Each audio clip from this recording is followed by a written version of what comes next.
and welcome to the Metropolitan Area Planning Commission meeting for October 6th. I would like to call this meeting to order and ask for the introductory recording, please.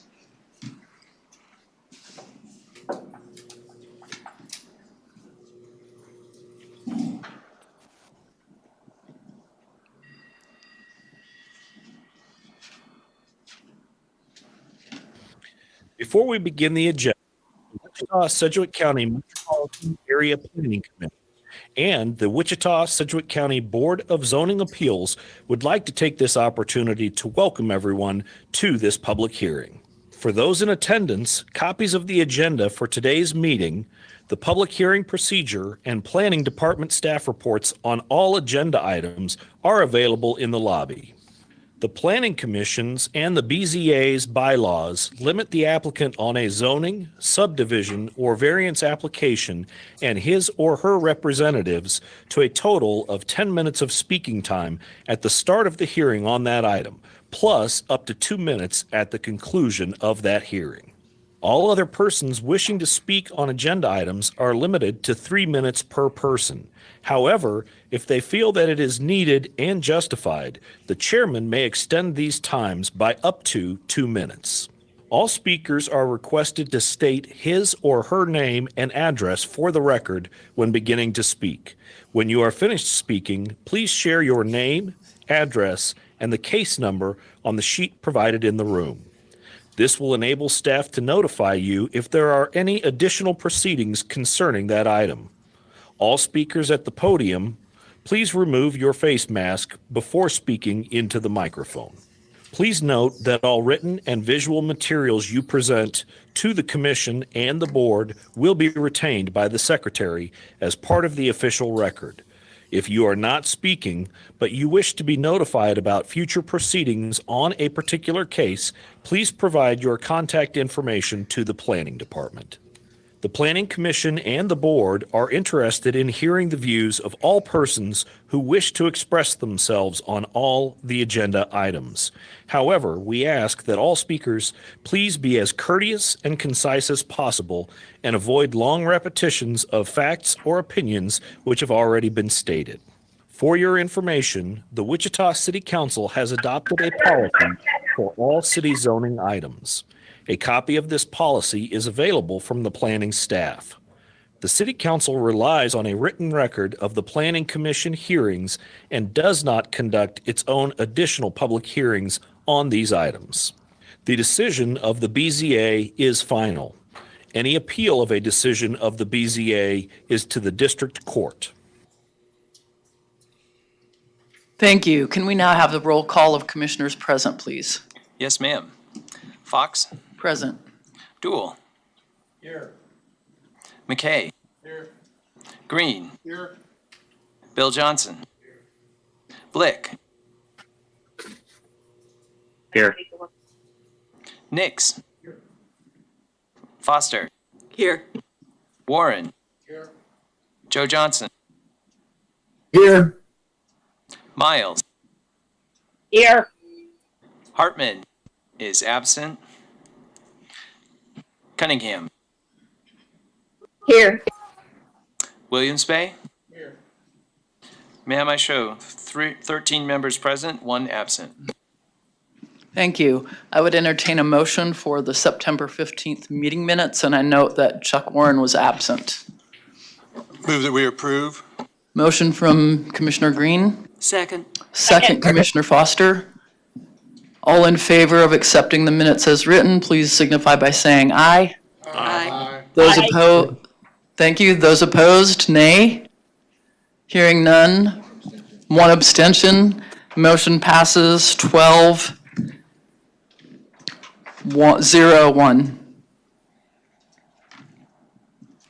We'll now proceed through the agenda items for today's meeting. After each, I'll find out if anyone would like to hear the case or if it can be taken on consent. First item, subdivision 2022-00049, Pike 4th Edition. Do any commissioners present or virtual want to hear this case?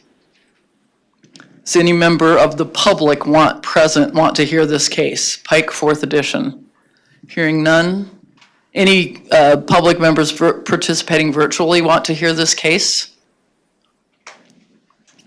Hearing none, we'll take that item on consent. Move to approve.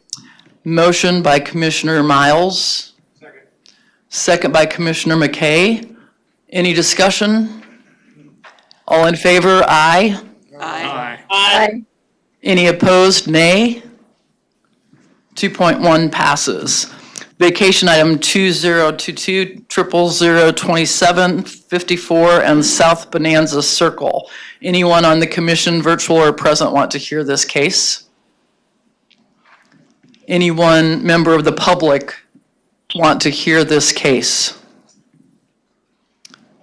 Anyone participating virtually want to hear this case? We will take that item on consent. Item 3.2, vacation item 2022 00028 at 39th North and Webb Road. Anyone on the commission want to hear this case? Anyone present from the public want to hear this case? Anyone virtual want to hear this case? Hearing none, we'll take 3.2 on consent. Item 3.3, vacation item 2022 00029 K96 and North Hoover Road. Does anyone on the commission want to hear this case? Anyone from the public virtually want to hear this case? Anyone from the public present want to hear this case? 3.3 will be taken on consent. Item 3.4, vacation item 2022 00030 North Ridge Road and 37th Street North. Does anyone on the commission want to hear this case? Anyone from the public want to hear this case? Anyone participating virtually want to hear this case? 3.4 on consent. I would entertain a motion from the commission. Move to approve items 3.1 through 3.4 per staff comments. Second. Motion from Commissioner Foster, second Commissioner Green. Any discussion? Hearing none, all in favor signify by aye. Aye. Aye. Any opposed, nay. Motion passes 13-0. Public hearing items, 4.1, conditional use 2022 00032 East Central Avenue and Woodlawn. Does anyone on the commission want to hear this case? Anyone from the public want to hear this case? Anyone participating virtually want to hear this case? 4.1 will be taken on consent. Item 4.2, conditional use 2022 00033 West 21st Street and Tyler Road. Does anyone on the commission want to hear this case? Yes. Okay, we will hear that case.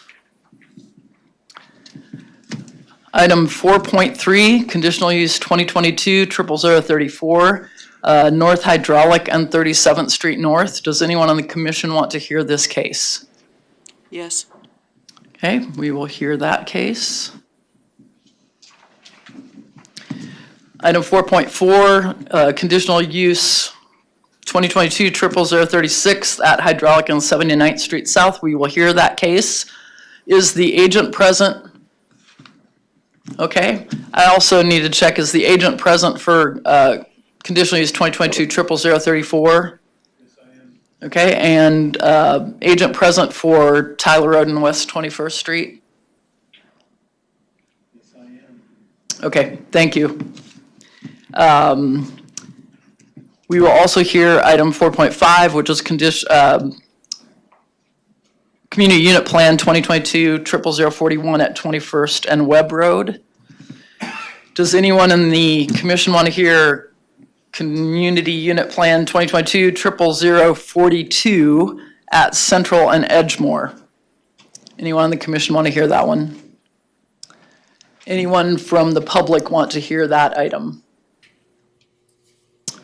Anyone participating virtually want to hear that item? Community Unit Plan 2022 00042.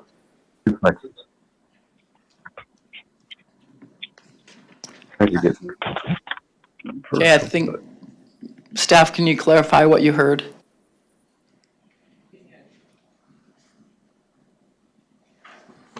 Looking at the online system, it looks like we were getting some noise from caller number 5. It appeared that they did not know that they didn't have their phone muted. Okay.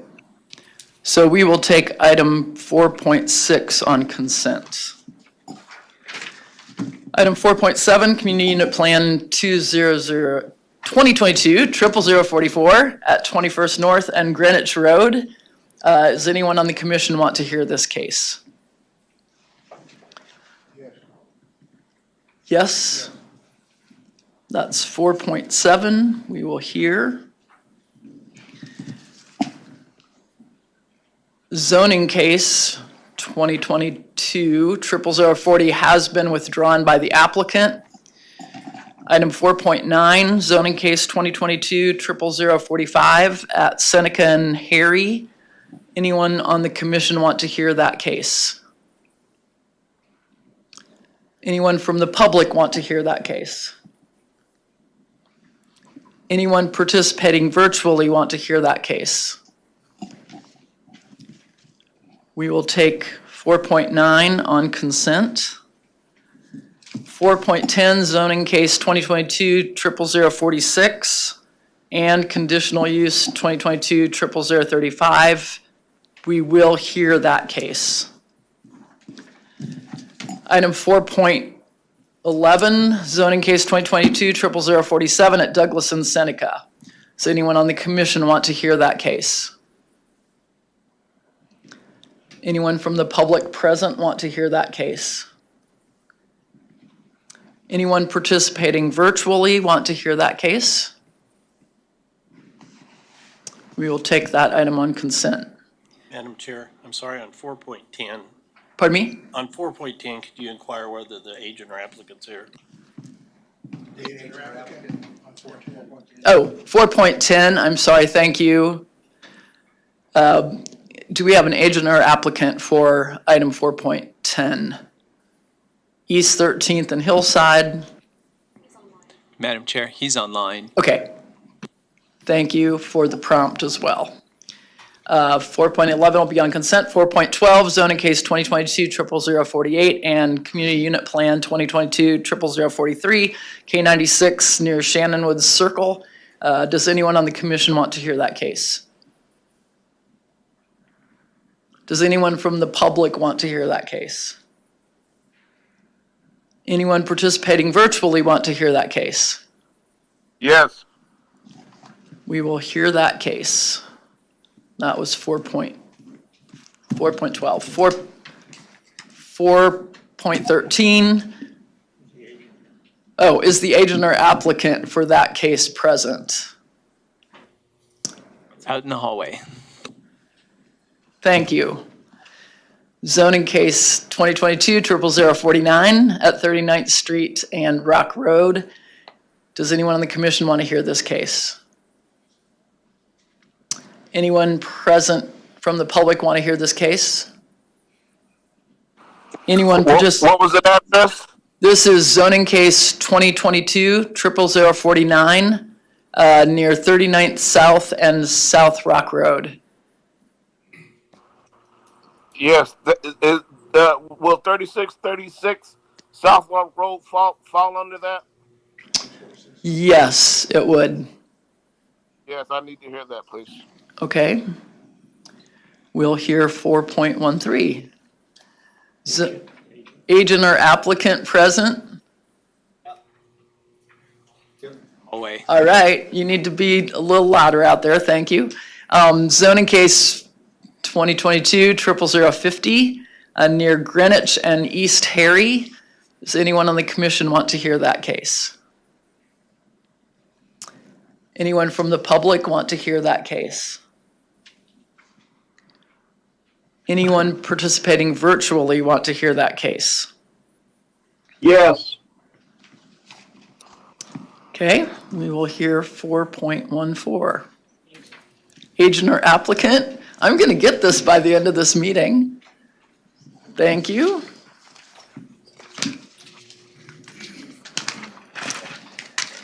Item 4.15, zoning case 2022-00051 at West Burton and South Meridian. Does anyone on the commission want to hear this case? Anyone from the public want to hear this case? Anyone participating virtually want to hear this case? Hearing none, we'll take that item on consent. I'd like to move that we approve 4.1, 4.6, 4.9, 4.11, and 4.15 per staff comments. I have a motion from Commissioner Foster, second from Commissioner Warren. Any discussion from the commission? Hearing none, all in favor, aye. Aye. Any opposed, nay? Motion passes 13-0. Because we have a BZA item contingent upon the findings of this meeting, we will proceed with hearing cases on our planning commission meeting until we get through the affected item that's impacting both.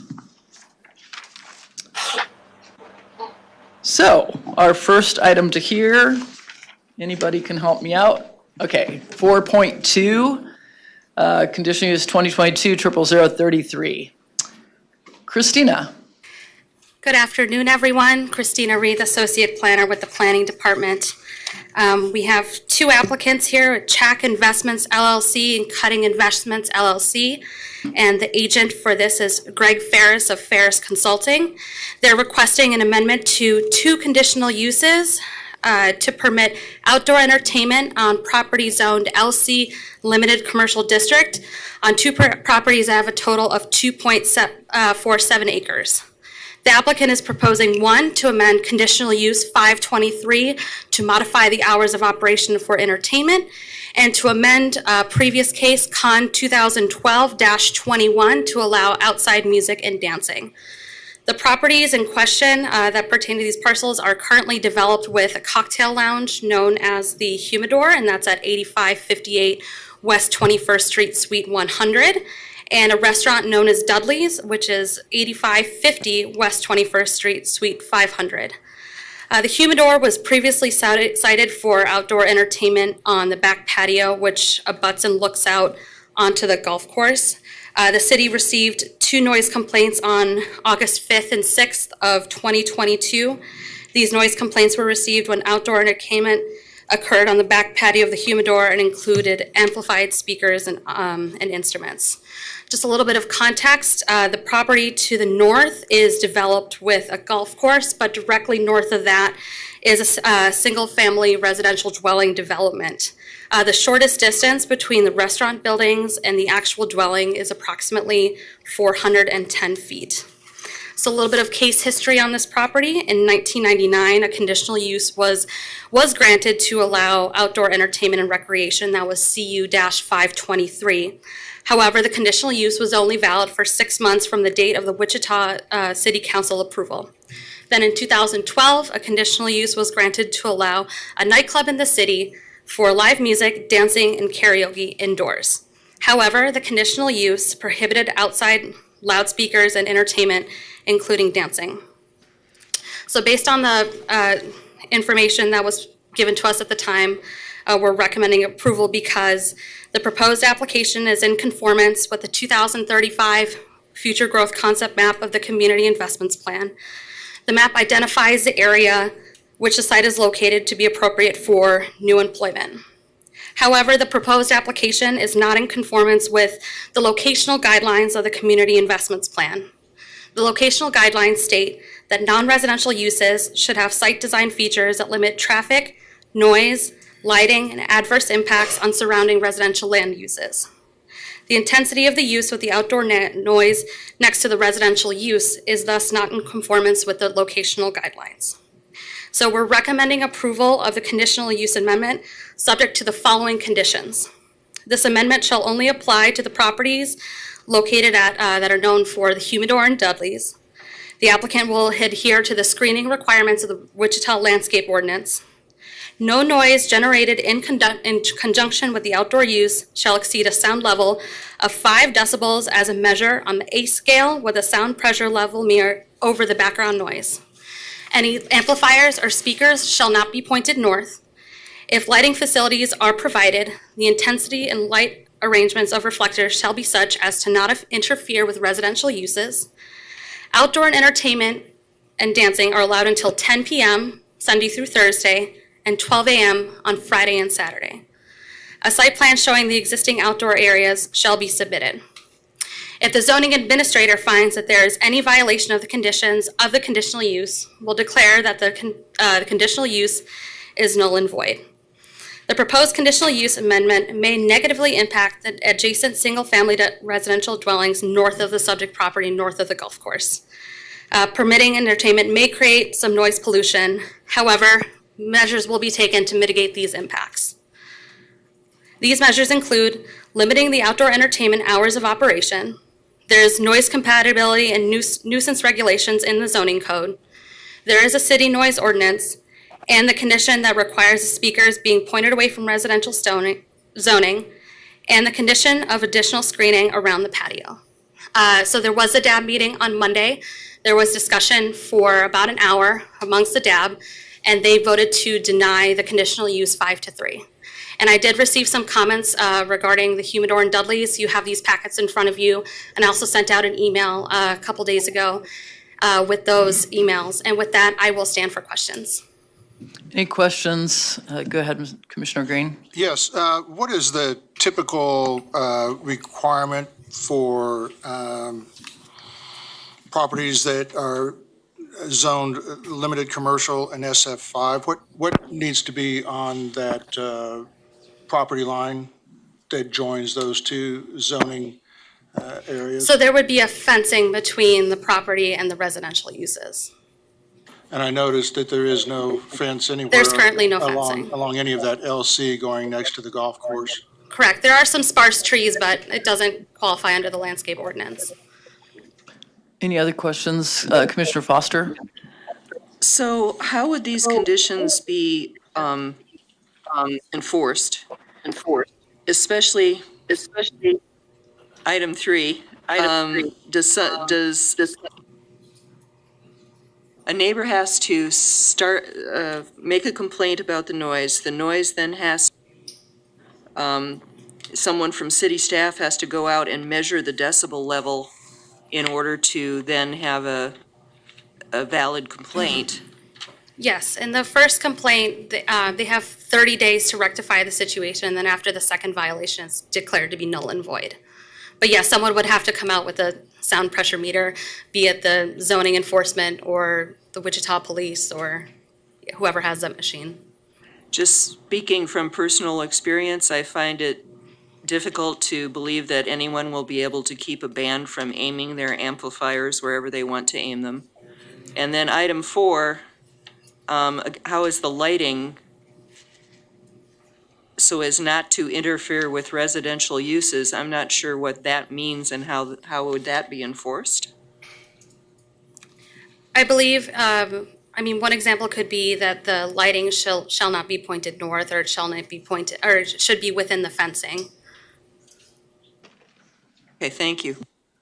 Any other questions for staff at this point? Let's call forward the applicant or agent. Greg, if you give us your name and address, and you have 10 minutes.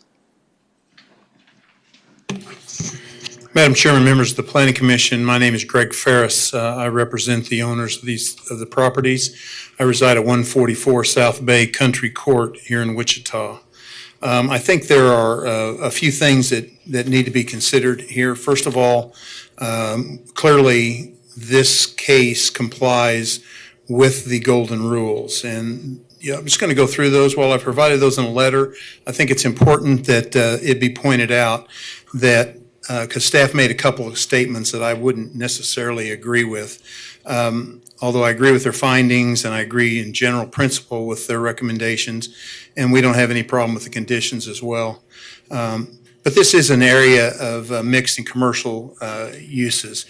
It should be noted that if this golf course which a lot of golf courses are not zoned residential. If this wasn't zoned residential, we wouldn't have any issues because we wouldn't be within 300 feet of any residential property. So the only thing that we are really truly impacting is the golf course as far as what the code considers as residential. That golf course does provide quite a buffer from the proposed site. The suitability issue, the pandemic has changed everything, the way businesses operate in our community. I think we're well aware that where in Wichita we really rarely had much outdoor dining, entertainment, those kind of things. This has now become much more prevalent. So because of that, we need to think in a little different light on how we approve things. And so the suitability issue is really one because of the pandemic. It needs to be taken in consideration.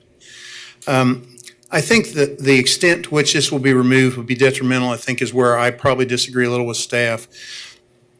When you talk about, and going back, I'm not going to apologize for my client. He was an idiot. I mean, he should never have been playing music as loud as he played it. He wasn't allowed to play music, and he played it very loud. Almost everything that I heard at the DAB, and probably most of what you'll hear today, is based on what happened in the past. That really isn't relevant. It isn't relevant to a zoning case that's moving forward because we have conditions that strictly limit the noise that can come off of that property. And while it's not all that common to have somebody with a noise meter, my client actually has been monitoring his noise on a regular basis to make sure that his indoor music even doesn't bleed out to be in excess of them. So he will have that and continue to monitor that. And he understands that in violation, if he's in violation, that he loses this. It only takes one complaint for someone to lose their conditional use. And so I think that there will be no detrimental impact to the area because the noise has been monitored, it's been restricted, so that whole issue now is really not as important. The gain to public health and safety, again, having the ability to have recreation outside where people can freely congregate and not be worried about the effects of the pandemic, I think is clearly in the interest and the gain of public health. The comprehensive plan does cite this. She mentioned that it may violate the noise issue, but again, if this noise is restricted to 5 dBs over ambient noise, there will be no negative impact in noise to the surrounding area. Even the golf course will not be able to hear anything that's going on, much less properties 4, 5, 6, 7, 800 feet away. So I think that's an important aspect to consider. So when you're looking at the aspects, finally, you have the impact on the impact on community facilities. There will be no additional impact. The streets are wide enough, and so we don't have to consider that. And finally, you have a recommendation of staff. The only issue in the entire policy 10 that you can take into consideration that is a negative is there is neighborhood opposition, and we're sorry that we were not able to accommodate that. But when you think of 5 decibels over ambient noise, this is a huge step to make sure there are no negative issues. The issues in the past are in the past. He cannot do that again. If he does, he loses his conditional use, and so I don't think those are much of an issue. With that, I'd be glad to answer any questions. Questions from the commissioners? Commissioner Green? Yeah, Mr. Ferris, when did you start monitoring the sound at the venue, and how many events have you had since you started monitoring the sound? Well, they have events every weekend, but they are indoors. They are not allowed to be outdoors. So they have the doors open often, and so they monitor it.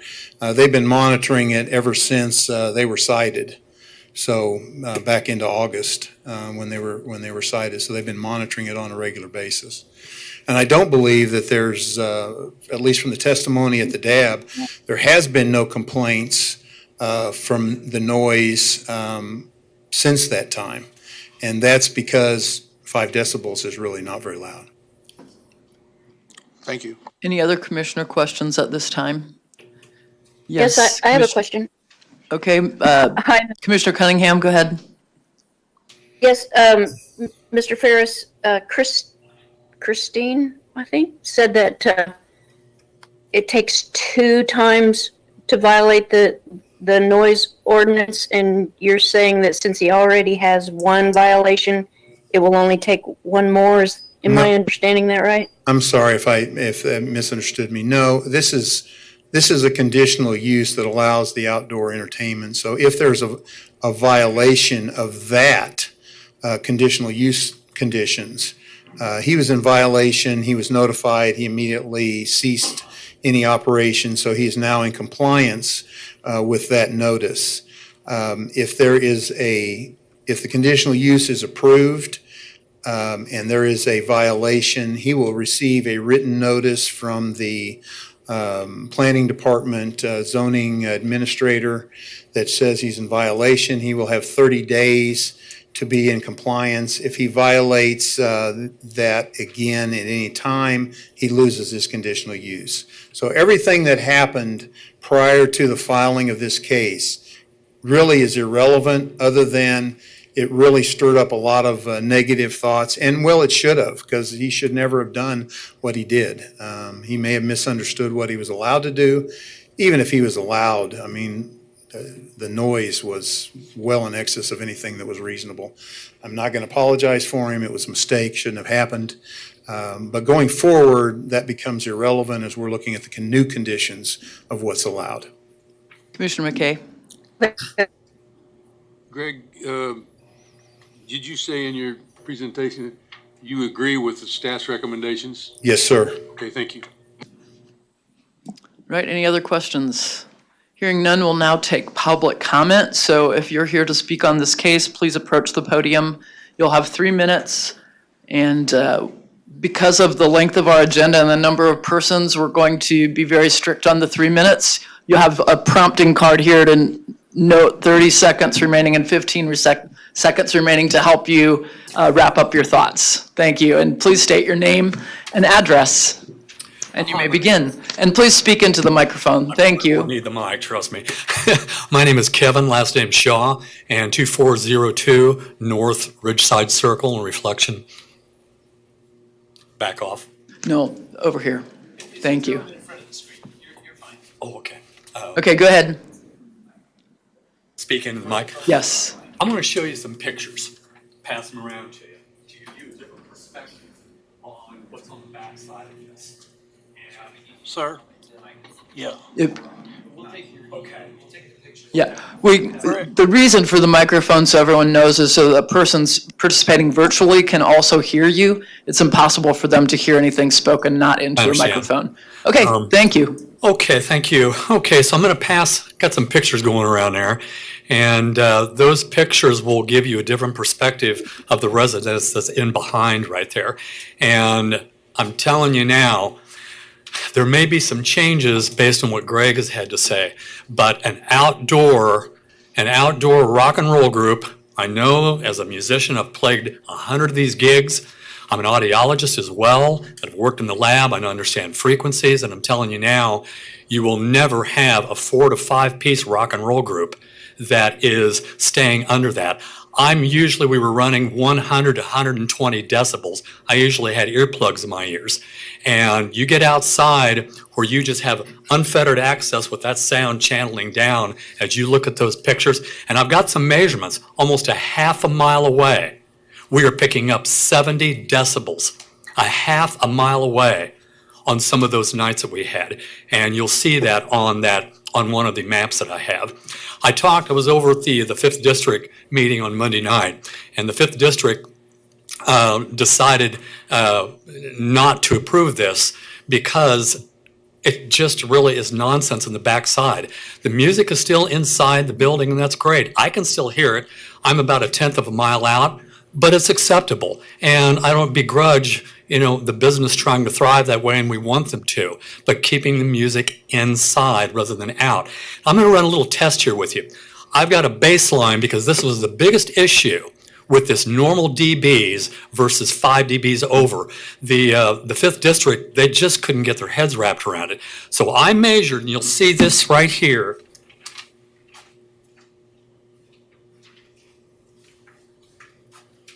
I measured that at the back of the humidor, at the back of the property line. It was 59 dBs. Now, what I'm going to do, I measured in here as well. You're running about 59 to 61 dBs right now, normal. I want you to just, when I tell you to do so, just to clap for me. Everybody clap. I just want you to clap for me. Ready? Go.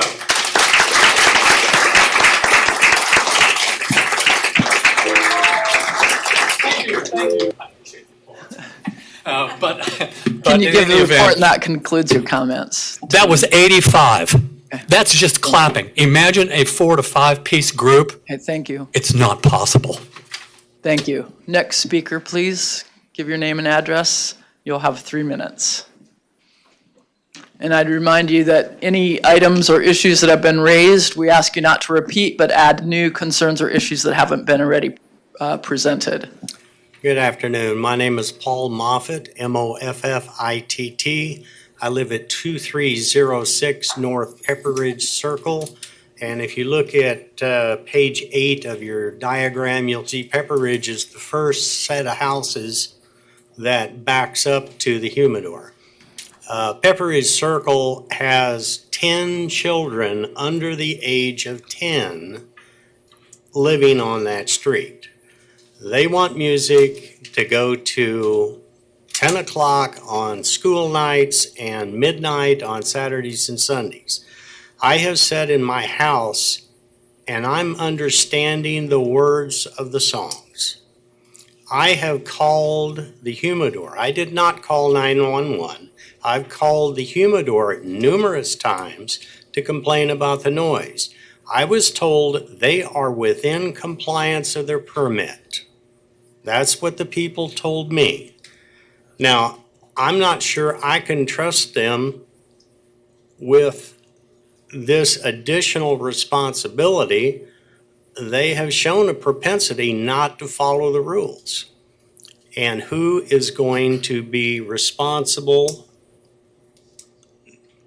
to make sure that they follow the rules? Because you can violate on Friday and not get over there until Saturday to test, and they're fine. Then you have nothing that you can complain about. So those are my issues. We've got kids. I've lived there 18 years, and it has been a quiet, lovely neighborhood to live in. And that's where I want to finish my term on this earth, is in that house. So thank you for listening to me. I appreciate it. Thanks for your comments, Mr. Moffitt. Next speaker, please. Commissioner Any Chair. questions of the speaker before Yes, he that's gets the- away, or the previous speaker? Commissioners, I failed to ask. You have a question, Mr. Blick? Yeah, I was going to ask a question from the previous speaker, but we went Yeah, past him. I Can he come back? apologize. I just have a quick question. Mr. Audiologist, can we ask you a question, please? I apologize for not having your name. We have a question for you from one of the commissioners. Go ahead, Commissioner Blick. Go ahead. Yeah, a question I have is, from the statement that you said a second ago, you didn't have a problem with them internally, but you just had a problem with them on the outside. Is that correct? It makes a total difference. I can still, a tenth of a mile away, I can still hear the music inside, but I can live with that. I want the business to do well. I want the patrons to enjoy that. So not after that at all, but you bring those bands outside and bring those decibels up. It is impossible to stay over your city guidelines of 5 decibels over the norm. It's impossible. Thank you. Okay, You're thank welcome. you. All right, now, next speaker, please. Thank you. Hi, my name is Kay Bruce. I live at 2418 North Morning Dew Street. I wish you'd lower the map because I live further up. I live quite a ways away. I look over the 1st, the 18th, the 17th, the 16th, and I sit out on my patio every night, and I enjoy the stars and the quiet. And it is a big shock when the music comes flying through the house. It comes through a brick house, and I hear it on the back side of several walls, several homes, several trees, berms, and I still hear the music.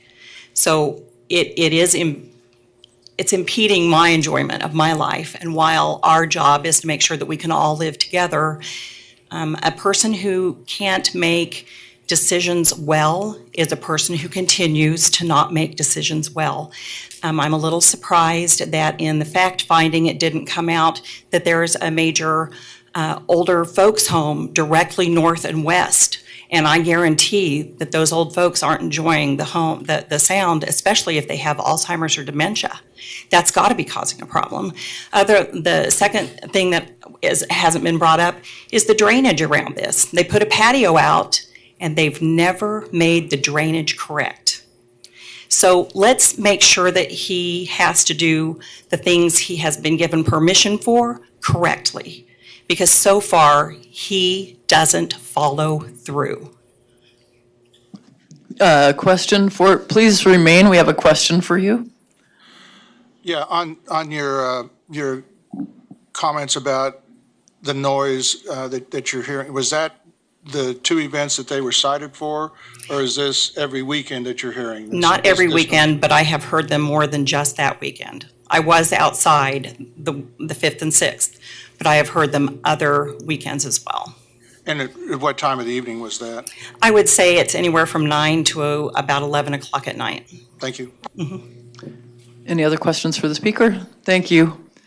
Next speaker, please.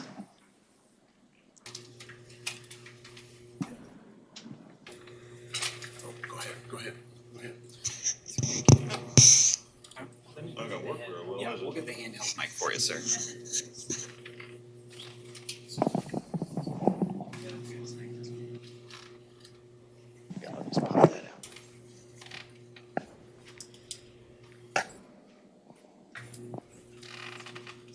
Thank you. I'm Dean Basel. I'm at 2511 North Lake Ridge Circle. I've lived there since 2001 and have enjoyed it until about a year ago. I live 0.4 miles north of the humidor. And I have a map. I drew out that 0.4 mile radius. There are 97 homes in Reflection Ridge that fall within that 0.4 mile radius, which is quite a few. When this really happened, I sent a letter to the city manager because it was really perturbing to me. I sent it on the 25th of June, or July. The weekend of July 22nd and 23rd was extremely loud. I have a voice memo from my iPhone, if anybody would care to hear it, from where I was sitting on my patio. It's stamped where I was. I know what was going on, and it was like at 10:45, 10:52 at night. Inside my house, I could hear drum rim shots. I could hear bass, and that's inside my house. That shouldn't happen. That's a quarter mile away, or almost a half a mile away. Can I ask Mr. Ferris a question? You can state your question, and he'll have 2 minutes to rebut the question. Well, right let now. me just finish up the few things. Some people have covered a lot of this. I think it's ridiculous to have it open on weeknights until 10 o'clock. There's a lot of kids that have to go to bed. It's hard enough to get them to go to sleep. These kids have to get up early. The street exactly north of the humidor, the bus picks those kids up at 7:45 in the morning. I saw them Friday. I know when it is. They shouldn't have to do that. I don't think that approving this amendment is going to rectify the noise problem and only increases the possibility it'll continue. Inside music, I don't have a problem with. If they want to do that and open their doors and can keep it under control, great. Outside music, I agree with Kevin. I don't think there's a way in the world that they can handle that the way they're supposed to.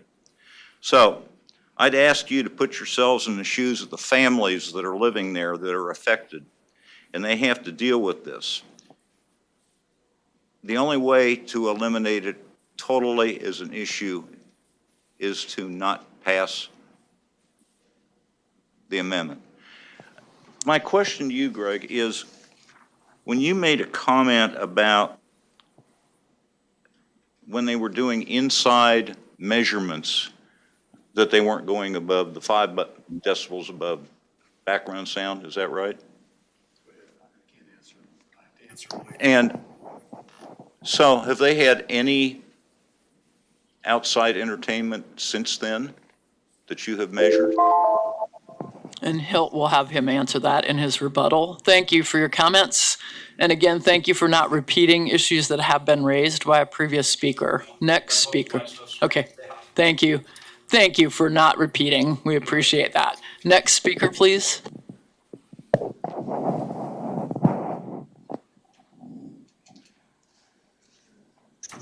My name's Larry Combs. I live at 2406 North Ridgeside Circle. I did not come with prepared comments for you, but as I listen, I feel compelled to say just a couple of things. And first, that would be to thank you for your time. I'm a retired public servant. I know you have a thankless job, and I thank you for your time serving the public, and I know you have tough decisions. The only thing I would like to add to the conversation, is well documented, the sound and disruptiveness of it is, I don't know the impact. I see the Dudley facility is also embedded in this. I don't know what that will do, but we add another facility, we compound the problem. I don't know a lot about planning laws, but I do know as a retired school superintendent, I dealt with decisions we made and the precedents we set after the fact. Greg alluded to the fact that the pandemic has changed things, and yes, it has. I don't think you've heard the last of complaints about outside venues. I would ask you to proceed with caution in your decision. I grew up on the back of a show horse, spent a lot of hours around the barn, and my dad would always say, don't leave the barn door open. In this case, it's open a crack, and I can assure you that if we don't close it and walk away from it, the horses will get out. So please use judiciousness in your decision and think about the future, because it is a planning commission, and the decisions you make for today are also for tomorrow. Thank you for your time and appreciate all you do for us. Thank you for your testimony. Questions for the speaker? Okay, thank you. Next speaker, please.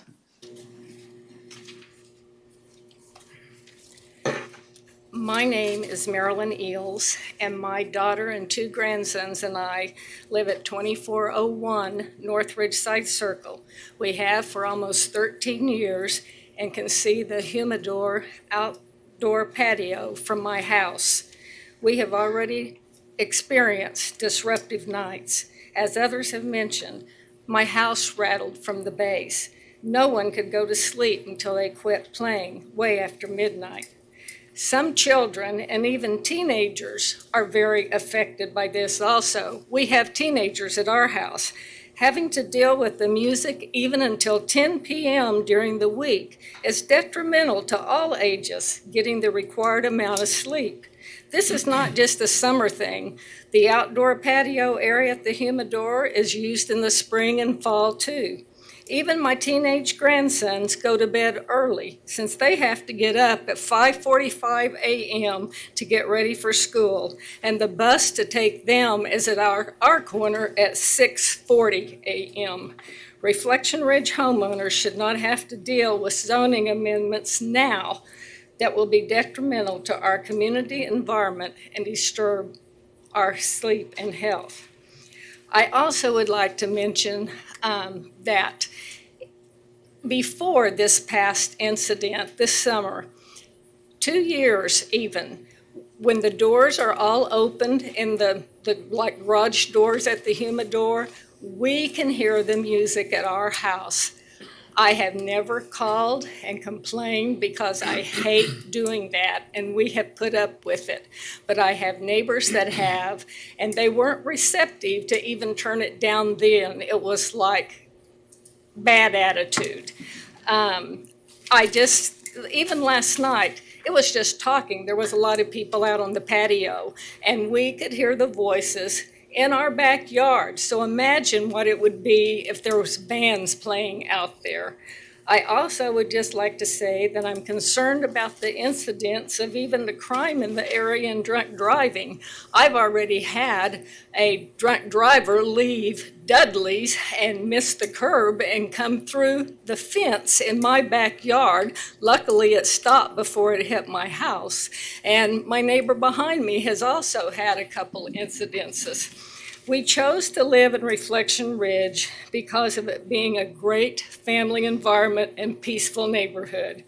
Put yourselves in our place for just a moment. Would you like to have loud music that you can't control in your house each evening, affecting your home life and family? I just ask that the commission's responsibility is also to protect the community interest and not just the business requesting the amendments. I ask you to please reject these requests for the outdoor entertainment. Thank you. Thank you for your testimony. Any questions for the speaker? Yes, I have one. Go ahead, Ms. Cunningham. We have a question for you if you remain at this podium. I'll wait till she gets back. Go ahead. Okay.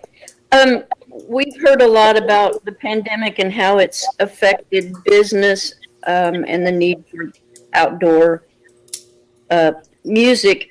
Can you tell me about you and your neighbors? Are you spending more time outdoors than you did before the pandemic started?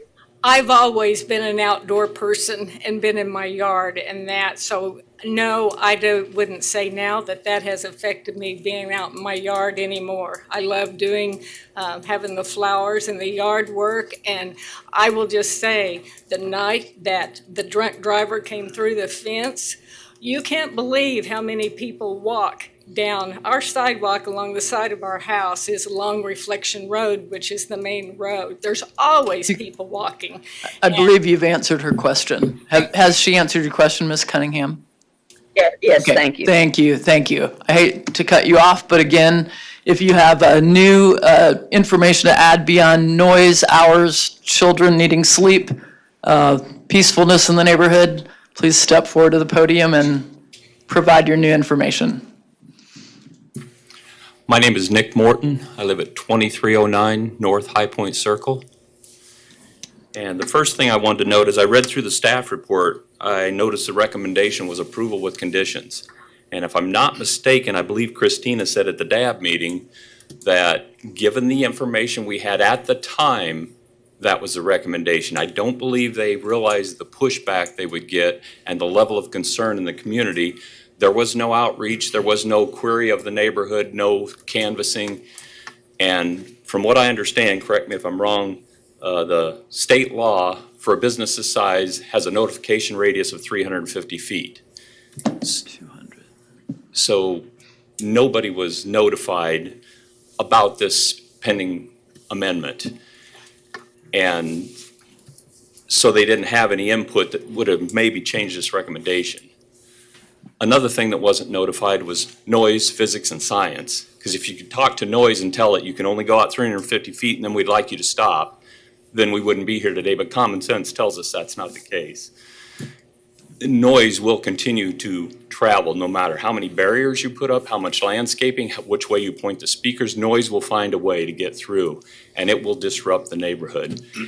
It doesn't matter. The golf course does not act as a barrier. It acts as a megaphone. It amplifies. It travels right down the fairway, which is why you can hear it so far away.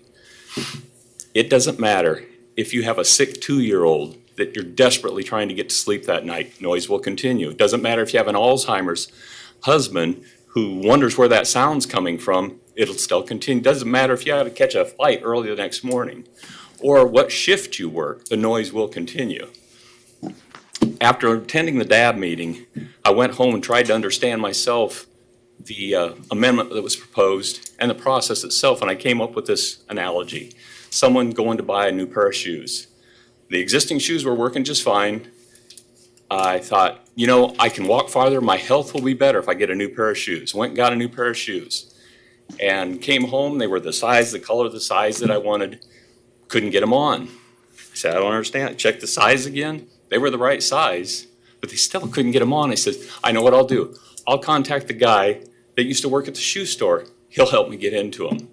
So he came over and he checked, said, well, here, I'll undo the shoelaces. There's some tissue in there. I've got a shoehorn. We'll ram your foot down in there. See, I got you in them. But he walked around. He says, you know, they're still uncomfortable. They still don't feel right. Well, I tell you what we'll do. Wear these shoes only until 10 p.m. on Sunday through Thursday, and then wear these shoes till midnight if you want on Friday and Saturday. He said, you know what? I tried that. They still hurt. They're actually causing me pain. I'm afraid in this case, they just don't fit. I would submit to you, ladies and gentlemen, that this proposed amendment to these conditions of use for this business at this location does not fit, and I would plead with you to vote to deny this request. Thank you for your testimony. Any questions for this speaker? You have a question, Mr. Duell? Just a correction, I believe the distance is 200 Yes. feet, not 300. Mike, will you use your microphone, please? Thank you. The distance, in this case, notification distance is 300 feet. 200 feet, excuse me. Thank you. Just a comment on that. Based on the acreage, it's actually 2.47 acres. So city policy is that it would qualify for the 350-foot notification. But you're right, Mr. Duell. State law, the requirement per state law is 200 feet in the city. But in this case, the city boosts it up if it meets certain acreage thresholds. Okay, thanks for the clarification. Is there any speaker with additional concerns that haven't been presented that would like to speak? If none, then we'll call back virtually. Is there anyone participating virtually who has additional concerns to express to the commission?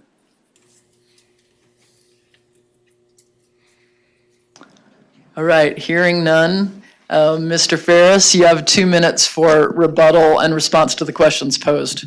Thank you, Madam Chairman. The one question was, has there been any outdoor entertainment? I think that was the only question asked directly of me. No, there has not been any outdoor entertainment during the time since they were cited. A couple things that I think are very important is virtually everything you heard today in opposition was related to loud music. We're not allowed to have loud music. One speaker said it is impossible not to have loud music. I contend that whether it's impossible or not, if they have loud music, they will be closed down from their conditional use and no longer be able to have that. So it doesn't matter whether it's impossible or not. The truth is that it must be possible. The recommendations are that there is a certain level that is allowed and that level not be exceeded. And so based on the information that you have, based on the policy 10, the only thing that has been cited here besides neighborhood opposition, there's nothing besides neighborhood opposition. The DAB vote is a reflection of neighborhood opposition. And the Supreme Court has ruled that neighborhood opposition is not enough of a reason to deny a case. And based on your own policies and guidelines, we must look at what the entirety of Policy 10 is. And Policy 10 does, along with staff's recommendation, reflect that this should be approved. Noise does travel. Can't stop noise from traveling. But if you restrict the amount of noise, then it doesn't travel very far. Those are the issues that are before you, is a condition that restricts this to 5 decibels over ambient noise. So I think that is the most imperative thing. He clapped your hands and that was 85 dBs. We can't even be that loud. As loud as the applause, you can't even be that loud with music. And pretty obvious, if there's going to be complaints, there will be complaints if it doesn't comply. So we believe that we've shown all the elements that exist, and would recommend that you vote for approval. Be glad to answer any other questions. Any other questions for Mr. Ferris from the commission? If none, then I would ask the commission to speak your pleasure. I've got a question for staff. On the approval, the condition number 2, the applicant will adhere to the screening requirements of the Wichita Landscape Ordinance. Does that include the wall and landscaping, or is that just Yes, that includes the landscaping? wall and landscaping. Wall and landscaping, okay. Thank you very much. Any other questions? Discussion? Commissioner Nix? So 8-foot wall is what we're talking about?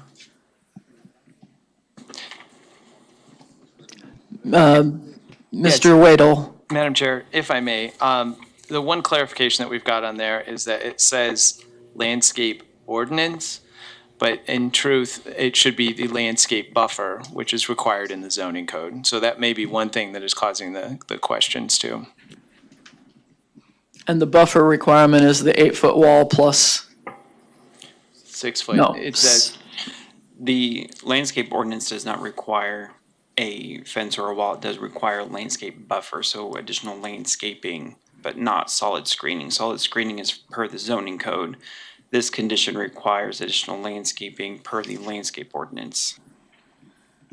Then I guess my question is, then it's limited commercial set next to SF5 residential. Is there not a requirement for screening wall to be between limited commercial and SF5?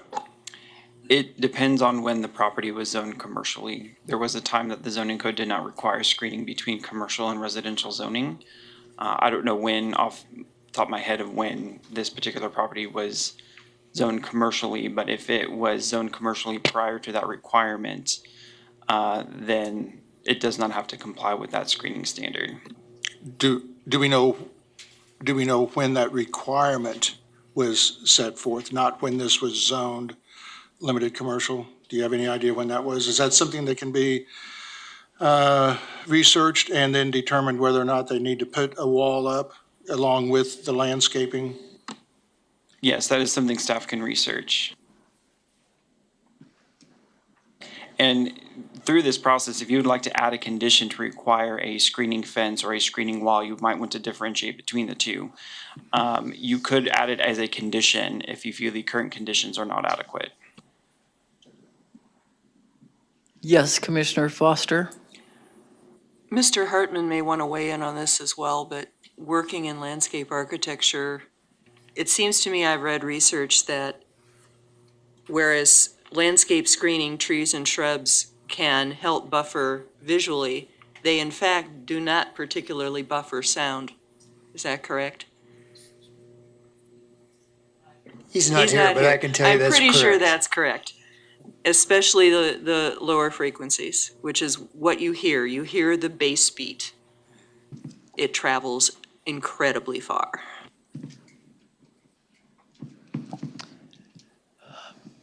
Any other discussion, or are we ready to throw out a motion? Yeah, I'd like to make a motion to approve the request here. And I would like to add, in addition to the screening and the landscape buffer, I would also like to include a 6 to 8 foot wall along that property line. We have a motion. Is there a second for this motion? Second. I have a motion, second by Mr. Warren. I'd like to make a substitute motion to deny the application. I have a substitute motion to deny, a second from Ms. Cunningham. Is that correct? Miles. A second was by Ms. Miles to deny the motion. We'll take a roll call vote on the substitute motion. Yes, ma'am. On the motion to deny, Fox? Yes. Dool? No. McKay? Yes. Green? No. Bill Johnson. Blick. Sorry, Mr. Blick, we didn't get that. I believe Mr. Blick's vote was no. No? Is that accurate? Nod your head. Yes, correct. Okay, no. Nix. Yes. Foster. Yes. Warren. Joe Johnson. Yes. Miles. Yes. Hartman is absent. Cunningham. Yes. Williams Bay. Yes. Madam Chair, I have the vote as 8 yes, 5 no. Motion passes. Thank you for your testimony. Next case. Item 4.3, conditional use 2022-00034. And presenting is Philip. Yes, thank you. I just might take a moment and just let the room clear. If those of you who were here for the previous case would like to exit, you no longer need to be required for the meeting. If we just take 2 seconds, I'm lucky here. Thank you guys for coming today. We appreciate your comments.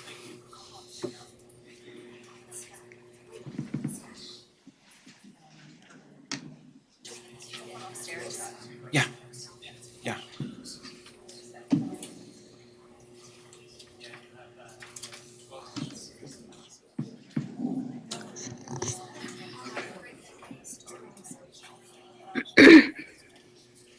Okay, we'll call for silence again and continue to proceed. Go ahead with the staff report, Philip. Yes, thank you. Philip Zevenberger with planning staff. Excuse me. I need to say that I was at the DAB, and when they called for the vote, I left the room. I left the room about halfway through. So I did have exposure to this case, but I left, and I feel like I can be fair. So I'm not going to recuse myself. Okay, thank you. And you're talking about the case we're coming up on right now, correct? Yeah, if Okay. the sign case. Yeah. All right, thank you very much. Okay, again, Philip Zevenbergen for the record. Conditional use 2022-34's request to allow a off-site billboard sign within 300 feet of residential zoning and residential uses. As you can see on the screen, the property is located on the west side of North Hydraulic, between Hydraulic and I-135, about a quarter mile north of East 37th Street. You go to the aerial image, Paul, the property is very long and lean, and the front of the property on the hydraulic side is an auto sales and auto repair business, and rightly so, the requested billboard sign would be developed on the western portion of the property along the I-135 corridor to advertise goods, services, and messages along the highway for motorists passing both north and south. It would be a two-sided sign. Just to be clear, there is not a off-site billboard sign currently constructed on this property. This is a request for a new sign on this property. This sign is being heard in conjunction with a variance request, which is BZA 2241, which will be heard during the Board of Zoning Appeals portion of this meeting. This one had to be considered first because they're requesting an increase in height of the sign, but you can't request an increase of a height on a sign that doesn't have a recommendation for approval or exist yet. So we need to make a recommendation on the conditional use first before we can consider whether or not to increase the height of that sign. If the conditional use does move forward, the request for the increase in height would increase the height from 30 feet to 60 feet to get above an existing mature tree line. The sign code restricts off-site billboard signs, even though the property is zoned general industrial. It restricts the off-site billboard sign because it is within 300 feet from the sign to not just residential zoning on the north, but residential uses on the south. There's an exhibit in your staff report and online, if you want to go to the site plan, Paul, that shows the line distances, kind of hard to read with thin lines, but the nearest residence, I believe, is about 185 feet from the sign location, and several of the homes within the area, even if they are zoned general industrial, are less than 300 feet from where the sign location is. Therefore, they need the conditional use request in order to permit the sign. The property to the north is the one that's zoned single family with a residential home. All of these properties to the south along East 39th Street, they're zoned general industrial, but they are developed with single family homes. If the sign is permitted, it would adhere to all the other standards of the Wichita Sign Code, save the height requirement, which again would be considered by the Board of Zoning Appeals to be increased in height. But we'll discuss that during that case if we need to. Surrounding context is majority zoned general industrial with commercial, industrial, and residential uses. The nearest off-site sign is on the east side, about 850 feet south of this location. In 2021, that sign was approved by the Board of Zoning Appeals to increase its height to 60 feet to get above a existing mature tree line. Just a little bit of background on these variance cases. Again, we'll dive more into the variance as well, but they're arising due to the KDOT acquiring right-of-way from these properties, shifting their boundaries to the east to where the locations of the signs are now behind these trees, whereas where the property lines used to be, the trees would not have been a problem. And they would have been able to have a more standard size sign, but because KDOT acquired right-of-way for the North Junction expansion, their right-of-way, their property lines moved east, putting the location of the signs behind the trees. The community investments plan identifies the properties appropriate for residential uses. However, the predominant zoning in the area is general industrial. So even the residential uses to the south, if they're required by other folks, would not have to stay residential. They could be redeveloped with industrial uses. Again, they are currently used as residential uses, these properties right here. The land use compatibility location guidelines of the comprehensive plan state that industrial and major commercial uses that generate pollution, odor, noise, light pollution, safety hazards, and other levels of traffic should be located away from residential uses or developed with screening, buffering, and site design features that mitigate the adverse impacts of those uses. The applicant intends to keep the mature trees along the property lines, and that can buffer the sites to the south from the off-site billboard signs nearby.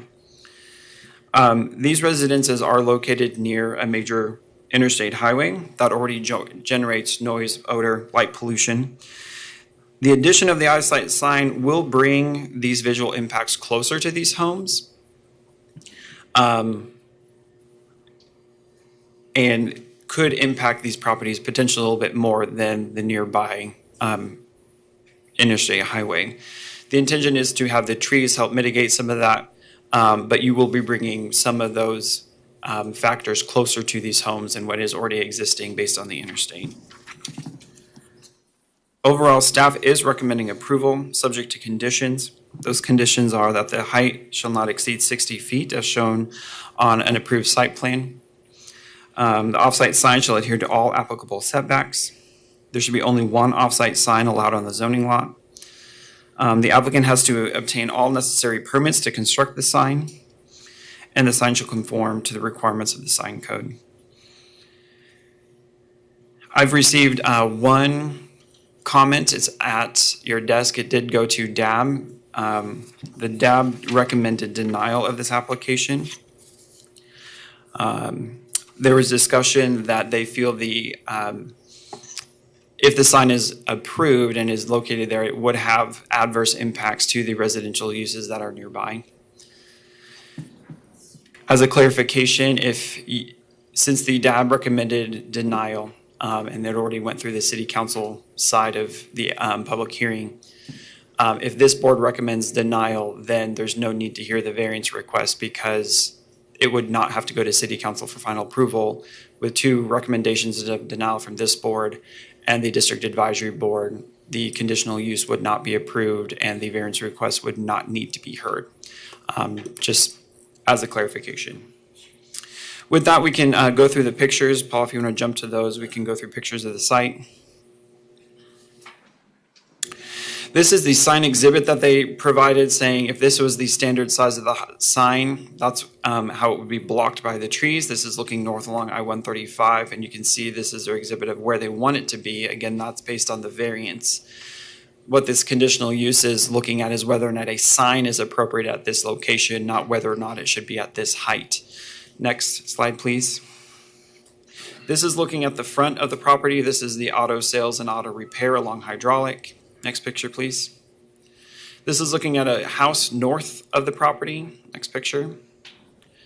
This is looking from I-135 at the site. This is where they would be constructing the sign. Something to note is this is one of the trees that would be blocking the standard size of the sign. And you can see it is planted on the property line. This fence actually butts into the tree and stops, and then it continues on the other side of the trunk. So in terms of whether or not somebody had the authority to trim the tree down to allow a standard size sign to be seen, ownership of the tree is in question. And it's kind of intended that they want to use the tree as the buffering mechanism for the sign anyway. Next picture, please.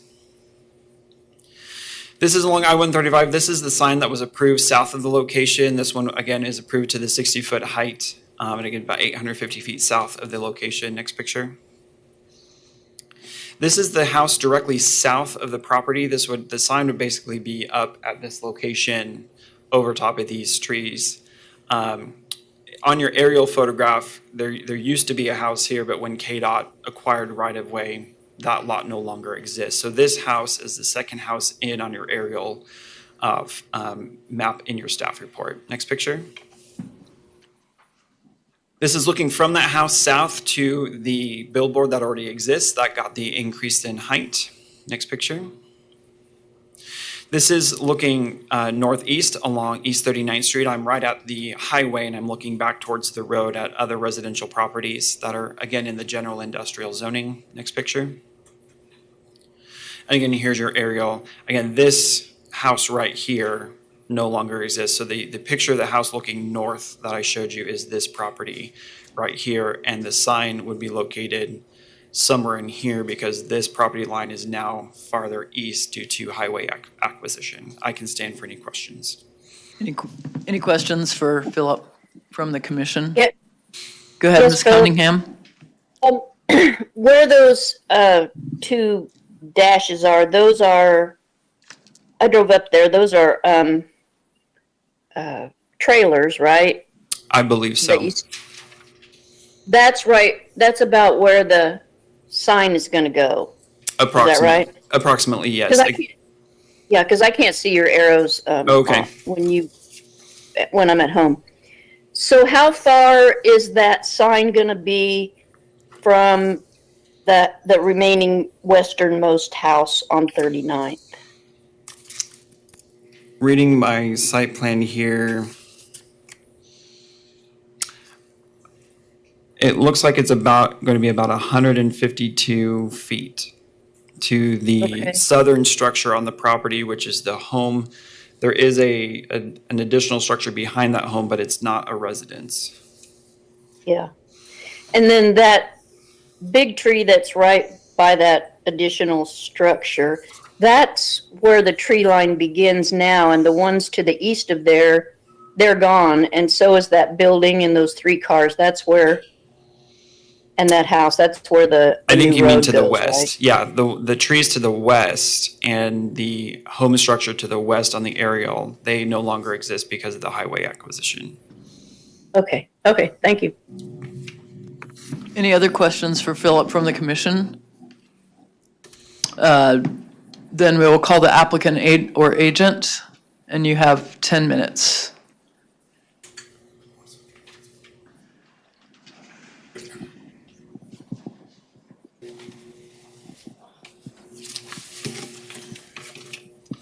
Madam Chairman, members of the Planning Commission, I'm still Greg Ferris, and I still reside at 144 South Bay. Today is your day. You have no idea. Fortunately, one of them was already passed by consent, so thank you for that. A couple things I'd like to point out first and foremost. This is really not a conditional use. It says con because they don't have any mechanism in their system for noting that this is a special exception to the sign code. So it doesn't fall under the same rules as a conditional use, and perhaps Mr. Zandan can qualify that. But this is, and if Mr. Cox was here, he could also verify that we're not seeking a conditional use today. The reason that that's important is that this doesn't fall under the purview of Policy 10. So we didn't list a set of findings for policy 10, because the code clearly specifies that there are 3 findings that need to take place for approval of a special exception.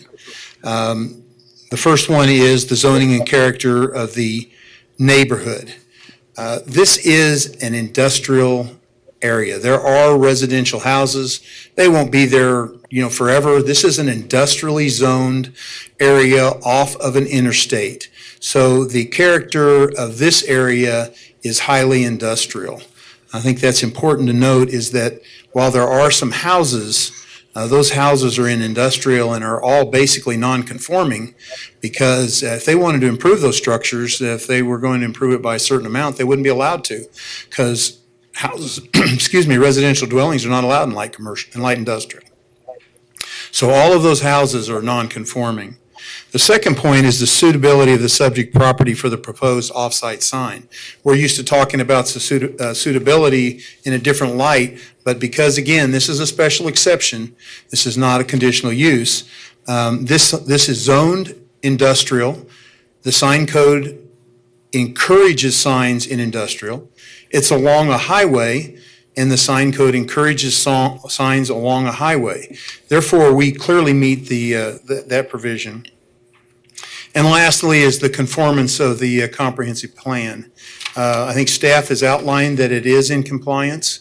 One of the things that the comprehensive plan talks about is light emissions. Mr. Jeff Gordon, who will be the owner of the sign, is here. I'm going to give him a few of my minutes to go over why this sign will have absolutely no impact, and that raising it up when we get to the BZA actually mitigates some of those issues, and he can talk about some of the experiences he's had. I will not ask for questions now. I'll let Mr. Gordon speak, and then when there are questions at the end. So I think that the couple things that are very important, and I think I also disagree a little with Philip, not that necessarily we would move forward, but again, because this is not a conditional use, it's a special exception. Special exceptions are always ruled on by the city council. The code is very clear on how special exceptions to the sign code work, and that's what this is. So if this was not near, and it's 200 feet to the south house, not, I think Philip was having trouble seeing small print, so did I. But so it isn't 150, it's more like 200 and plus feet to that house. And that we are closer to that, to the property line to the north. So Mr. Gordon, if you want to come forward. So I think it's important to remember that this is different than what you're used to. And the reason is there's probably only been 2 or 3 of these in all the time that you guys have been up here, and most people aren't used to them. This is Jeff Gordon, and you'll need to give your name and address. Hello, my name is Jeff Gordon. I own Gordon Outdoor Advertising. I am the applicant. I think everybody probably knows this, but just to clarify.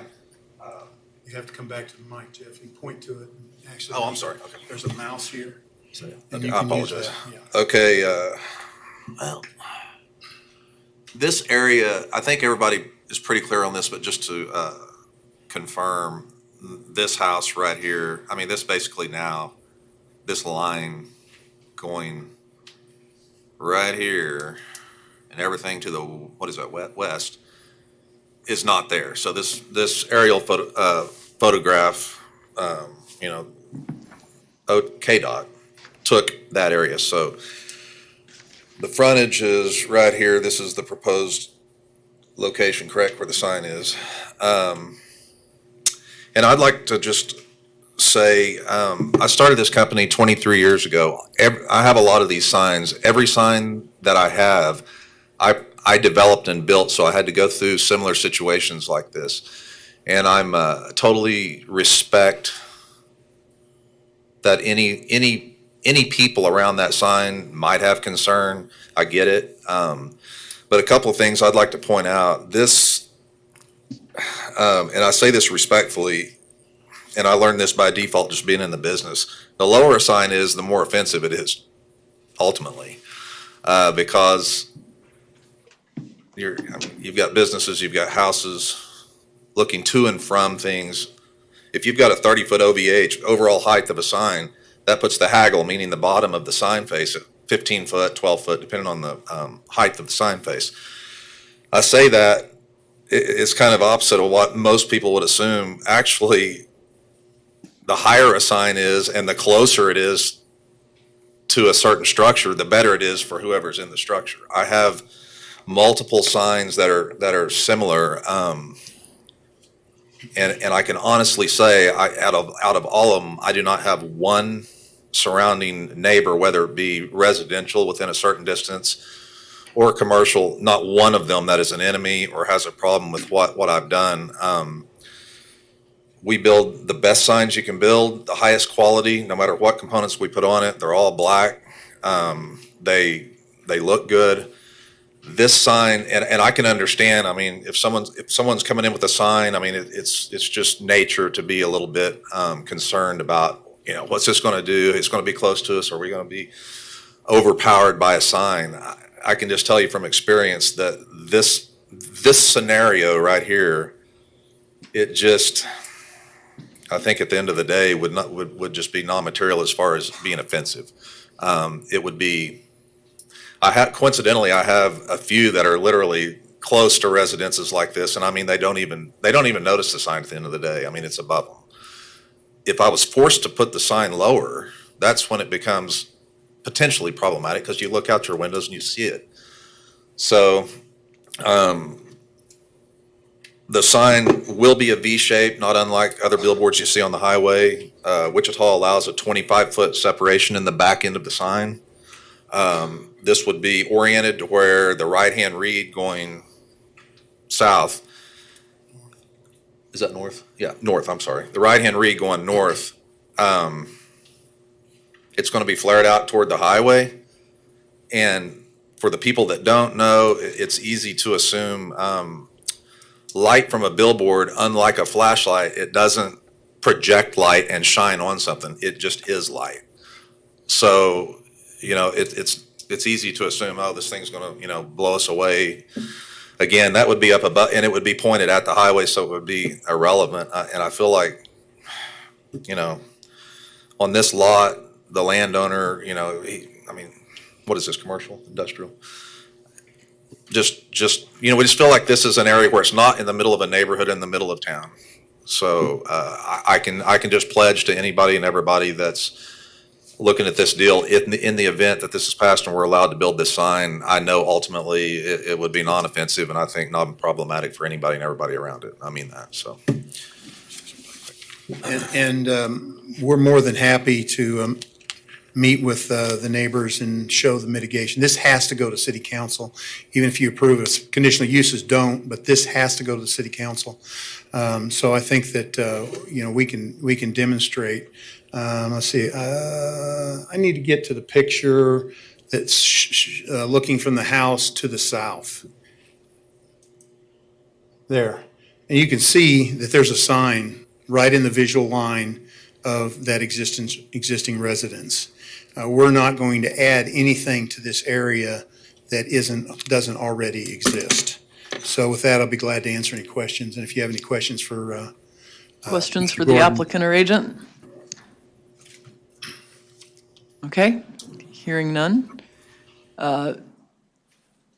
Is there anyone present who would like to speak on this item from the public? Okay, please go forward, state your name and address, and you have 3 minutes.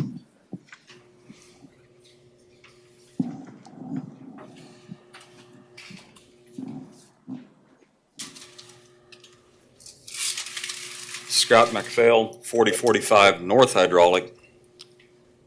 Have the residential property that is, or represent the 3 residential properties just to the north. First, I want to say that DAB, just reiterate, I guess, that DAB did unanimously vote against any sign on this property. And they even made a comment on about how the report seemed to be very biased in favor of the petitioner. The color picks are all nice. The only one that really counts is the drawing that has the, looks like the blueprint. on the back, and it is 150 feet. It is not 200 feet if you get your glasses back. To the south, it'll be approximately, since it's a V sign, it'll be within 25 feet of Mr. Davidson's backyard, 125 feet. It's 185 feet to my back door. We're talking a 14 by 48 sign.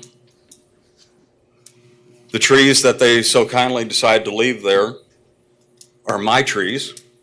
The trees were there before, so moving the sign didn't make a difference. The petitioner already cut his trees down long before this to prepare for the sign. The trees that we're talking about are deciduous trees. So in the winter, it's going to be immaterial. They're going to lose their leaves anyway. Spot zoning like this only benefits one person, the petitioner. The petitioner does not even live there. This is an investment property. He doesn't care about the effects of the neighborhood because it is not in his neighborhood. The report does not take in the character of the neighborhood. It is residential. It has been residential for numerous years. Nobody is going to come in there and buy the quarter-acre lot so they can put their industrial complex in there. We zoned our house residential. I zoned the property north of my house that I own residential, and the house in front residential, to try to protect ourselves from atrocities like this.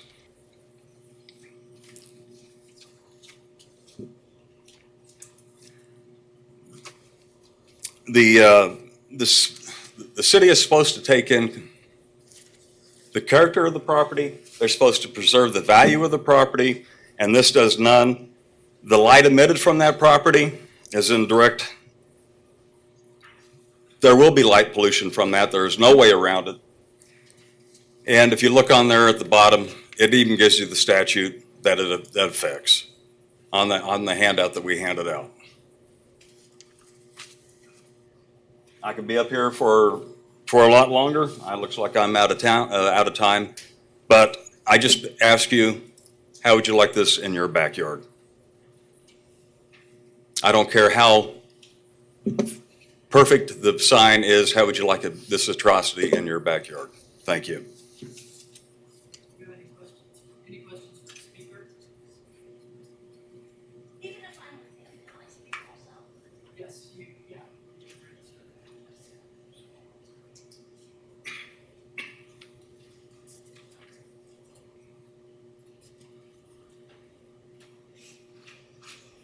My name's Dorothy Jacobs McPhail, and I wanted to make some clarifications. The houses have been there since the 1920s, so that's over 100 years. So I don't look for them to be wiped out anytime soon. And if anyone drives to that area, they will see that it is housing. There are houses up and down the streets, and the sign that they're referring to is 800 feet, according to the report, is 800 feet away. And if you look on both sides of the sign, there is no residential properties. So that is an irrelevant point because there are no residential properties. And as they said earlier, the sign, this is not correct. Like they said, it was whacked off. And so these trees they don't exist anymore. So they are not a light buffer. And the promise of leaving that can't be said because they are not on the property of this is our property. They're not on the property of the other people that want the sign. So that's all I wanted to say. Thank you very much. Thank you for your testimony. Anyone else present? Any questions for the speaker? Anyone else who would like to speak to this topic, please come forward.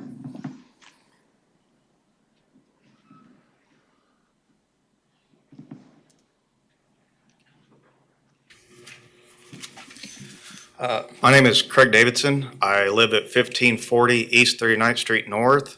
I also own what is left of 1528 39th Street North. That would be the house that was tore down for the highway.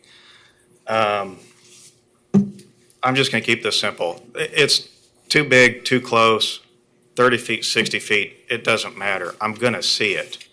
It is 150 feet. That north fence and that walnut tree.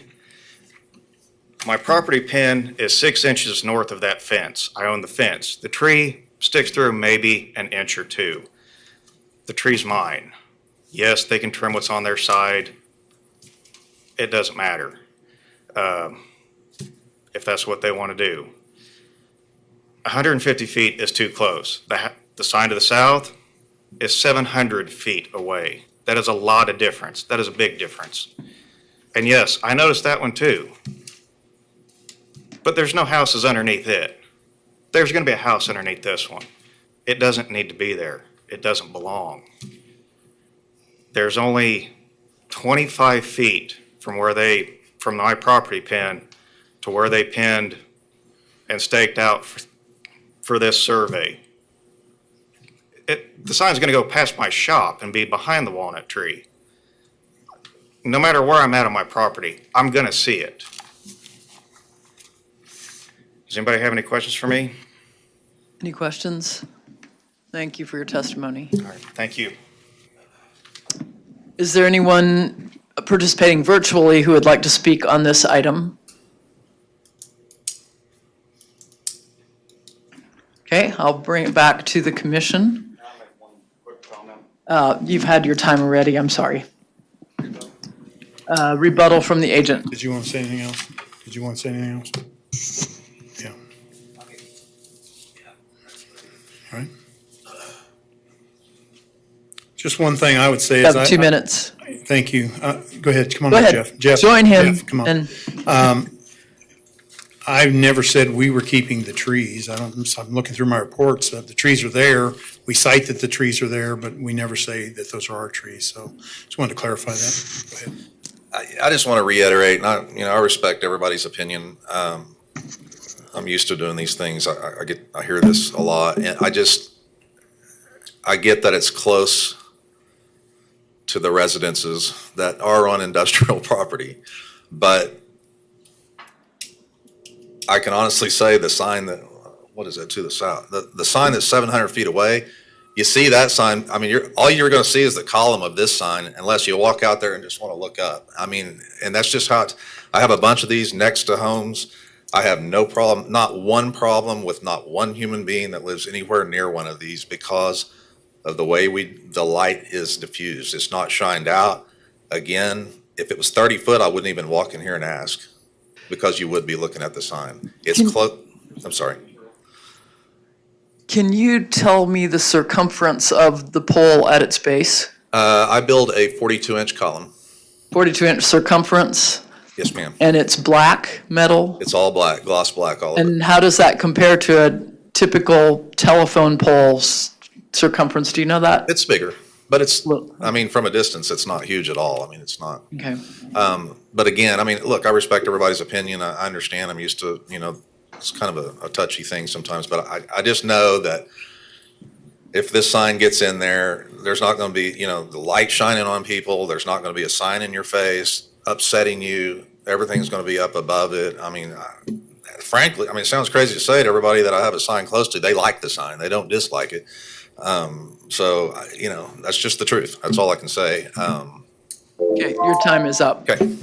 Any question from the commission for the speaker? If none, I'll bring the discussion back to the commission. Mr. McKay. There seems to be a difference in opinion on the zoning. You got here on our printout, industrial, people said that it was residential. What is the true zoning? The zoning of the property is general industrial. These residential properties here are zoned general industrial. They are developed with residential homes. I understand, but people said that they got the property on their piece of property and some property around it zoned single family? The properties to the There's 3 lots north, to the north. the properties to the north, these properties right here are zoned single-family residential with single-family homes. So the residential properties to the north are zoned residentially. The residential properties along 39th Street are zoned general industrial. I have a question. Go ahead, Commissioner Cunningham. When you first started your presentation, you said that the sign couldn't be more than 300 feet to residential property. Does that matter that it's zoned industrial? No, it does not. The way the sign code is written is it says residential zoning as well as residential uses. Okay. Okay. And that is why they're asking for the exception, is they want to place a sign that is less than 300 feet. Commissioner Warren. And oh, I'm sorry. Go ahead, Commissioner Well, Cunningham. it's very interesting that Mr. Ferris calls it an exception, but it's written up as a conditional use.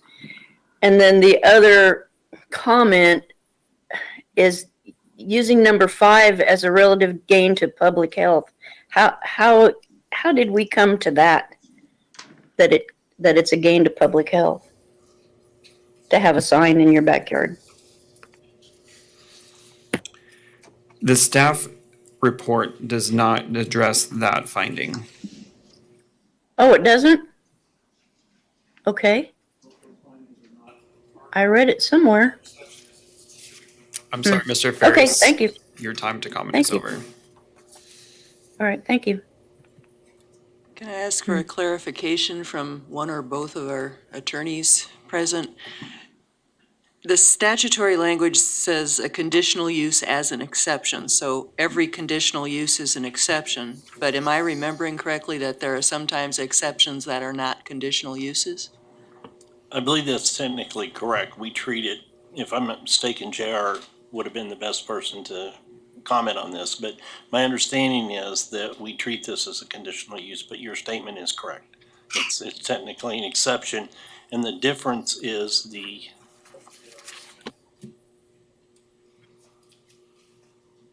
thank you for bailing me out, JR.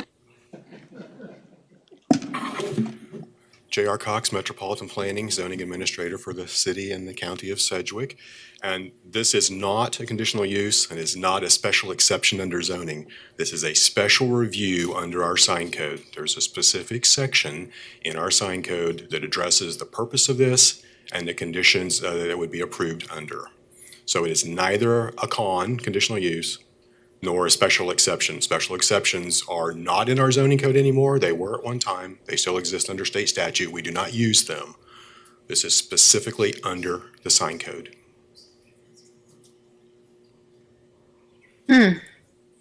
Thank you. Yes, ma'am. Oh, I'm sorry, Commissioner Warren. If you drive down the road and you look, this is a place where you would expect to see a sign like that. I mean, this looks right. It looks like it's the way that it should be. That's what you see miles to the north, what you see to the south. So I would move to approve with per staff comment. I have a motion to approve. Second. I have a second from Commissioner Green. Discussion? I live with one of these in my backyard. Don't notice it except on the day that they put it up. I think the height is an issue. When it gets higher, it becomes more visible in my experience. Other comments or discussion? I would call then for a vote. All those in favor, aye. Aye. Those opposed, nay. Nay.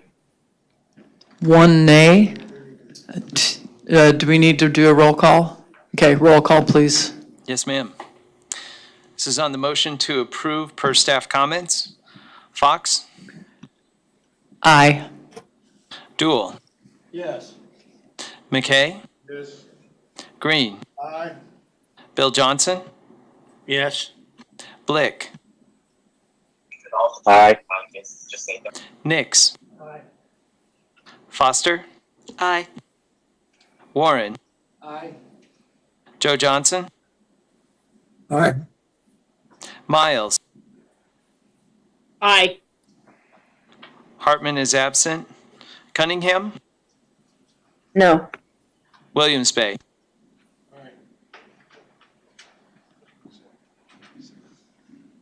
Motion passes 11-2. Is that accurate? Ma'am, I had Were you- 12-1. 12-1, okay, 12-1. Yours was a aye. Thank you.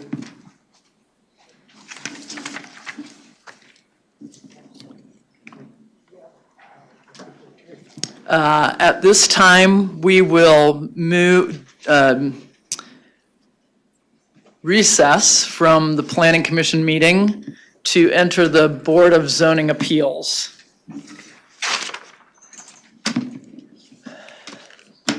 I would call for a motion for approval of the April 21 BZA meeting minutes. So moved. I have a motion from Mr. Green, Second. second from Commissioner Foster. I note that Commissioner McKay was absent from that meeting. I'll call for ayes for those who will accept the motion. Aye. Aye. Any opposed? Hearing none, motion passes 12-0, one abstention. Now, we will hear the case BZA 2022-00038. We will hear BZA 2022-00040. Case BZA 2022-00041 is the one that relates to the case we just heard. And then BZA 2022-00042. As we get to that item, we'll determine if we need to hear a staff report or if we can take a motion on that case when it arises. So if I could call for a staff report on BZA 2022-00038, please. Philip? Do you want to take a moment and determine if the applicant or agent is? Is the applicant or agent present? Yes, we're present. Okay. Very good. Thank you, Madam Chair. Philip Zevenbergen again for the record with planning staff. BZA 2238 is a variance request to increase the allowable square footage for a pole sign on a property at 311 South Hillside. The applicant is requesting to permit a 31% increase in the permitted area from 32 square feet to 42 square feet for one on-site pole sign on property zone general office at 311 South Hillside. The applicant is also requesting that a portion of the sign be allowed to have an LED or electronic message center component on both sides. The request to increase the sign area requires the variance. The request for the LED portion of the sign can be approved by administrative adjustment. However, since the variance was required, both requests are being presented and the board will need to provide separate recommendations for each one, and we outline that in your report, and I will guide you through that when we get to that section. The sign code requires in general office that the square footage of area for a sign not exceed 32 square feet for a single tenant lot. This lot only has one tenant, so they are only allowed 32 square feet. They are proposing 42 square feet, as we mentioned before. The sign height will only be approximately 15 feet, which is lower than the 22 feet in height that they are allowed, so that's not an issue in this request. The sign code allows electronic message centers and or LED signs to be permitted in GEO by administrative adjustment, and as you see farther down in the report, that many properties in the vicinity, many office uses within the vicinity have LED signs associated with their property. Paul, can we go to the sign exhibit slide, please? The one that shows what the sign will look like. Thank you. As you can see on the exhibit, the dimensions are hard to read here, but I have them in the staff report. That 30 square feet of the proposed 42 square foot sign will be the LED component. That's this section of the sign right here on the bottom side. And the remaining 12 square feet, so a 1.5 by approximately 8 foot portion of the sign will be a static sign that states the identification for the law office.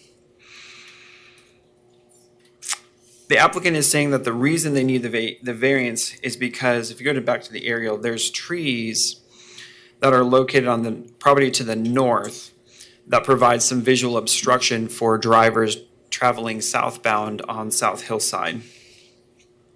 And they state that the increase in size will help increase the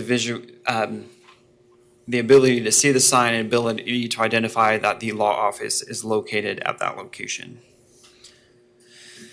Properties surrounding it on the hillside portion of the site are all general office with office uses. Properties behind on the other side of the alley, fronting Lorraine Avenue, are two-family residentially zoned with single-family homes. Within a quarter mile, like I said, multiple properties have LED signs. Staff really does not have concern with the opportunity to provide an LED sign for the law office. As with variances, we have to determine if the 5 criteria, or the board's responsibility is determining if the 5 criteria by which variances must be approved actually exist. So the first criteria is the uniqueness of the property. The applicant states that the property is unique due to the abutting property to the north having the 6 trees within 2 feet of the sidewalk. The applicant claims that these provide a visual obstruction for all clients or prospective clients traveling south on South Hillside.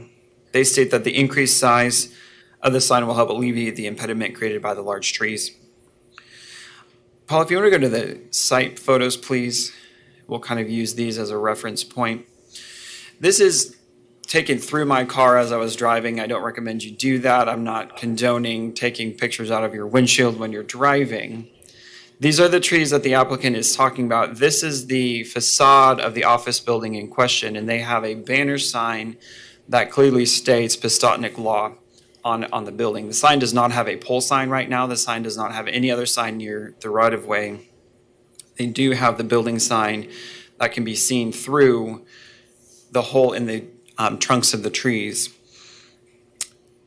It is staff's opinion that they have not demonstrated how an increase in size by 31% to 42 square feet will increase the visibility of the office building when there's not currently a pole sign on the property that they can prove is invisible at 32 square feet, in addition to the fact that you can see the building sign as they're traveling down South Hillside. So staff's opinion and this criteria is that there hasn't been a demonstration that the increase in size will actually improve visibility over 32 square feet, considering the top 12 square feet are the only portion of the sign that will actually identify the location as the Pistotnik Law Office is, and likely the LED portion of the sign will be displaying messages related to the business and not necessarily the business itself. The second criteria of granting the variance will not adversely affect the rights of adjacent property owners.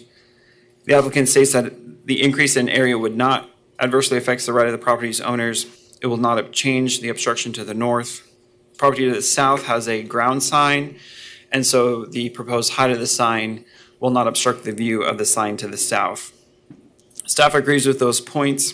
However, as we've stated before, they have not demonstrated how the additional 10 square feet actually will improve the visibility of the sign or of the property when there is not an existing pole sign that's obstructed and you can see the building sign from South Hillside. In addition, if this is approved, and since there has been no variance approved in the recent vicinity, approval of a variance for this could encourage other property owners in the area to request variances for increases in size and potentially set a precedent for approval. Third criteria is that the strict application of the code would constitute an unnecessary hardship on the applicant. The applicant states that the application of the code would result in this hardship because of the obstruction of the trees on the north prevents clients from viewing the signage. Roughly half the persons of the people traveling on South Hillside would not be able to view the sign until they are nearly past the property. In addition, the law office currently owns an LED board that sizes correctly to the variance request, Without the variance, the law office would have to purchase another LED board, creating a significant unnecessary expense. Again, staff's opinion on this is they not have demonstrated how the increase in this sign will increase the visibility.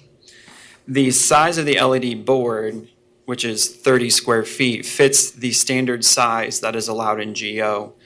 They could use the LED sign to advertise for their office in addition to other messages, and would not need the additional 12 square feet on the top of the sign to advertise the law offices. In additionally, purchasing a sign that does not meet the sign code requirements and then asking for a variance to allow you to use the sign that you purchased, staff feels that this is a hardship that is self-imposed. Fourth criteria states that the variance will not adversely affect the public health, safety, morals, welfare, convenience, prosperity, general welfare, and harmonious development. The applicant states that it will not have the adverse effects on these criterion. They consider it a minor variance, and it will not have an impact on the public. Staff opinion is that it will have an adverse on the harmonious development of the community. There are no other variances approved in the vicinity. And so by granting a variance approval at this location could invite or encourage other variance requests and set a precedent for approval.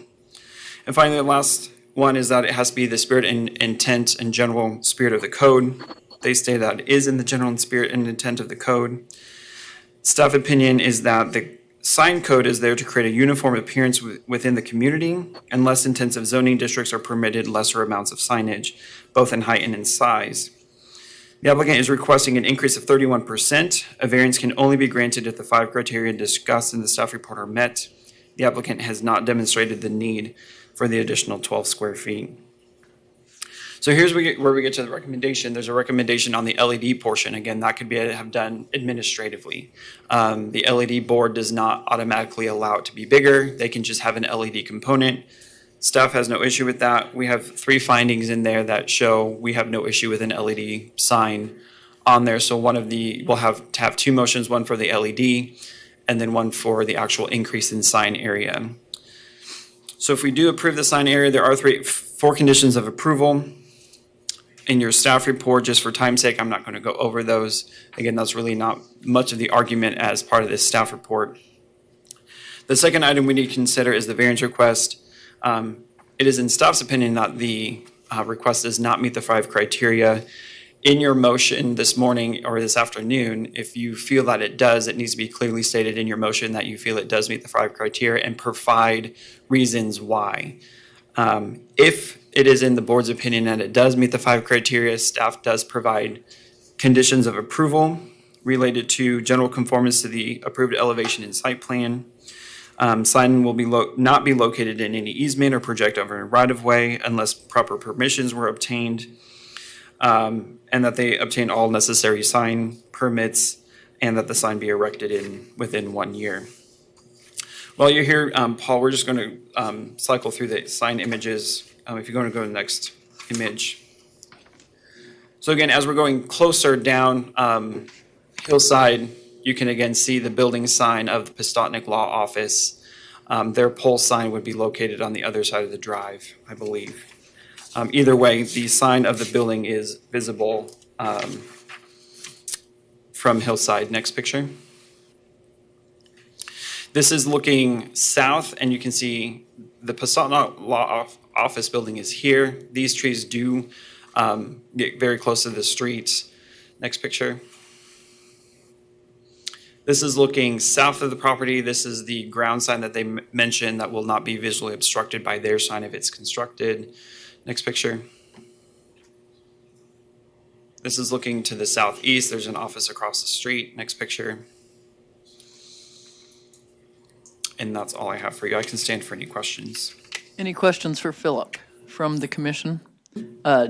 Commissioner Foster, go ahead. Just for clarification, Philip, do we need to vote on the LED sign aspect of this, given that it's an administrative adjustment? Do you want us to vote on it anyway? Yes, we are processing them together so that they did not have to use two separate actions. They submitted one application. They did not have a separate fee for the administrative adjustment. Knowing it's a lesser ask, you also have the authority to approve that as well. Right, thank you. That helps. Any other questions for Philip? Then we'd call the applicant or agent. Brian Collignon, 2130 North Clear Creek, Wichita, 67230. I think from our standpoint, if the LED sign is approved, perhaps the most logical thing would be to erect the LED sign, and then we get a visual of whether there is a blockage from the tree or whether the LED sign is sufficient in and of itself. I'm a personal injury attorney, not a zoning attorney.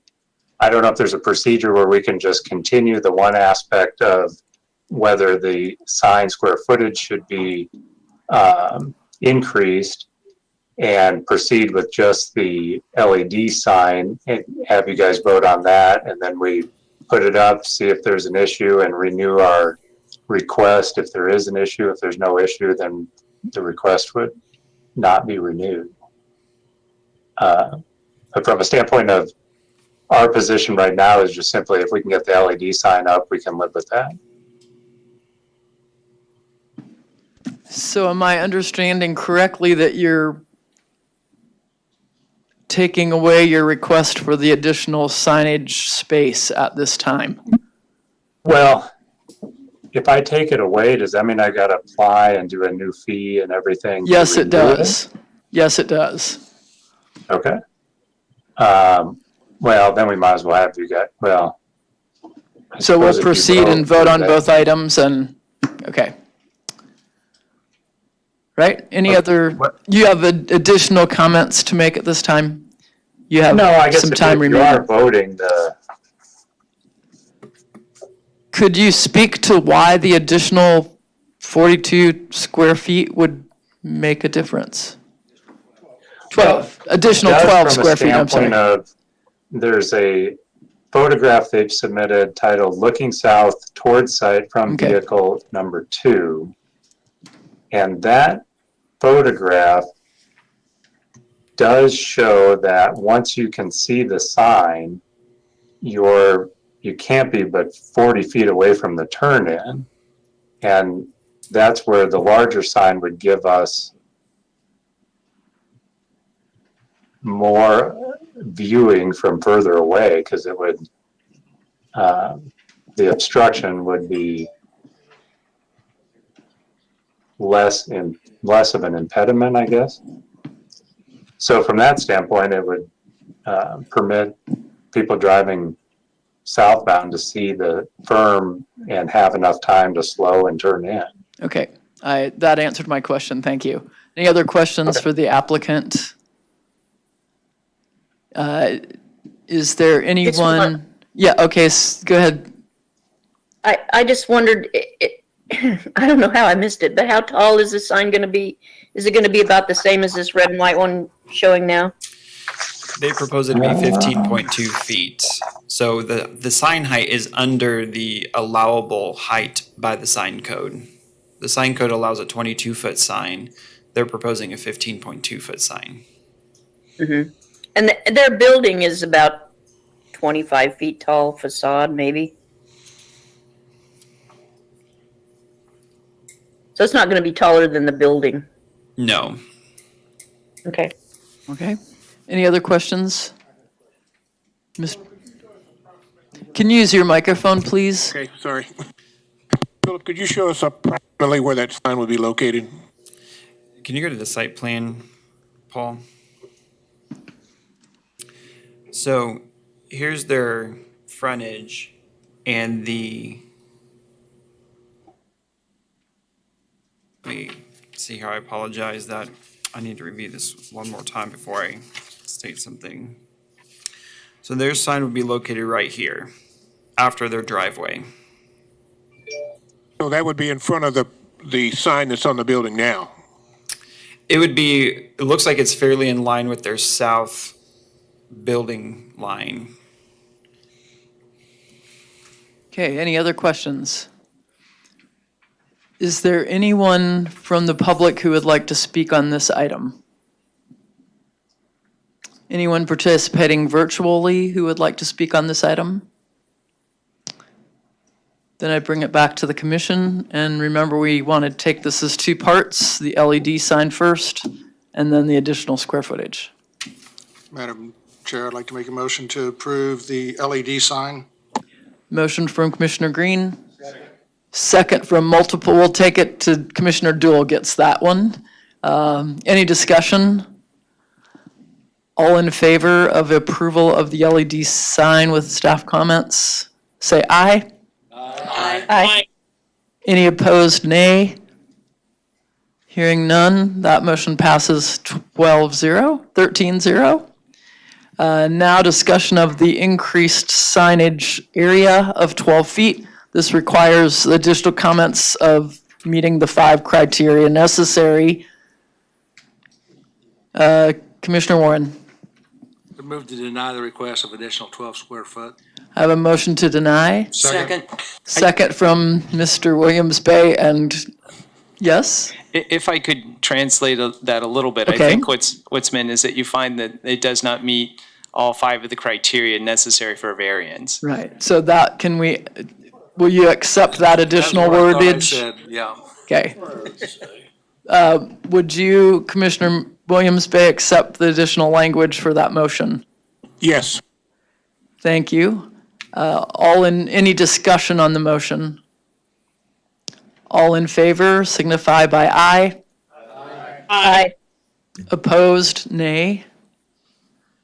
Motion denied, 13-0. BZA case 2022-00040. Philip, will you continue, please? Yes, ma'am. BZA 2240 is a unique case. It is not a variance request.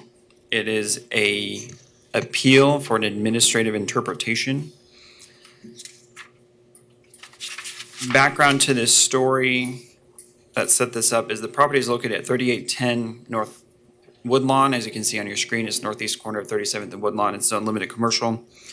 In the past, it did receive permission to have a billboard on the property. It had various things, not enough frontage within a certain distance within residential properties, and they were allowed to have the billboard. Paul, if you would just want to go to the first site photograph, please. I think that'll be helpful. Keep going. There you go. So a billboard is existing. It's an off-site sign allowed to advertise off-site goods, services, and messages. On August 11th of 2022, the property owner, received a notice of a violation from the Zoning Enforcement Division for using the off-site sign to advertise an on-site use, which is an expert auto care center. And the issue with that is the development standards for an on-site sign, like you would see for the Sonic in the background, are significantly more restrictive in terms of height and area, much like the variance we were just talking about.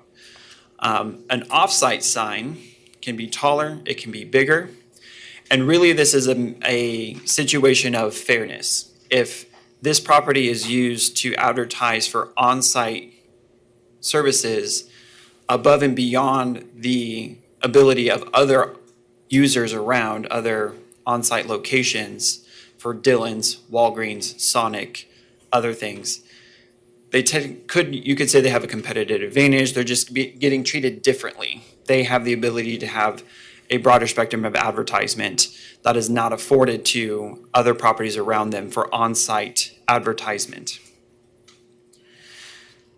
To best understand this discussion, let's dive into what the definitions are.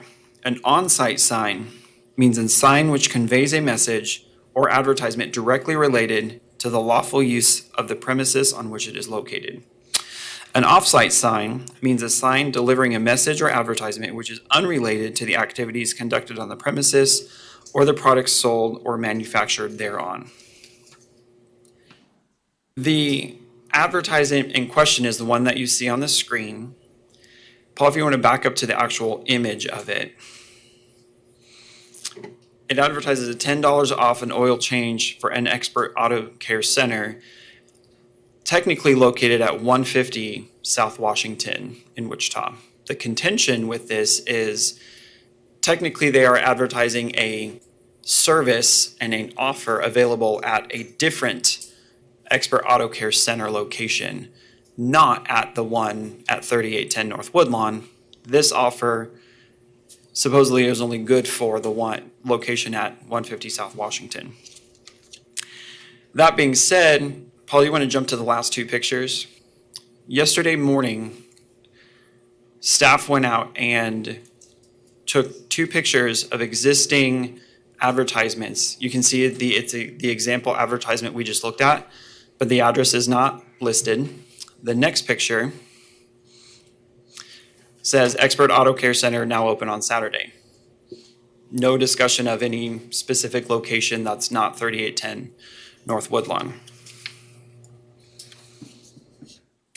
The applicant provided a appeal narrative. It's in your staff report. I broke it down in generality.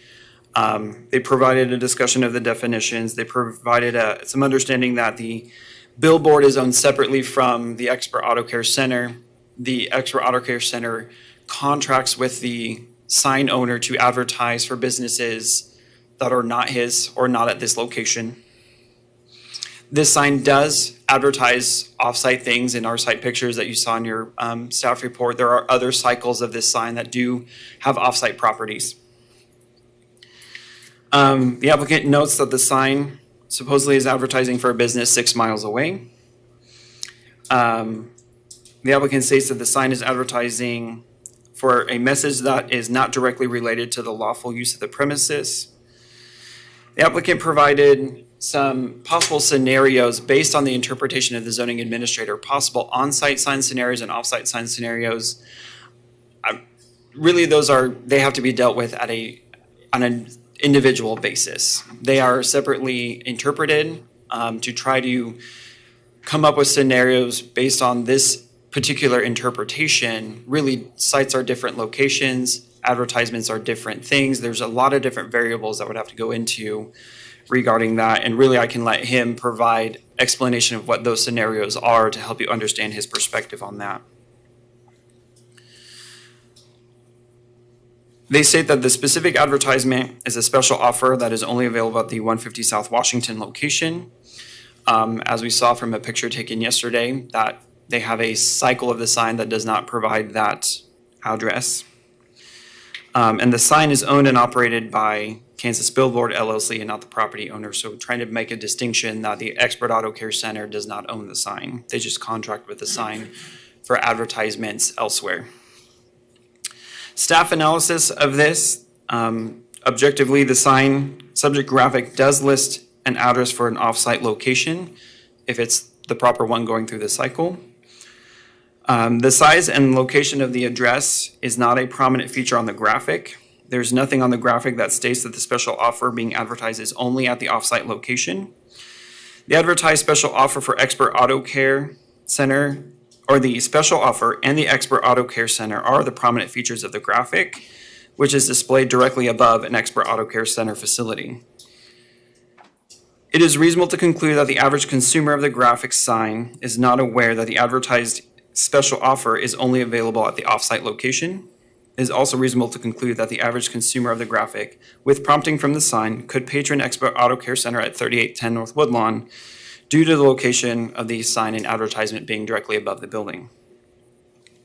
The example scenarios described by the applicant are alternative situations which would have to be interpreted independently by the zoning administrator. The way this can function is really you have two options in terms of a recommendation.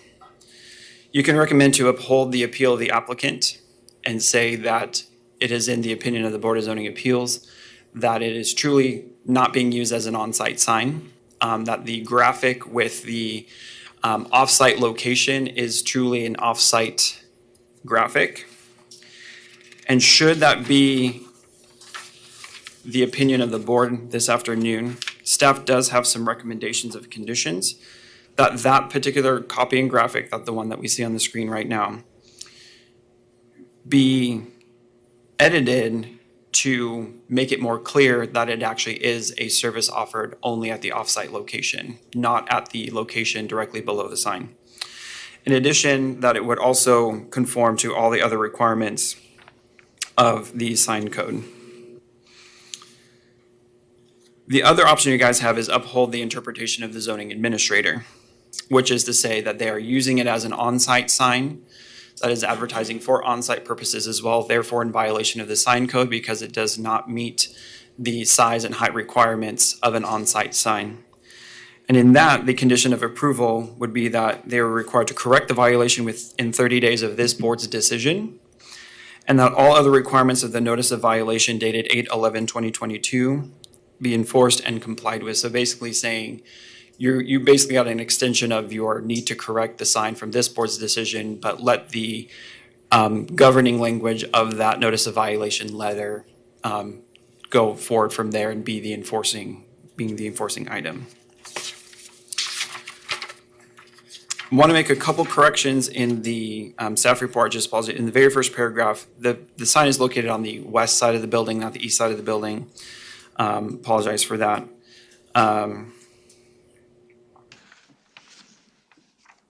I think that was it. I can stand for questions that you might have. Questions for Philip? Commissioner Foster? In the 2019 variance case that originally allowed this sign, was there a condition as part of that that if they violated one of the 5 conditions, the variance was no longer active? Or Again, that was similar to what we just talked about with the conditional use case, was a special review to allow the off-site sign. The off-site sign was permitted, and now it's under the enforcement of the sign code, which truthfully, I don't know the grit of the enforcement of, okay, they're using it as an on-site sign. Perhaps JR could speak to that, or maybe Jeff Van Zandt, but there are teeth in enforcement in terms of what reparations would have to happen if they are using their sign improperly and refuse to comply with enforcement of making corrections. Thank you. Other questions for Philip? Or Jeff, did you want to? Okay. Hearing none, we will call forth the agent. Seen you guys in a very long time, and again, now it's again, my name's Greg Ferris. I represent Kansas Billboards. This sign was incorrectly notified that it was in violation. That notice should have gone to Kansas Billboard, not to the property owner, because they have no authority really to do anything other than not pay for advertising. So that's neither here nor there. I will tell you that whatever this board's findings is, we will comply with. If you disagree with my analysis, those ads will immediately be taken off. And I concur with Philip that if you do find that we are not in violation, that we would predominantly display the addresses as, I don't review these copies, and I'll make sure that in the future I make sure that those copies do have those. And I think that's an important point, because when you look at what an on-site sign is, an on-site advertises that business. The offers that were prescribed and what we intend to do in the future, if it's allowed to go forward, will only, and again, Philip's recommendation I concur with, we will only be able to do those things that are not on this property. So if it's a coupon, it's only valid in the other location. This location is his new location, the one on Washington. He's trying to promote that. He's trying to build that location. And that's why he wanted to be able to advertise that and make special offers for that location only.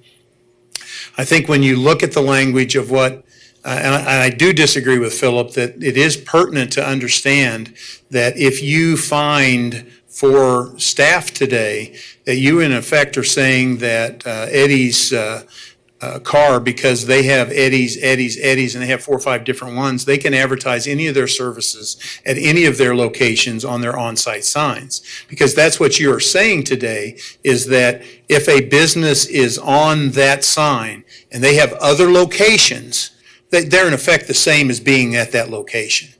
That is what you would be saying today, regardless of my disagreement with staff, is that you can't say that a business can't advertise other businesses on site, but they can't advertise businesses off site either. You have to say one or the other. It can't be both. So that's why I think it's important that you consider what the ramifications of your decision is today, because I know for a fact that there will be cases where on-site signs will be advertising businesses that are owned and have the same name as that business on other locations. Because I have clients who have already asked me about this, and I told them I can't do it. But if you're telling me today that a different address is the same business, then I'm going to tell them, yeah, you can advertise that, because the planning committee or the Board of Zoning Appeals has said that there is a differentiation, and that if a business is different address and you're making a advertising, even if you have different addresses or whatever, it doesn't matter.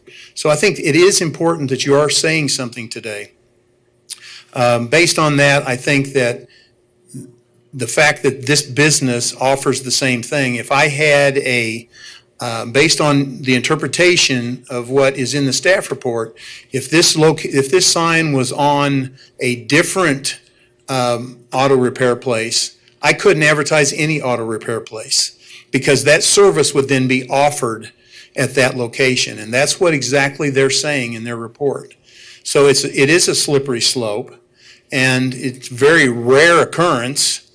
So I don't think there's a major setback. So if you find that what this sign is advertising is a location other than this location, and specify, excuse me, my mouth's getting dry, I should have got a drink in between presentations, specify that it can only, that the addresses have to be predominant, I have no problem with that and would concur with that.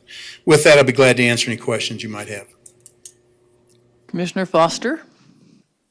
Greg, just to clarify, the land itself, this parcel, is owned by Mr. Feisel, but the sign is owned by Kansas Billboards LLC? Correct, and they have no relationship whatsoever, other than they lease the ground. And they have a contractual relationship to do the advertising. So Mr. Feisel has a contract with Kansas Billboards to advertise his expert auto business at all five locations, which he owns all of them, correct?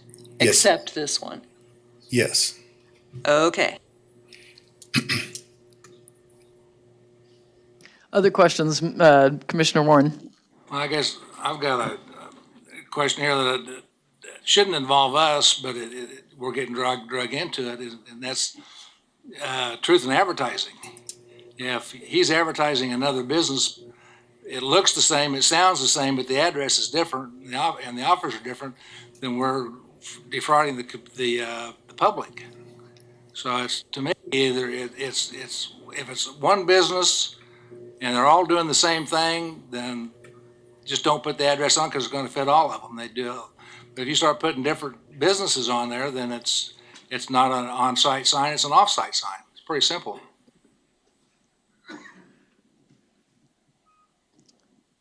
Other questions? Do we have anyone from the public who wants to speak to this item? I don't believe this is a public hearing, is it? Oh, that's right. I'm sorry. Let us bring, yeah, that's not a, yeah. What's the? Let's discuss, yes, thank you. Okay. Commissioner Foster. This original variance, and I realize this is different, but there are the 5 conditions we have to meet, and one of them is unnecessary hardship, and another is spirit and intent of the sign regulations. I don't think requiring the owner of this sign to actually use it properly as an off-site sign is an unnecessary hardship. But most important from my perspective is, I think this is a clear case of somebody trying to game the system. Regulating signage is important. It's communities that don't regulate signage become awful eyesores, and I think it's important that we regulate signage in the spirit and intent of the sign regulations. And I think the teeny tiny little print with the address of the other branch of this business down in the corner does not meet the spirit and intent of the sign regulations. I will be, unless somebody else wants to, moving to deny, or to uphold the, to support the staff. To deny the appeal. That's what I'll be moving, yes. Is that a motion? Does anybody else want to speak on this? Then I would move that we deny the appeal. Clarify that the options we were given that might help make it cleaner, if it would be, this is on page 4 of the staff report, to uphold the interpretation of the zoning administrator, which would be to require compliance with the notice of violation. You want me to read the whole thing? I think if. Okay, I would like to move that we uphold the interpretation of the zoning administrator, which will mean that the applicant shall be required to correct the violation within 30 days of the board's decision. All other requirements of the notice of violation dated 8/11/2022 shall be enforced and complied with. I have a motion. Is there a second? Second from Commissioner Warren. Any discussion from the commission? Call for a vote. All those in favor? Aye. Aye. Any opposed? Nay. Hearing none, the motion passes 13-0. An update on that is I believe it's 12-0 because I believe Mr. Blick left. Mr. Blick is okay. Mr. Blick, are you still present?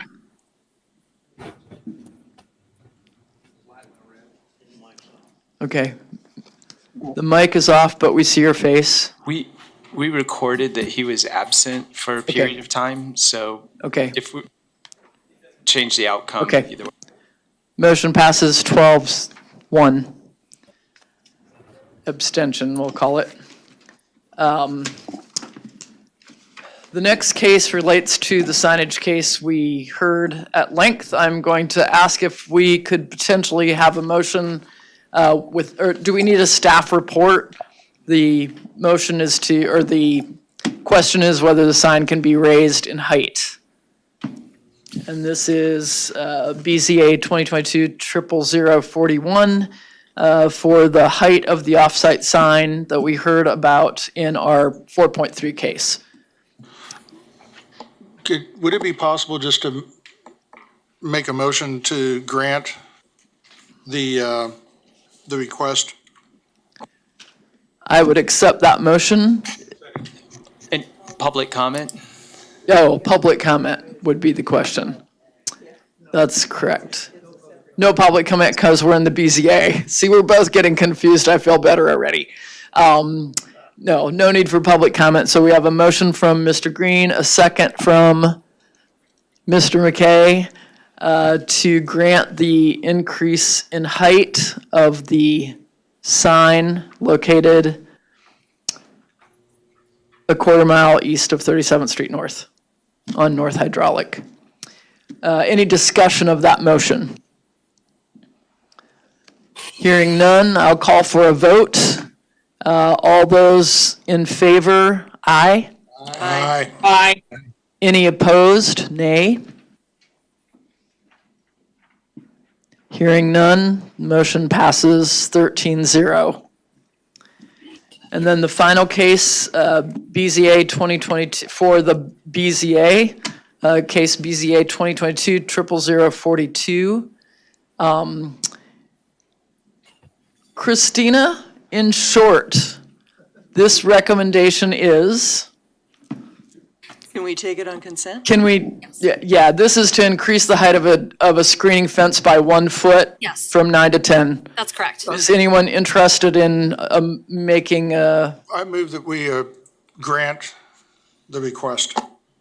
have a motion to approve, a second from Mr. Nix? Any discussion? Yes, staff comment? We'll interpret that as having met that it finds that the 5 conditions are in place for a variant. Yes. I had my microphone off when I said that, sorry. Okay, we have additional language added to the motion and agreement with the second. All in favor indicate by aye. Aye. Opposed? Hearing none, passes 13-0. That, we will now adjourn the BZA. And that returns us to our next case. The time is now 4 o'clock. We have this patient group of public members who've been here. I would like to say we'd continue with the next case and then take a break as soon as we've got our 2 remaining cases. I think then we're done. Can we bear with it? Right? If you need to go somewhere before you can listen, do that on your own. Okay, and we are losing 1 member at 4:30. So we'll try to proceed. Pardon me? Yeah, we have several left. We'll see where we're at. Okay, conditional, let's, show of hands, how many are here for 2022-00036? And how many are here for 2022-00041? Okay, so let's go proceed with those 2 cases. Con 22-00036, Aaron, please provide your staff report. Good afternoon, Erin Ebach-Friend with the Planning Department. Con 2022-00026 is a conditional use request to prevent an event center in the county on property zoned RR Rural Residential. The site is generally located west of South Hydraulic Avenue and on the north side of East 79th Street South. The subject property is located in unincorporated Sedgwick County within the city of Hayesville's urban area of influence and subdivision jurisdiction. Currently, the subject site is developed with a 3,985 square foot Quonset hut that has been constructed as a single-family residence. Should this request be approved, the applicant intends to rent the facility and grounds for wedding receptions and similar events. Event centers in the county are permitted by right in the RR Rural Residential Zoning District on sites that are 20 acres or greater in size. In this case, because the site is just over 1 acre, that is what has necessitated the conditional use. The applicant, should the conditional use be approved, the use would be subject to the supplementary use regulations outlined in the zoning code, and the applicant is prepared to comply with these standards. However, they are requesting the waiver of the 100-foot setback requirement to be able to utilize the existing structure on the site. So the supplementary use regulations have a requirement that states that the structure in which the event will occur should be 100 foot away from all property lines. It does meet that on 2 sides. However, on to the east and west, it does not meet that 100-foot setback requirement. Any waiver of the supplementary use regulations must be recommended for approval by the MAPC, but then would need final approval by the Board of County Commissioners. So should this request be approved, it would not be able to just be approved like a typical con. It would automatically have to go to BOCC. Yeah.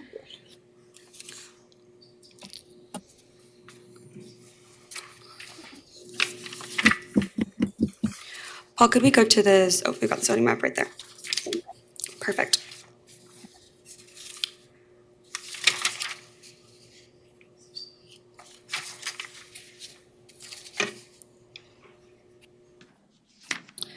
Well, the subject property is zoned RR Rural Residential.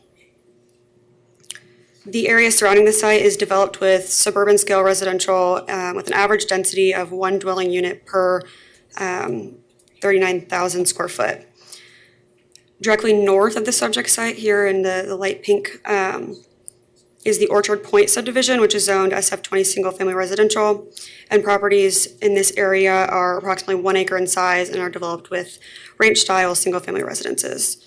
To the south of the subject property is another single-family residential subdivision zoned SF20. Property abutting the subject site to the east is also zoned RR Rural Residential and is developed with a single-family home.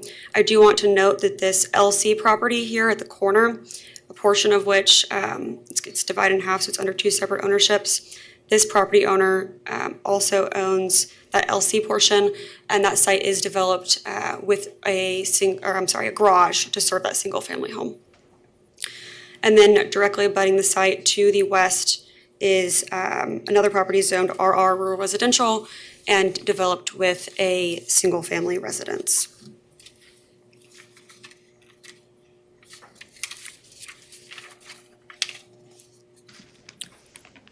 Due to the proximity of the proposed event facility, the surrounding residential properties could experience an increased level of noise and light pollution when events are held.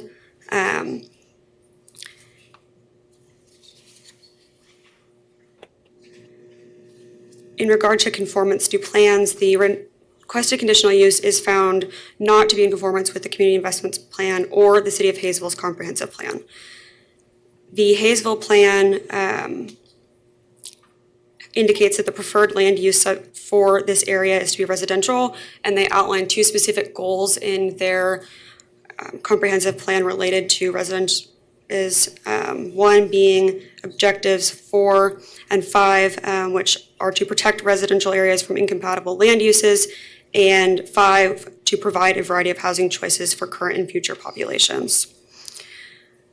The 2035 future growth map has designated this site as being in the small city urban growth area. And general guidelines by the plan for development suggest that higher density residential uses and neighborhood serving commercial uses should buffer lower density residential uses from higher density commercial uses. The subject site here directly abuts suburban scale development and is without adequate buffering to transition and scale from an event center to single family residences.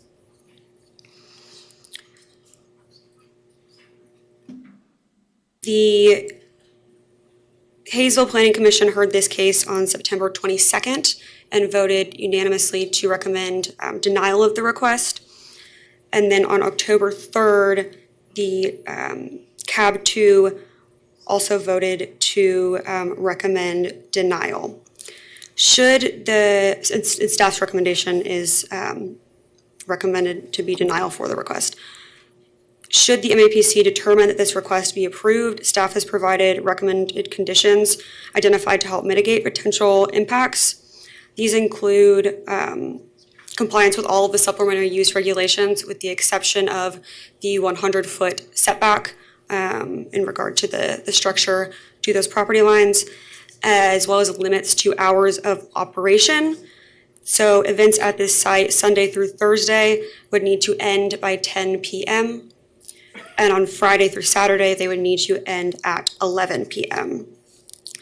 The applicant has stated that they are amenable to all of staff's conditions, should this be approved, and has also mentioned since the publishing of the staff report that they do plan to add some noise mitigating material to the interior walls of the structure to eliminate some of the audio impacts of its potential use.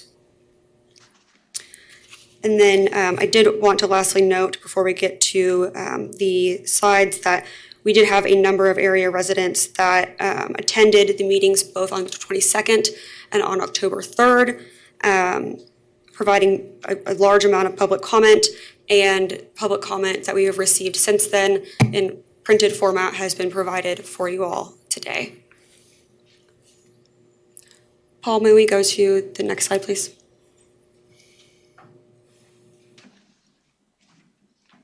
Next slide, please. you can see, that is in the small city growth area. Next slide, please. This is a draft site plan for the site. The applicant will need to work with, should this be approved, the applicant will need to work with fire to determine, and building to determine the actual occupancy of the site. Once that is determined, then the parking would be based on the occupancy from that. Next slide, please. Again, a draft of parking spaces. Next slide, please. This is facing the site, so you can see the existing residential structure and the circle drive. Next slide, please. A closer image. Next slide, please. This is the abutting single-family residence to the east. Next slide, please. This is an area of trees that buffer the site from the residential neighborhood to the south of the property. Next slide, please. Again, facing that residential neighborhood to the south. Next slide, please. You'll also see that a number of trees screen the site from the property to the west. Next slide, please. And then we are back to the aerial. With that, I am happy to answer any questions. Any questions for our staff? Yes, Commissioner Warren. Yeah, you may not be able to answer this question. Nobody may be able to, maybe the applicant or maybe some of the people that live in there. What's the history of this building? It obviously was not originally built and designed to be a residence. So my understanding is that the site was built, or that residence was built, I think, around the 1960s, and it was the Quonset hut that was kind of purposed into this residential use. There was a request for a conditional use back in 2008 that was denied to permit vehicle sales on the site. And I believe that the applicant, while the vehicle sales were not permitted, they continued to kind of do some vehicle storage that maybe was non-conforming to the single family, or I'm sorry, to the rural residential district. So there is a certificate of occupancy, though, for that as a residence? Do we know that? That is my understanding, is that yes, it has been used as a residence since approximately the 1960s. Okay, thank you. Any other questions for staff? Next, we would call the applicant. Hello, give us your name and address, and then you have 10 minutes. Okay. My name is Tanya Tillman, and we have Brookstill Properties. That address is 2020 West 21st Street North, 67203. We really do appreciate the opportunity to be able to talk with you. Our business is a local business that's family-owned, and we all participate in it. So really, our heart is invested, as well as our hard work, into this project that we would like to do. Our goal and our plan for this resident, or this Quonset hut, is to actually make a family-friendly venue and event center where many happy occasions could be celebrated. Our event center will be purposed towards weddings, reunions, and anniversaries, and we won't ever have rock concerts or wild parties. That's not the clientele that we are trying to get to come to our venue. We really want our venue to be an asset for the community, and at present, we are cleaning up the bad conditions that were left by the previous owners. There's over 100 tires, there's a burned-down garage, buried trash. The aerial views of the property before we possessed it with the last owners, there shows about 37 cars and trucks that you can see from the aerial view. So obviously, this is a place that's been in disarray for a while and needs to be cleaned up and used for something better. So we just wanted to show what the situation was with the previous owners. Also, they, as Aaron kind of indicated a little bit, they use this property to run possibly an illegal chop shop, an illegal towing service. That's what one of the inspectors had told us, that he was there many times because of that. So really what we're doing is trying to get it done the right way with the right permits and to have a good, proper, legal business. So we know that the previous owners did not take care of the property, and in fact, they did the opposite by really not respecting the area or the community or the neighbors. In the area there's already a limited commercial in the neighborhood, and actually it's just 140 feet from our site. If we are permitted this conditional use permit, we can only have an event center. With the already existing limited commercial property in the area, it could be developed with a large variety of commercial options that could be better, more intense actually, and greater in scale than our event center will be. Also, there seem to be some concerns regarding traffic if we were permitted to have a venue. So we've noticed that 79th Street is what we sit on, and there is constant traffic on 79th Street. It's really not just like a neighborhood street. And I sat one day for 30 minutes and counted 144 cars that passed, so there was quite a few. There are 3 event centers that we've found that although they do have different zoning, they operate in very close proximity to residences, neighborhoods. They operate sites that are similar in size to ours within the city of Hayesville and also in surrounding area. So we know that there are conditions the staff at MAPC has set forth to make this a successful event center, and we definitely are willing to follow that and put forth all their suggestions. And as Aaron brought out too, something we're wanting to do or planning to do is to put in soundproof so that it wouldn't disrupt from the outside. So within just a few weeks, some of the things we're doing to make progress is the professional roofers will be there. They're going to mend, seal, and color the roof, which of course the roof, it goes all the way over. So it will make quite a difference and a noticeable improvement in the property there. We'll have new windows put in. The yard will be completely cleaned up, as already stated, but that includes like all those tires getting rid of, which we hope will help with mosquito and possibly mice problems that comes from that kind of situation. There's much mold on the inside of the house, so under direction of professional remediators, we at present are having the mold removed and remediated. And we want to make it beautiful inside as well as outside. It is a very nice community that it's situated in, and we would like to make it nice to be able to fit the surroundings. We will be finishing out fencing on the west front side of property to have all 3 sides of the property with barriers between us and the neighbors. Besides that, we really do have a closure within the whole property except that area. We want this to be a real credit and asset to the community. So again, all that you and the staff at MAPC would recommend, we are very much willing to do to make this a great place for families to come together for happy events. Thank you. Any questions for the applicant? I have a Mr. question. Commissioner Warren? It sounds like you're ready to invest. Is that working? Okay, it sounds like you're ready to invest a fairly significant amount of money to bring us up to speed. If you're denied, do you have a plan for recovering that expense? That is something that will be our second stage. We'll need to figure out exactly what we will do at that point. This is something we've wanted to do for quite a while as a family. And that particular, the Quonset hut it's very neat. I mean, it can be amazing, I think. And you had asked earlier about what was there in the past, and we have friends that's lived in the area for a long time, and they said that's where the orchards were. So I do think it was lots of orchards down there in that area, and then a water problem happened, and then they all kind of went away. All the trees died and such. Commissioner Blick? Just a question for a speaker. I see your site plan. It shows there's a concrete slab that's in the back. Is that where the building that was back there that caught on fire, is that the concrete slab you're counting as? Yes, it is. And then the parking spaces, now are you putting, it shows 76 parking spaces. Are you going to put them on that slab, or is that in between the Quonset hut to the slab? It would also be on the slab. We would have to make that area depending on the fire marshal, how many people occupancy we're allowed to have, but it would be on that slab, and then it would have to be further a little bit towards the house, some too.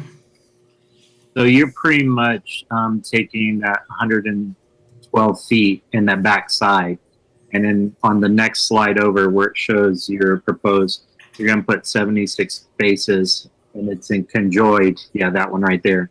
That is pretty much 112 from north to south, and then whatever it is width. Okay. Right, yes. All right, that kind of answers some questions. Okay, thank you. Commissioner Foster? Have you developed a business plan yet as far as how many people you expect to have at an event at a given time and how many cars you think would be there at a given time?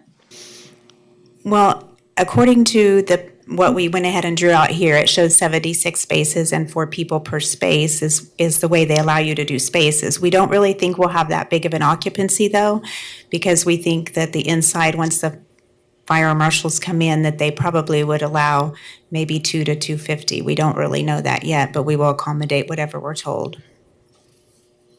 Thank you. Other questions?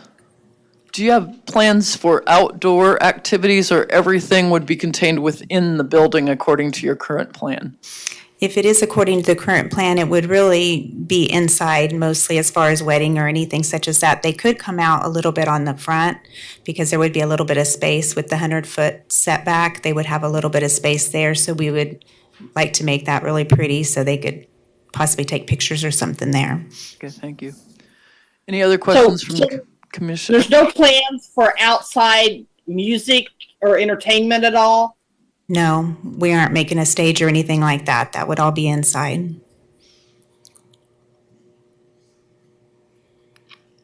Any other questions? Thank you. Thank you. Now we'd begin our public comment.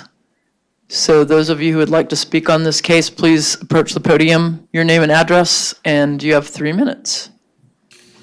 And thank you again, all of you, for your patience sitting. You've learned so much about the zoning process in Sedgwick County, haven't you? I'm sure you're just loving all that you've learned. Okay, go ahead. Oh yeah, it's been a learning event here. My name's James Smith. I live at 1510 East 79th Street. I actually have the property that joins directly to the east. My wife and I bought this property in aspects of finding quiet, peace and quiet.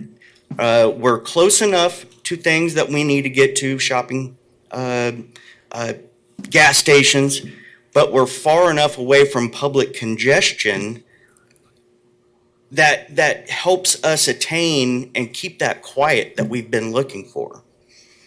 I know myself, and I can speak for the surrounding neighbors, that we all share in an opposition to this type of a venue. With this type of a venue, yeah, we've already talked about the increased traffic, not only in vehicles, but in people as well. Embedding this type of a venue right in the middle of our neighborhood is essentially increasing risk to both health and welfare of all surrounding properties. Noise, we've talked about the noise. And, honestly, I've been to weddings, I've been to reunions, I've been to these type of events. And those type of events aren't necessarily always contained within. How many times does that spill out to the outside?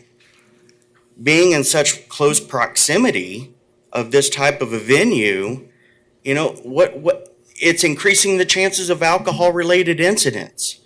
Who's to say somebody has a little bit too much to drink and decides to try to drive away from one of these 76 parking spots and drives through an adjoining property? I think we've already heard an example of that from a previous speaker on a different case, but this chance is greatly increased. So therefore, it's putting us at a health risk. We've already talked about the noise, but as far as the traffic, we're greatly concerned about not only just the vehicles, but also people. The other thing is, and I would ask you to ask yourselves, if you were in the market of looking for a house, what kind of interest would you put into a property that was right next door to a venue like this? Probably, I would venture to say minimal. If I really found a house that I really liked, but it was next door to a venue like this, I would say I don't even need to look at it. Thank you very much. Thank you for your time. Thank you for your testimony. Any questions for the speaker? If none, the next speaker.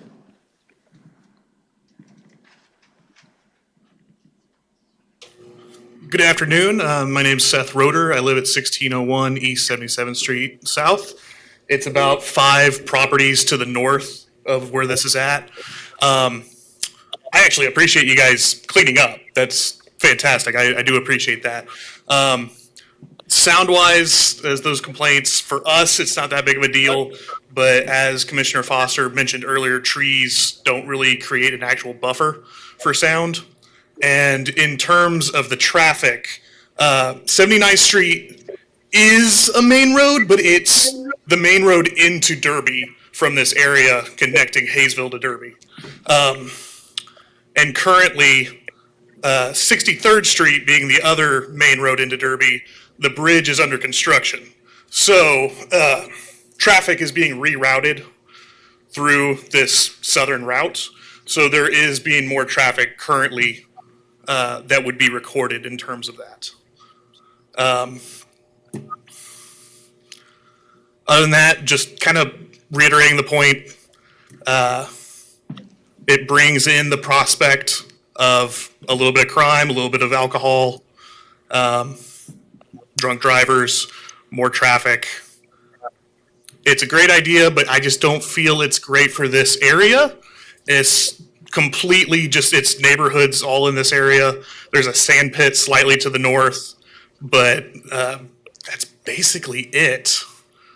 And I don't have any more to comment. Any questions? Any questions? Thank you for your testimony. Thank you. Next speaker.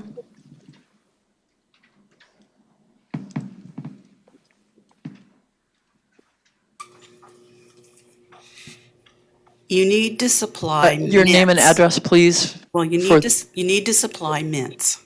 Oh, sorry. Okay. My name is Dina Roeder.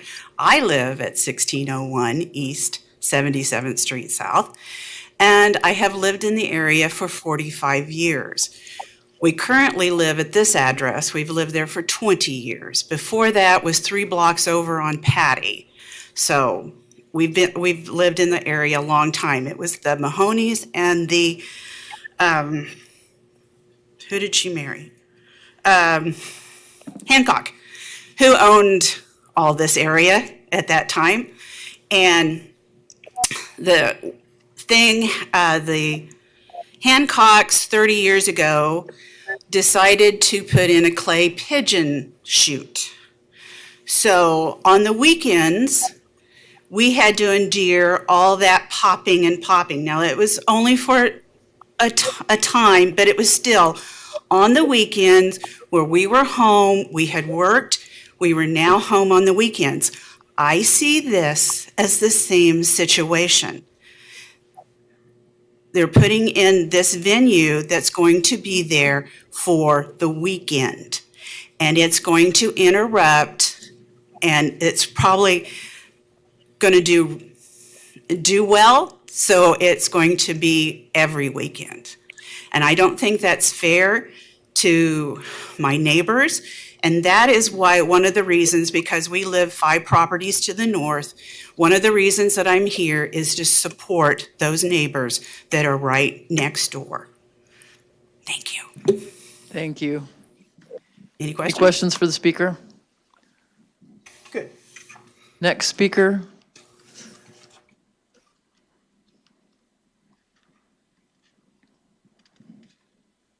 My name is Marcy Smith. I live at 1510 East 79th Street South with my husband.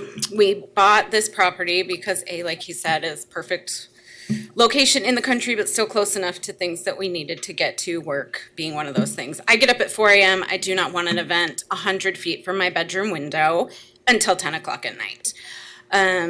We also do own the garage that's in the, I don't know if I'm doing this right. That's in the, they said it was zoned as light commercial, which we were unaware of that when we purchased the property. The previous owners were unaware of that as well. So we had no idea that that's how it was zoned. It will never be zoned while we're living there, as it will never be used, excuse me, as a commercial property. It's our house. It's the first time we've ever had land. My husband is a combat vet and he's retired military. We moved here to be closer to his family. We like this place because it is less than a mile from his parents. It's less than a mile from his sister. And we love it. It's the first time we've ever had land. And I feel like my husband deserves to have a property that he can be proud of. And if we do ever decide to sell at some point, he's already spoken to our mortgage company and they said it will decrease our property value to have a commercial property right next door. We basically share a fence with them. So that's all I have to say. Thank you. Any questions for the speaker? Question from Commissioner Warren. Yes, sir. So you're opposed to any kind of commercial business in there, not just a venue, but anything that had a commercial taste to it? Correct. Commissioner Hicks. So, Nix. so were you must have been opposed to what was there before. Sounds like it was not a very good deal, right? Yes, we weren't happy with the neighbors that were there before. I used to work nights and I would stay up all night before my next night shift and I could hear them sawing and cutting up metal 2-3 o'clock in the morning. So it was a nuisance. We do have dogs and they would bark at that. So it was very difficult to deal with that. And when they left, we had no idea that this would even be a possibility that somebody would try to put a commercial property right in between houses.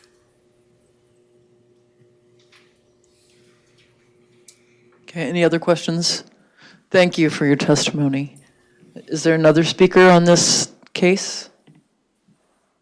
Any speakers virtually? Are you going to?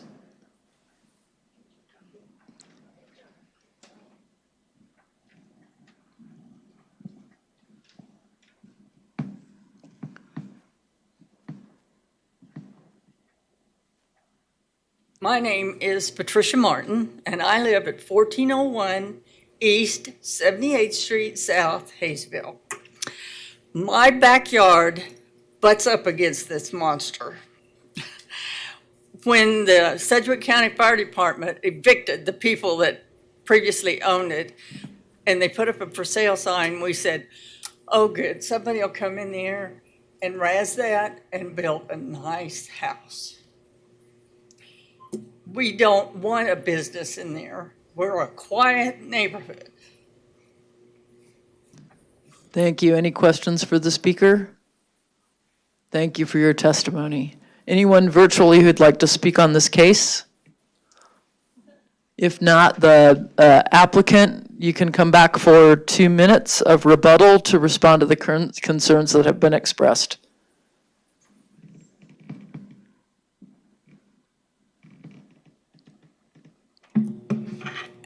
I don't know if there's any specific questions or anything. I feel like that the house before, the previous owners, it was really, really bad. And like saying that they were doing things during the night, I would agree with that. It's really a bad situation to have neighbors like that. Way worse if they're not taking care of the property. And if you worry about things coming into your yard, animals and stuff because of all of the trash. I don't know if there's any other thoughts or anything that anybody had questions on. We've been over there working, and so we do hear things in the neighborhood. There's some kids that like dirt bike in the neighborhood, so it's not a super quiet neighborhood. And then with 79th Street traffic, but it's just neighbors. And then you hear music, like when we were there Saturday, people playing their music, which doesn't bother us at all. Our family grew up with dirt bikers, so we don't mind that. But it's just typical neighborhood, I guess. So if there's anything else, thank you. Any other questions? Then let's bring it back to discussion of the commissioners. Commissioner Warren? Gathering my thoughts here. In a perfect world, you would knock down the building, bulldoze it, haul everything off, and start with a new house. But we don't live in a perfect world. We've got a property that's been distressed for decades. And somebody's trying to do something to clean it up and do an improvement to the area. There's no outside activities that are being planned as a part of this. Everything's going to be inside. I was really on the fence on this one as which way I was going to go, but I'm looking at this and saying that there's not an easy answer to it, and this is the best thing to come down the pike in a long, long time. So I'm going to move that we approve with the conditions set forth by staff under the approval. We have a motion on the table. Do I have a second? Yeah, I'll second it for discussion. I was kind of feeling the same way coming into this. I didn't realize how much the new owners are planning on investing into this property, and I realize that the site plan is all that has been presented to us, and it's lacking in a lot. I can identify that, for example, 76 parking spaces are not going to happen back there in the back. But I mean, that's beside the point. I think that I hardly endorse the project that they've got planned. And right. Okay, we have a motion and a second. Discussion. So I'm not going to be able to support this because number one, it's out in the county. It's less than 5 acres. If you've ever gone, there's no noise requirements out in the county. So if they get in there and the noise is loud, and I don't know what the closest distance is of the houses that are next to that, but I drive by this property all the time and I know that they're pretty close. We put these neighbors potentially in a position where if the noise is really loud, they can't do anything about it because there's no noise ordinance out in the county. And if you've ever lived in a house that you had a neighbor, even a couple of houses down, that plays music really loud till all hours of the night, it really inhibits your ability to enjoy your existing property. So for that reason, I won't be able to support approving this. Thank you. Commissioner Foster. I do appreciate all the work that's being done to clean up this property, and I'm sure the neighbors do too, but that doesn't necessarily mean this is an appropriate place to have a commercial event center. I think it's not. It's just simply surrounded by too much residential use. It's a residential zone. If the applicant wanted an event center, I think they should have looked for a more appropriate location. It's not the neighbor's fault that you're putting in a lot of work to clean up the property. I will not be supporting this particular application. Commissioner Jewell. I know this is not an ideal use of that property, but I think we need to consider if nothing's done to it, it's going to stay the way it is. And if you're one of the people that lived in that area, which would you rather have? Take a chance on somebody that says, you don't know what's going to happen with what people tell you, but it sounds like it's going to be a better option than what's there now. So I'm going to support it. Commissioner Nix? I think I'd have to agree with Mr. Duell. I don't know exactly how long it's been in disrepair, and the people who had the property before obviously abused the thing. If it just sits there and it's vacant, I mean, there's no guarantee that someone's going to come in and buy it and build a big house. And so I'm going to support it. I would take a chance on the people just based on what we have heard today, that we'll get in there and do a good job and try to keep the noise down and have a nice venue. So that's my opinion. Any other comments before we call the question? I have one. The comment about there's no way they can get 75 parking lots in the back, that seems to indicate that they may not be able to put as many people into their business as they planned. So that makes me wonder if it has a chance of going, and there's no guarantee, that somebody will buy it and put a big house there. but there's no guarantee that somebody won't. And I have friends in Texas that bought a Quonset house and made a beautiful home out of it. So there are other possibilities, and I don't see that there's enough parking. If they need 250 people to be profitable on an event, where are they going to park? I guess all over the place. But I don't think I can support it either. I think there are other uses for this property, and I think the market's hot, and something else might be done to it. Other comments or discussion? I think I would then call the question. Let's do a roll call vote.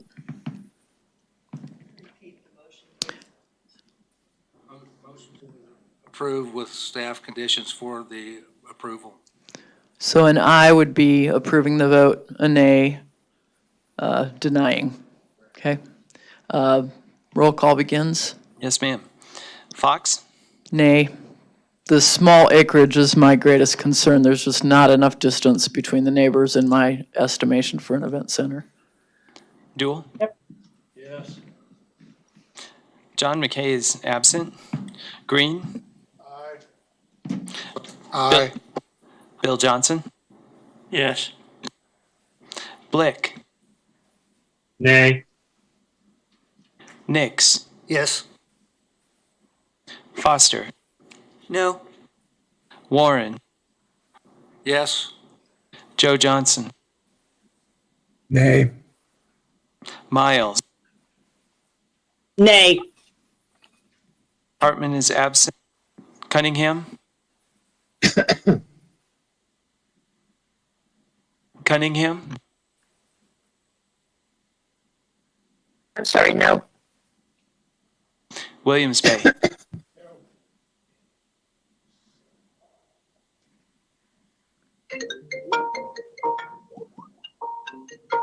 Ma'am, I have 5 voted in favor, 7 against. Motion fails, 7-5. Do we want a positive motion to deny, or is that vote enough? To that question, Justin Wagner, Deputy County Counsel, I would suggest having a motion that would carry.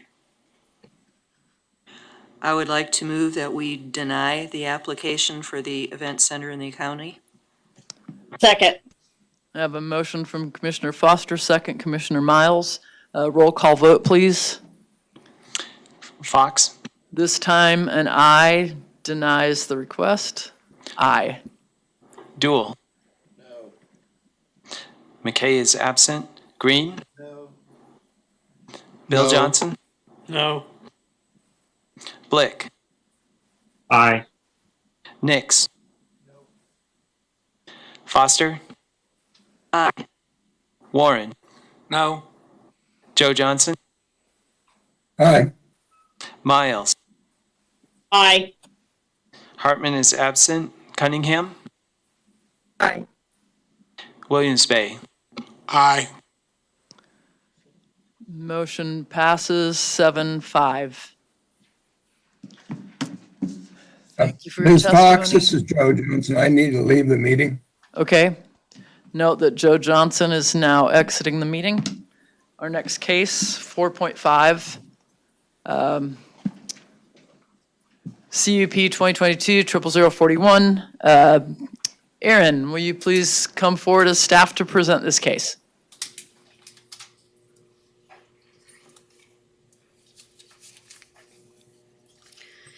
Good afternoon, Erin Bach-Friend again. CUP 2022 00041 is a request to amend the Hanley Residential Community Unit Plan, CUP DP 154, to permit a car wash on parcel 7 of the CUP. The subject site is zoned LC Limited Commercial and is located on the east side of North Webb Road and within 1/4 mile of East 21st Street North. This parcel is just under 1 acre in size and is currently developed with a vacant commercial structure. I believe it was a bank previously. The proposed amended language would add a car wash to the list of permitted uses for the parcel, subject to the supplementary use regulations and the development guidelines of the CUP. The CUP is 47 acres in size and has a total of 7 parcels. These include a multifamily residential complex, an assisted living facility, and a church. Parcel 7 is located in the northwest corner of the CUP. It abuts the Hanley Commercial Community Unit Plan right to the north. Paul, if we could actually go to the CUP diagram, that would be wonderful. Next diagram, sorry. Okay. And you have a copy of this in your staff report as well. It's a little difficult to see here, but you can see this is north. So we've got North Webb Road here, and then this is 21st Street. This is parcel 7. The Hanley Commercial CUP is here abutting the property to the north, and then the residential CUP kind of wraps around the commercial CUP there to the north. And so with that, the commercial CUP is zoned LC Limited Commercial District. It is developed with a service station, convenience stores, a convenience store, multiple indoor dining, outdoor establishments with established patios and strip retail. To the south and east of the site, of the subject site, the property is developed with the Regent Assisted Living Facility. This property is zoned GO General Office District, and then the subject site abuts, again, North Webb Road to the west, and does face on the other side of Webb a financial institution, and then the Legacy Park Wilson Estates addition is also abutting the site across North Webb Road.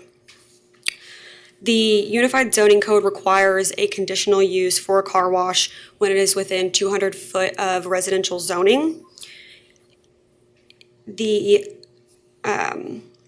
When this request is on property with the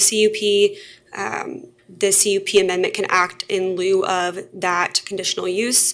But this site, due to its proximity to the Legacy Park Wilson Estates properties on the other side of Webb, being approximately 150 foot away, if this use was permitted, without the CUP, it would still require the conditional use approval due to the proximity to residential zoning.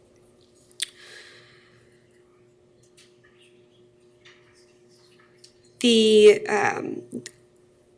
proposed CUP language provided by the contract purchaser has provided anticipated hours of operation, which are 7 a.m. to 7 p.m. Monday through Friday, 7 a.m. to 6 p.m. on Saturday, and 10 a.m. to 4 p.m. on Sunday.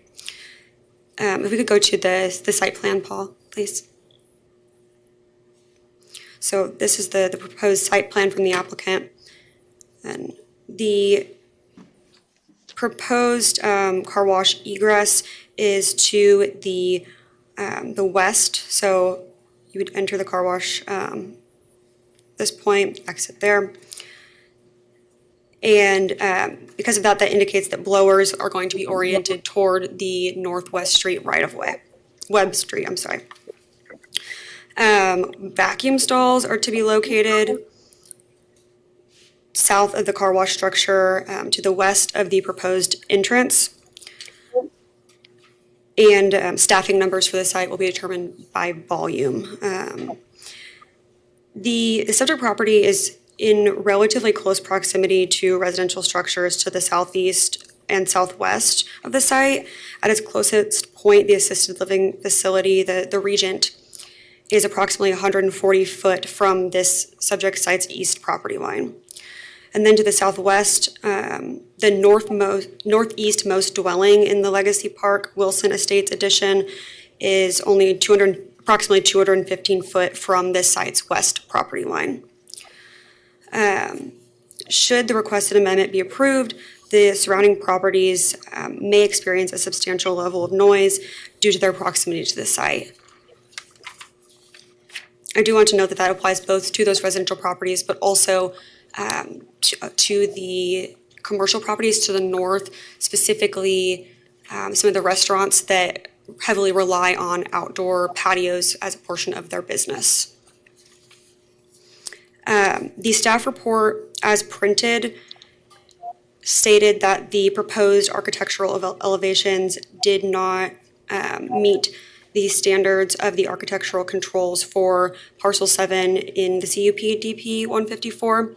I have since spoken with the applicant, or their agent, I should say, and they are prepared to, rather than request an amendment to the architectural controls, which would be required if they were to go forward with the plans as submitted, they are going to revise the provided elevations to meet the requirements of the CUP, specifically those in regard to the roof pitches, the facade being brick and siding and of colors more similar to properties in the CUP to the north, as well as the residential, the Regent Assisted Living Facility to the southeast. So I did want to update they are willing to do that should this be approved.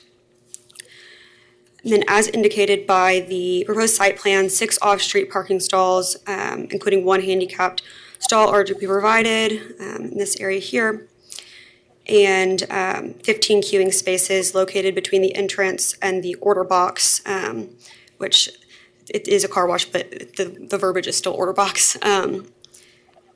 What is shown on the site plan does meet their queuing requirements in regard to what is required by the zoning code. Staff finds that the requested amendment does not conform to the community investments plan, as the intensity of the use and the associated impacts of the proposed car wash are not seen to be what is recommended, not seen to be suitable for what is recommended by the plan for the subject area.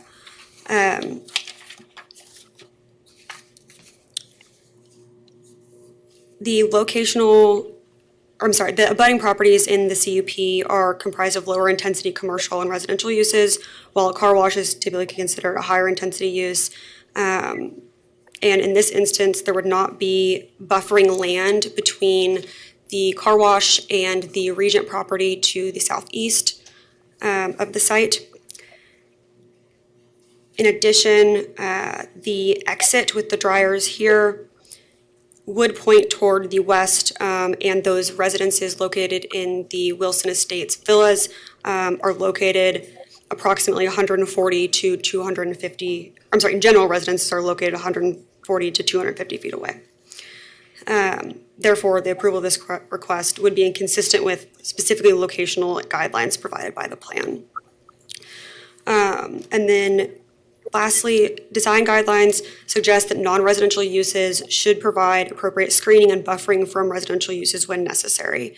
And these uses should have site design features that limit traffic, noise, lighting, and adverse impacts on surrounding residential land uses. There is currently a masonry wall that runs along the site's west property line, separating it from, the east property line, separating it from the Regent property to the east. However, additional site design features may be necessary to limit all of the potential negative or adverse impacts of the proposed use. And based on those impacts to the surrounding properties and the nonconformance to the comprehensive plan, staff is recommending denial of this request. And if we could, I'll go to the site photos. If we could move to pictures here. So this is the pre-existing bank building that is currently vacant. Next photo, please. This is the Regent facility, which you can see does fit that kind of residential character with the multiple pitches of the roof and the siding and brick facade. Next photo, please. This is just directly south. There's another kind of office type of building there, and then that private drive. Next photo, please. This is directly across from the subject site, across North Webb. So you can see there's Sunflower Bank, and then you can't see in this photo, but just, over, let's see, southwest of there was where the Wilson Estates subdivision is located. Next photo, please. And then here you can see, so I'm standing kind of, when I'm taking this photo, right kind of at the center of the site or parallel with the door, but you can see that the Dino's restaurant patio here to the northeast, and then the Greystone or Jack's patio up here to the north. Next photo, please. And then with that, I am happy to stand for questions. Questions for Aaron? Seeing none, we will move to public comment. I'm sorry, what did I miss? Applicant or agent? Yes, you get to speak too. Applicant or agent, please, will you come forward? Pardon me? It's been a long day. I even have 2 checklists. Is the applicant or agent still with us? Online? Yes, this is Andre Sutiano with James Civil Engineering in Allen, Texas. The applicant, Take 5, car wash just informed me to request to table this case until the next meeting. Sounds like they want to defer the case until the next MAPC meeting. We have members of the public here who've been waiting patiently. I'm going to look to legal on this one. Yes.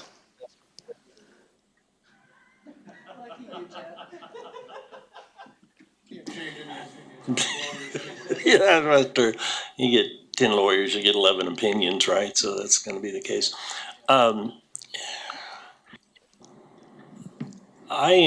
We've already heard this, and unless they've got a justification for deferral, we've got a lot of people, like you said, that's been sitting here. I don't like allowing the public to speak and then coming back after the fact and doing it and keeping the meeting open. So I would state that one of the options you have is 1, allow the deferral, or 2, make sure they have some kind of specific reason for not wanting to go forward. Can you state for us a specific reason that we can't proceed at this time? Again, we have members of the public who have been waiting all day to give testimony. I understand. He was waiting for the meeting also, but then he has to jump off to another meeting, and then he asked me to ask the planning commission if we can table the case. He had to go to another meeting. Are you able to speak on the applicant's behalf? Not really, because there are some issues that he can explain much better than I do.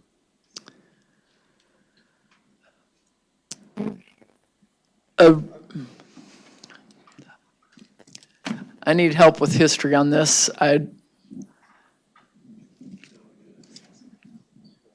Can we go forward with testimony and provide a complete, or Commissioner Johnson? Commissioner Johnson needs a microphone that works. I guess if they're going to defer it, maybe it never comes in front of us, so they're not going to get it approved. So in that respect, I'd be in favor for a deferral, and if I want to speak against it, I want to see what they come up with before I make any comments, because I wouldn't want comments made in here and they got a chance to go back and try to overcome those. But that's my personal opinion. Was that a motion to defer? I'll start with some discussion first. We have additional legal comments, or Commissioner Duell. I just had a question. Microphone, please. Excuse me. I had a question as to the applicant. It shows Equity Bank, and then it shows Take 5 Car Wash. why is the bank part of the applicant? Is that the bank that was there? And what do we know about Take 5 Car Wash? Anything? I believe that the Equity Bank owns the site, and Take 5 Car Wash is the contract purchaser of the site, should this be approved. But Equity Bank is actually the owner currently for the property.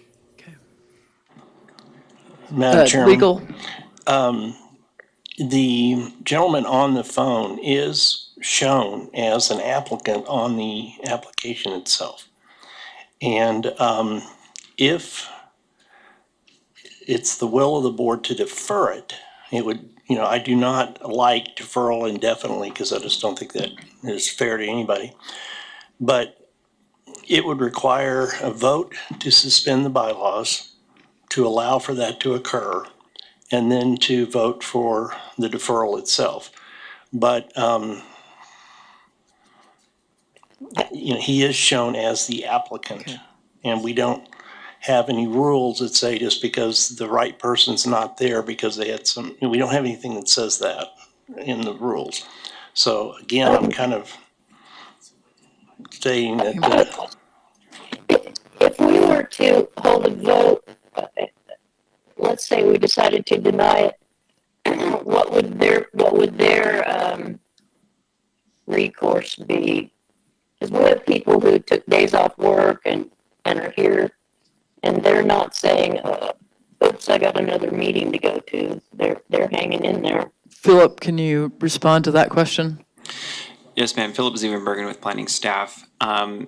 If the planning commission were to recommend denial, this will be going to the district advisory board 2 next Wednesday. Because it's a CUP amendment, it wouldn't necessarily have to go to city council, but if you recommend denial and the district advisory board recommends denial, then it does not go to city council. It's done.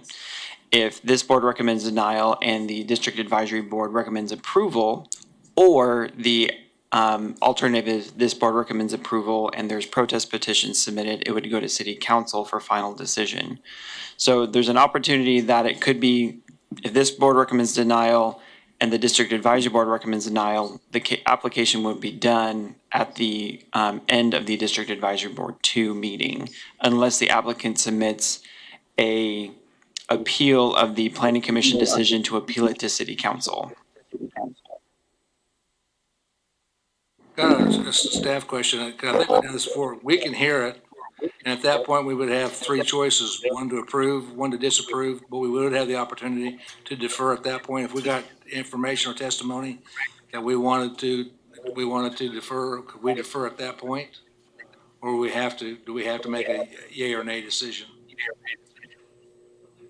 Well, sorry, one point I would bring up, and I'm so sorry, I don't know that it addresses that question, Mr. Warren, but the issue is that you've had a staff report on this item, and now the applicant is saying they want to defer it. And the question is, what about the precedent that sets for other applications if they don't like the staff presentation and we've had no notice to defer it. So we've had a case on the agenda that has said deferred so that people who showed up knew that they shouldn't waste their time sitting and waiting to speak. And so I just look at it from a precedent standpoint. I'll defer to legal though. Yeah, again, I'm sorry I can't put my finger on it, but I think there's something in the code that talks about the ability of the applicant to defer prior to the matter. If they have the right to defer any time throughout the course, what Scott was saying is true. The applicant is here. The stated applicant on the application is present to speak. Yeah, it's been a long day, but everybody knew this was going to be a long day, and it's kind of one of those things that's kind of unfortunate.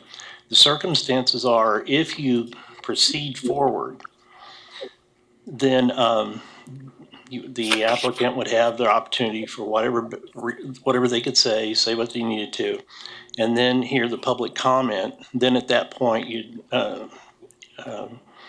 have the options available to you.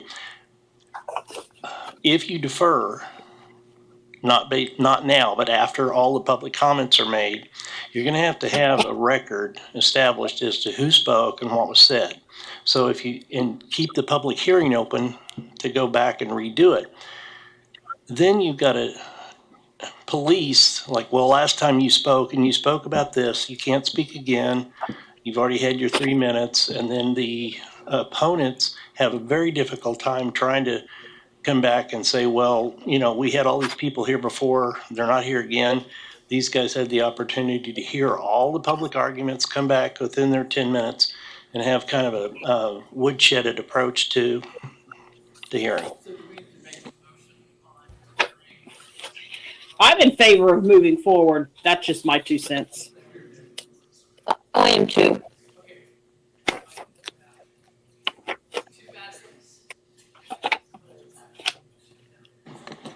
So we are going to proceed with this case. Do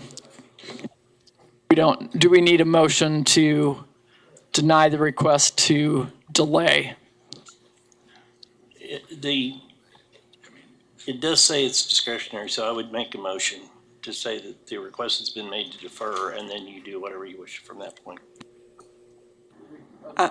I would make a motion to deny the request to defer at this point. Second. We have a substitute motion to deny the request to.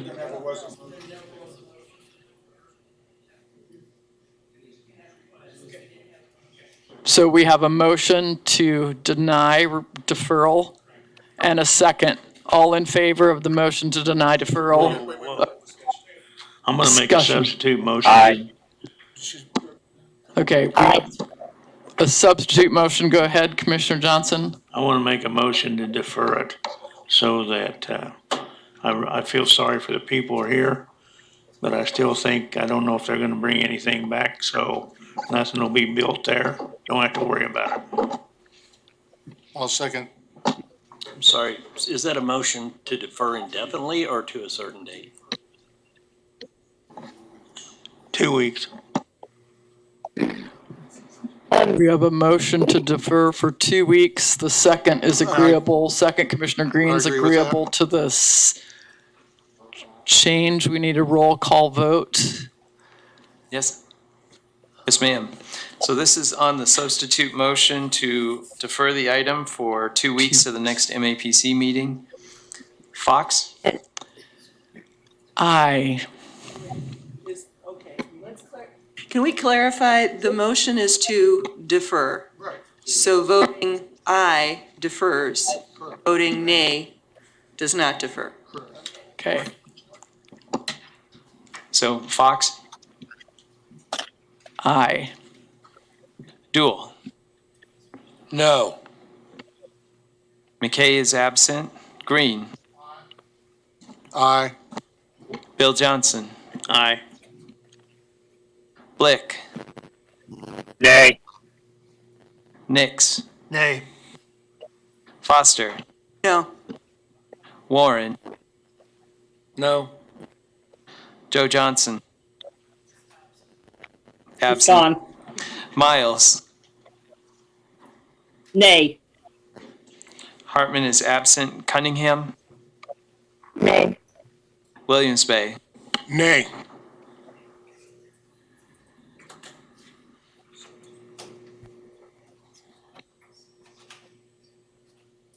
I have that the motion fails 3-8.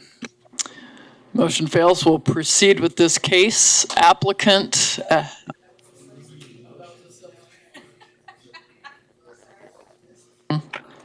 Now we vote on the original motion. The lawyer team is conferring. No, there's a motion on the floor. You voted on the substitute, so you need to go back to the original. Okay. The original motion. Denied the request for deferral. So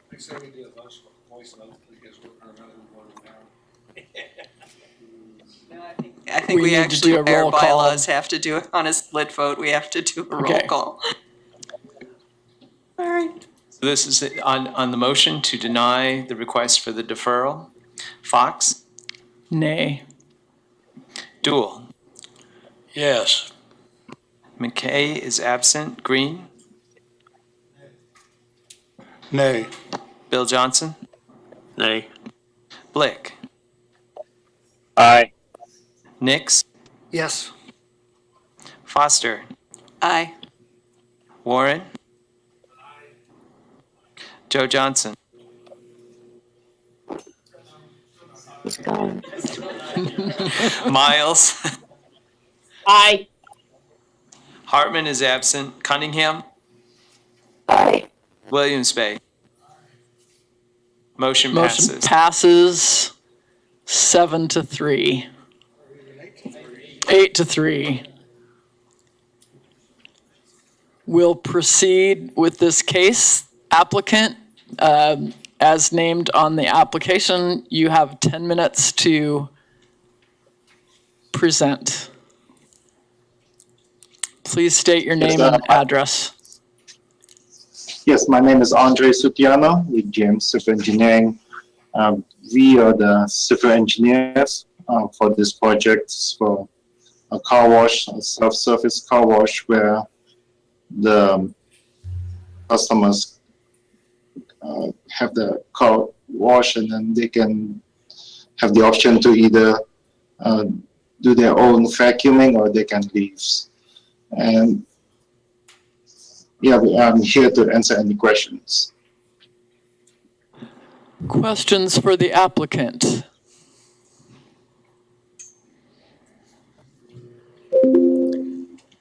Commissioner Warren.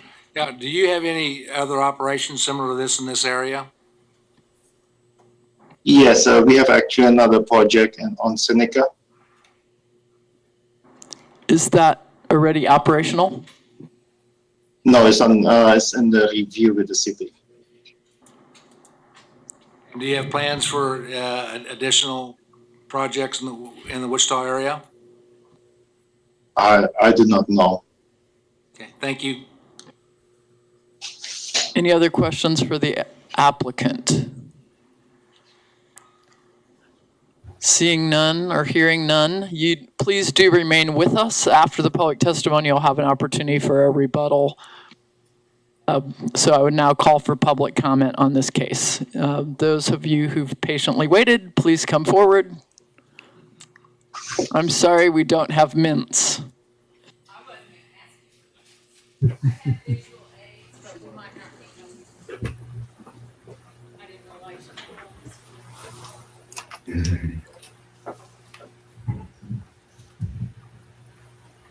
My name is Kathy Erickson, and I represent Fred Hanley, the original developer of this area. I had a slide that I sent in. Oh, I'm sorry, 1033 North Woodrow. I had a slide that had the whole CUP outline. It's in your packet. Can you stay at the microphone too, please, so those online can hear you? Thank you. Sorry. Well, I can tell you that Fred is really sorry that he can't be here. He did record a short video that hopefully you all were able to see and watch. He developed this CUP originally in 1986, and at that time, he worked with Marvin Kraut, a name from the past that a lot of you will remember. He and Marvin came up with the CUP language. Specifically for parcel 7, it restricts general automotive use. I don't see how anyone looking at a car wash can say that it's not automotive. We're not washing, clothes. We're not doing other things. It is a car wash. By its name is automotive use. So we stand by that. It hasn't changed. The integrity and the character of the entire CUP has not changed in all the years, that we have been doing this. The site here, this bank site, it was Rose Hill Bank. Then it changed to American State Bank. American State Bank was bought out by Equity Bank. That's how Equity Bank came to own the property. I have been told that they have deed restricted this property and it cannot be another bank site, which I understand because they're just a half a mile down the road on Webb Road. I will tell you that we met with some of the homeowners that live in the clubhouse villas at Wilson Estates, which is referenced in your report. I believe you received a copy of the protest petition that, roughly 28 homeowners signed. And you also should have received letters, thank you, from some of the tenants at Cambridge Market. I just want to tell you one thing real quick, and I'm going to run out of time. So where I'm standing now, about to those windows, is the distance from the Dino's patio to the entrance to the car wash. So Dino's is going to basically lose about 40 seats on their patio. That's how much they have. And unless you're going to serve burgers with a side of car wash, you're going to be out of luck. Thank you for your testimony. Any questions for the speaker? Commissioner Warren? Do you need 2 more minutes? Well, I could talk for 2 more minutes, but I think I'm going to have a dry mouth thing. Okay, thank you for your testimony. Yeah. Is there another speaker on this topic? Can I just say, these are some better photos than what you've seen in your packet of the neighborhood development as it stands today. I believe that overlay is in the digital. If you think it's possible, I need to point to that when it comes back. Paul, could you please pull up the CUP drawing? And you could use the mouse. He's going to pull up the drawing of the whole CUP. Okay. Back one, please. No, go forward one. Oh, so this is the whole CUP. Yeah, The go other one is forward, just go the site. forward. Okay, my apologies. Go forward one. That's the site plan. That works. It's consistent with that. My name is Tim Buchanan. I live at, my residence is at 1875 North 159th Street in Wichita. I am the owner of the Regent, which is, this applicant's property is in my front yard at the Regent. I would ask for a little bit of time because I am here to represent myself. I've also been asked by the residents of the Regent, whom you've had letters from and a petition from. They've asked me to represent them. That was kind of at my request, so they didn't all come down and occupy the room for the meeting. So I would ask for a bit of a leeway. And I would take some time just to make a clarification. The Regent is an independent living community with independent living residents. It's not an assisted living licensed residence. The people that live at the Regent are quite independent. They work outside the community. They have cars, they have garages at the Regent. So it's really, really important to understand who lives there at the Regent. We did use, I think this is another correction, we did use the residential zoning that is allowed for in the CUP for our parcel. It was allowable for office use and residential use, and it's not being used subject to a conditional use. Being the owner of 115 units of independent living, the applicant's property is essentially in our front yard. And we purchased our property relying on the CUP prohibition of automotive uses. And I'll echo the reality that a car wash is none other than an automotive use. It's specifically prohibited on this particular parcel in the CUP, and it would require a major amendment of the CUP to allow the car wash. And the applicant seeks to amend it, I think, expressly for this reason. The significant increase in the noise levels from the machinery, the automobiles, the vacuums, the car radios from morning until evening, till later in the evening on the weekends, is a significant disruption to the character of the neighborhood and a significant disruption to the people who you received a petition from that live in my building, that enjoy the quietness of the evening, they enjoy watching the sunset over the west without the disruption of car radios and the lights from a car wash. My marketing team has already encountered prospects who have asked about the car wash sign that's out front and are hesitating in their decision to choose the Regent for their living options until they, quote, know the outcome of the car wash.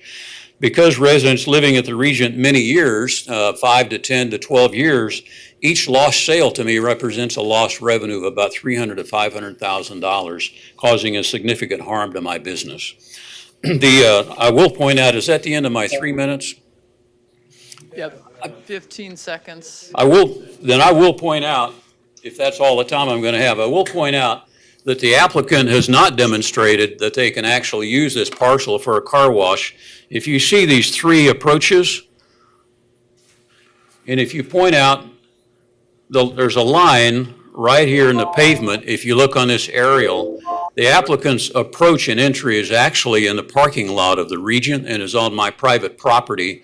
It is not in a street right-of-way. The street, and you'll see it on the aerial that was passed around, the street is in a dedicated street right-of-way. It's a city street up to a point about here where that storm inlet is. And in fact, the storm inlet is actually on my private property. It's not in the city right-of-way. And that storm inlet drains into a pond system to the south that is in an association of which the applicant is not a party. And I have some general concerns regarding the water clarity of the water coming off the car wash that's going to go flow into those ponds. While your original time is up, I would grant you an additional 2 minutes, seeing that you're representing 151 clients and that you encourage not to come, for which we're grateful. Thank you. I'll try and I'll appreciate it. And thank you guys for your endurance here today. I appreciate it. The Regent residents drive and they use their cars to access nearby dining and retail. The turn lane that they have to use to get into our property is a nicknamed suicide lane. It's a center turn lane in Webb Road. And to use that center turn lane in the proximity to 21st Street is by no means an easy feat. And the additional traffic required by the car wash to get into this street, which basically is a residential street, is going to create, I think, a really unnecessary level of harm and danger to everybody turning that corner, including the car wash users that would come into that. The current planning regulations and staff guidance for new CUPs calls for cross-flow access between commercial uses in order to eliminate the need for people to go out on the arterial just to reach a nearby business. This applicant has actually cut off the 2 cross-flow accesses on the north side of their property, eliminating the ability for my customers and my residents to go, even to walk from where they live or to drive their car and to patronize the businesses there, the restaurants and the dining. The adjoining uses are all primarily retail. You saw the characteristics of the architecture. They all share pitched roofs, subdued lighting, and they all share a pretty general, nice look. And we're not objecting to the architectural design of the building. It's everything else about the car wash, significantly, the most of which it's a prohibited use. So in denying the application would not present a hardship on the applicant. There's a lot of thriving business development going on in this corridor. It is a perfect location for another bank. There's a bank right across the street. That's what this building was built for, but the applicant has specifically restricted the use of this site without a bank. So there are other uses, so there's no hardship placed on the applicant for your denial of this application. Thank you again for your time. Thank you. Any questions for the speaker? We appreciate your testimony. Any other speakers on this case?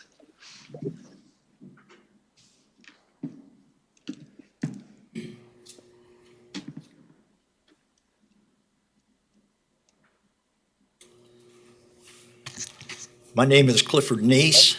I live at 15565 Southwest Butler Road, south of Rose Hill, north of Rose Hill, 2 miles.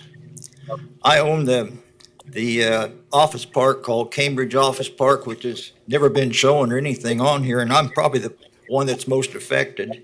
My property goes on the east side of Webb Road from the car wash site clear down to the Edminster Bank Church. So I have all that frontage on the east side. I have a office park. There's 3 buildings there. I didn't see any of that on the pictures that you had here. So the office park, the property to the south is currently heavy traffic in and out. Our park has Cambridge Family Dentistry. We have 6 dentists in there, and they require a lot of in and out access onto Webb Road. It's very dangerous now, but if you have all that extra traffic from a car wash, you can probably run a car through a car wash, 2 minutes?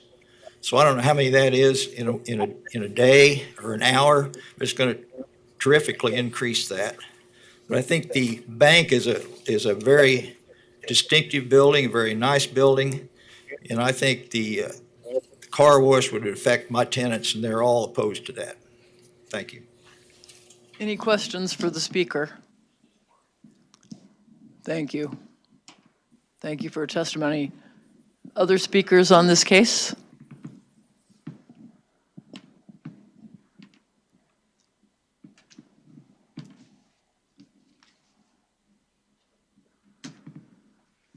My name's Patrick Hughes. I'm with the Adams Jones Law Firm. Address is 1635 North Waterfront Parkway.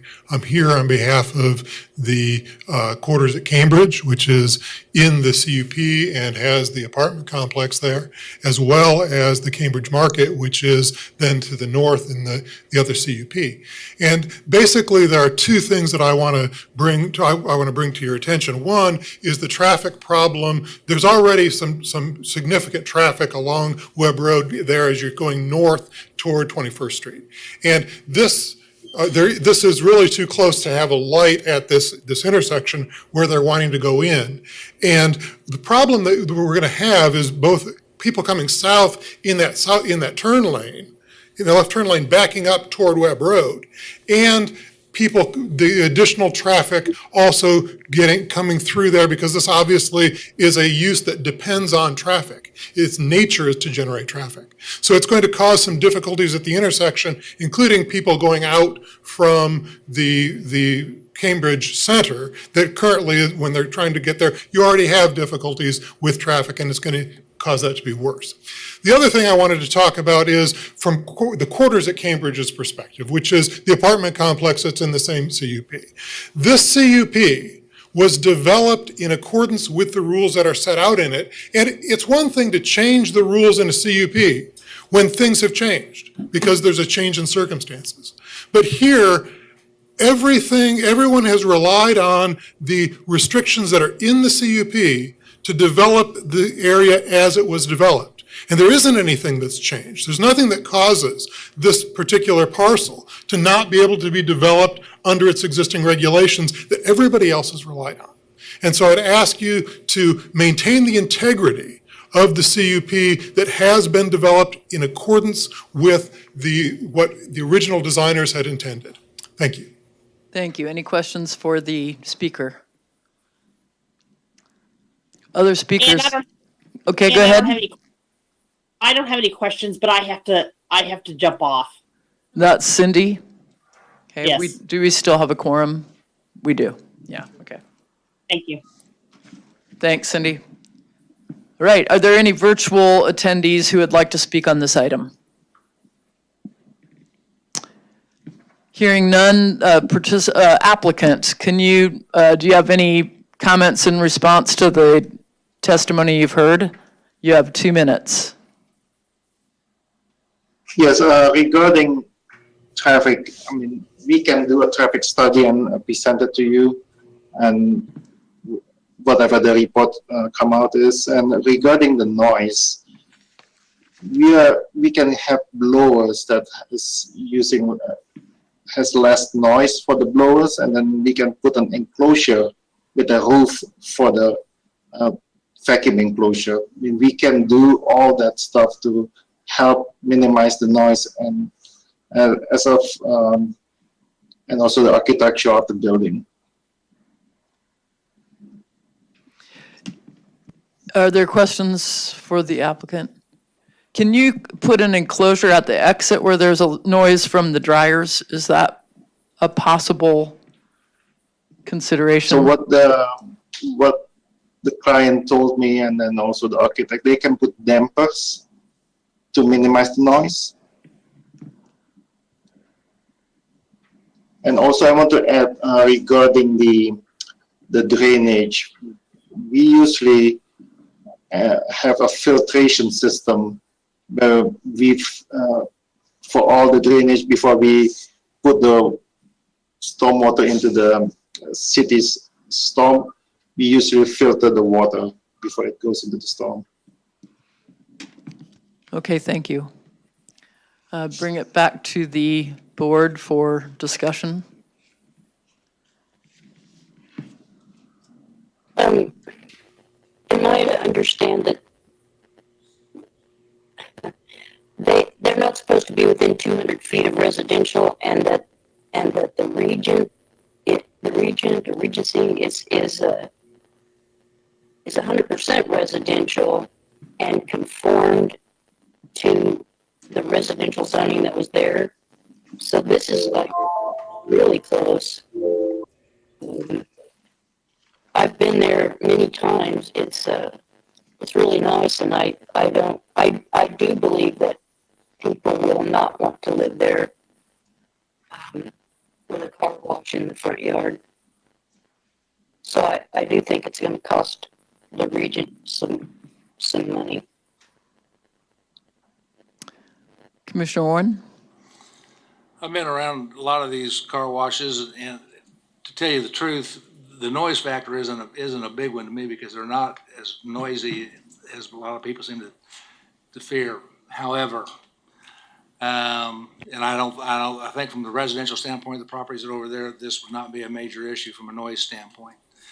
But having two outside dining areas on the doorstep, that's a lot of noise for an outside venue right next door. So that's going to be enough of a factor for me to vote against approval of this project.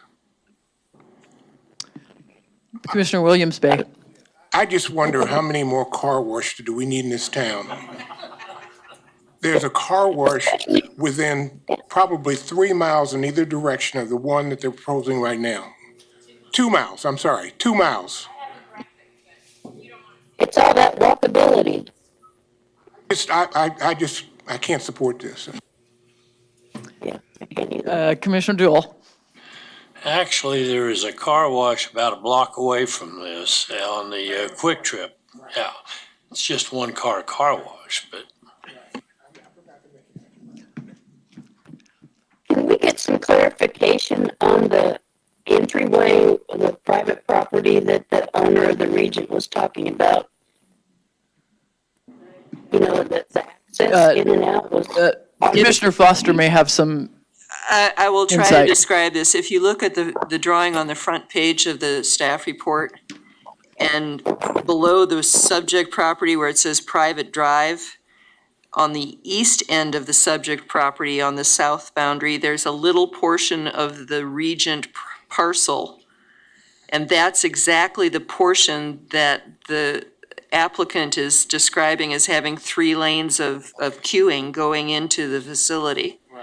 So they would have to redesign their site plan for starters, because they're, as the person who testified said, they're currently showing all the traffic for the car wash coming right through the private property of the Regent.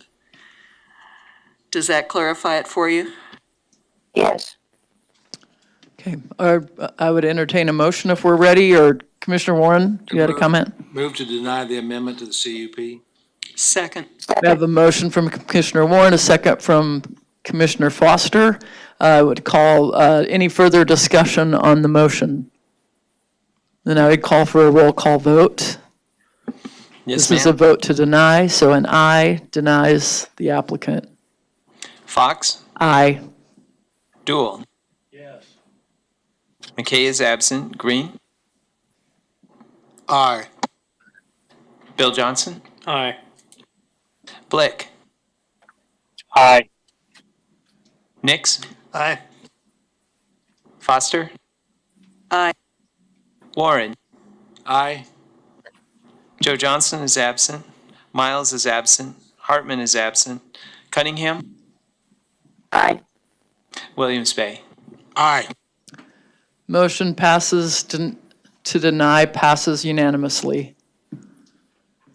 Thank you. 10-0? 10-0. Thank you.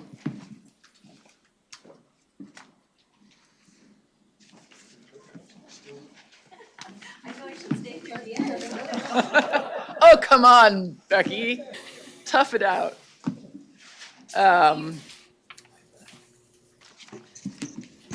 Proceeding. Yes.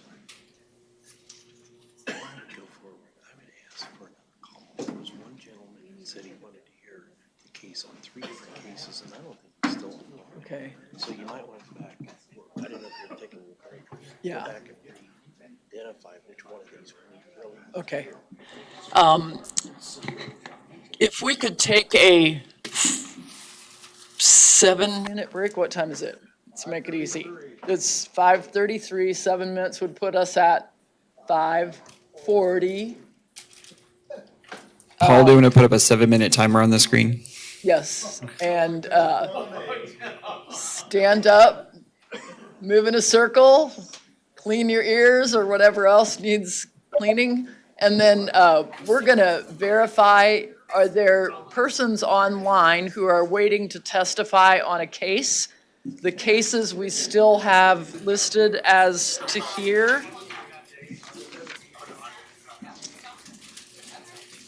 Yes. Can you tell me, sir, what case you're hoping to hear or to speak on? Well, the one that off of Rock Road. I think it's 4013.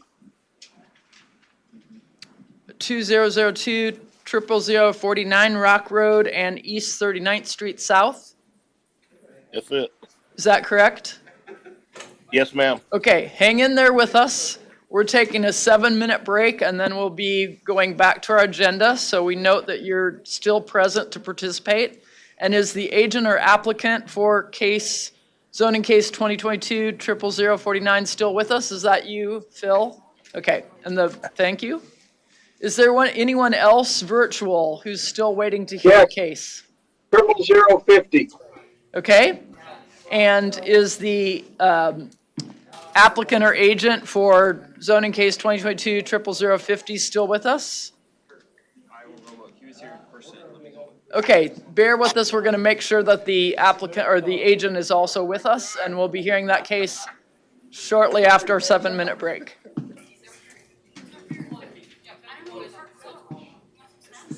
It's amazing how being in this seat puts your head to mush.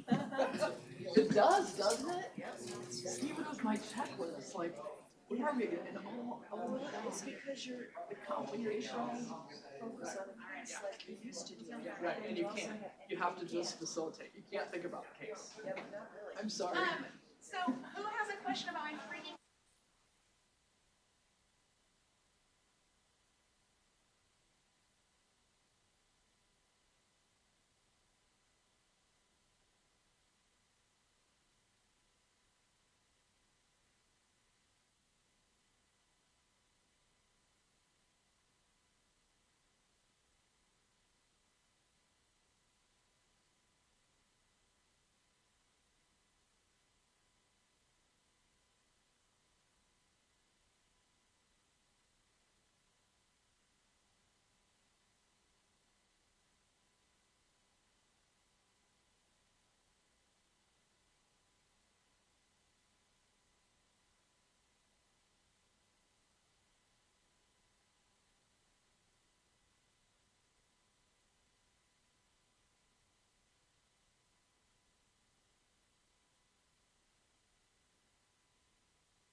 Our timer is up. Should move right along.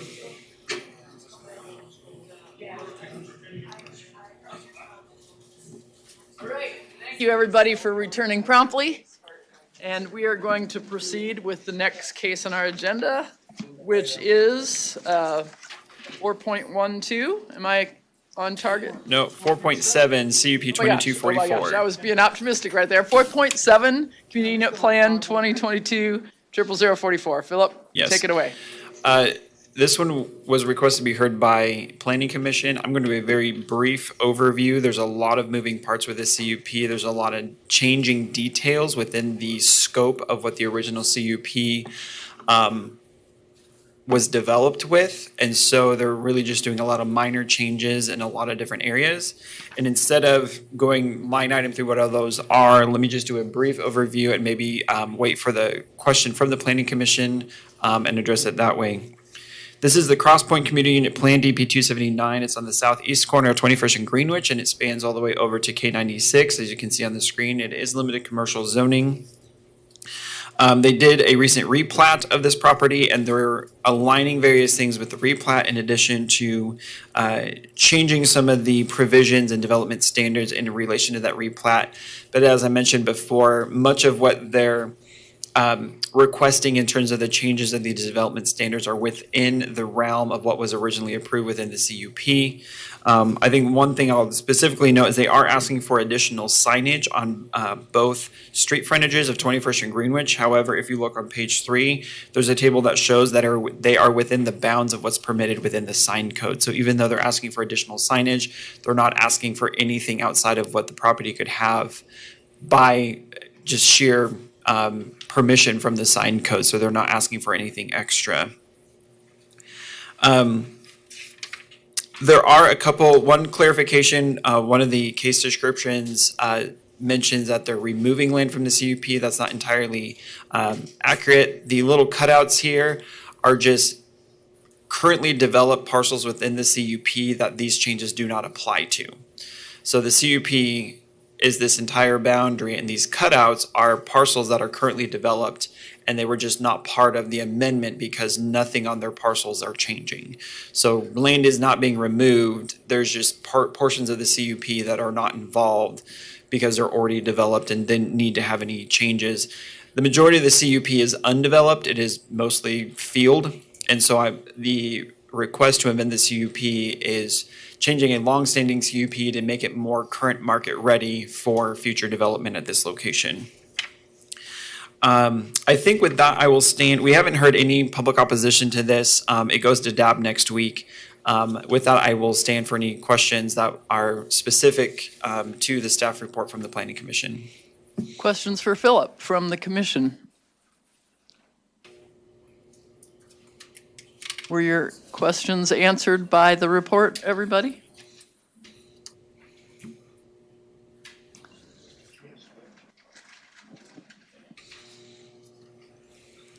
Can we call forward the applicant for any additional comments? And again, thank you for hanging with us. I'm used to saying good afternoon, but good evening, commissioners. Rebecca Melius, agent for the applicant, PEC 303 South Topeka here in Wichita. We've been working closely with staff on these changes. We're in agreement with their comment, but I'm happy to answer any specific questions that the commission has that they wanted to hear. Thank you. Is it true we're getting a crumble cookie right in there? Or can you not say that yet? Okay, never mind. I am not a part of any negotiations for any letters of intent for development to happen in this CUP, so I cannot speak to that behalf. All right. Any other questions for the applicant? It's too many calories. You don't want to really know about it. Plus, we need one on the west side first. Come on. Is there anyone present who would like to speak on this item? Anyone virtual who would like to speak on this item? If not, then I would bring the discussion back to the commission. What's your pleasure? Move that we approve. We have a motion to approve from Commissioner Green, Second. second from the rest of the commission. Any discussion?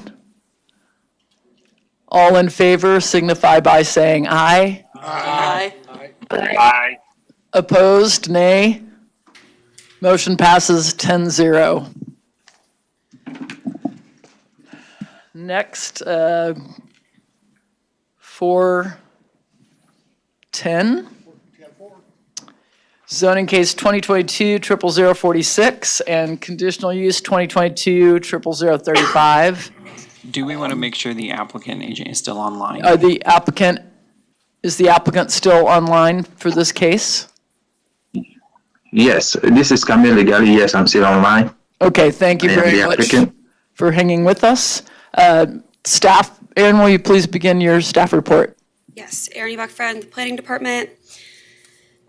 These two cases are a request for zone change from MF 29 multifamily residential to LC limited commercial district on one-third portion of the subject site. You can see there on the map. To make this all then limited commercial zoning, and then a conditional use to permit vehicle and equipment sales, outdoor on the entirety of the site. The property is approximately half an acre and generally located on the east side of North Hillside Avenue and with 1 block north of East 13th Street North.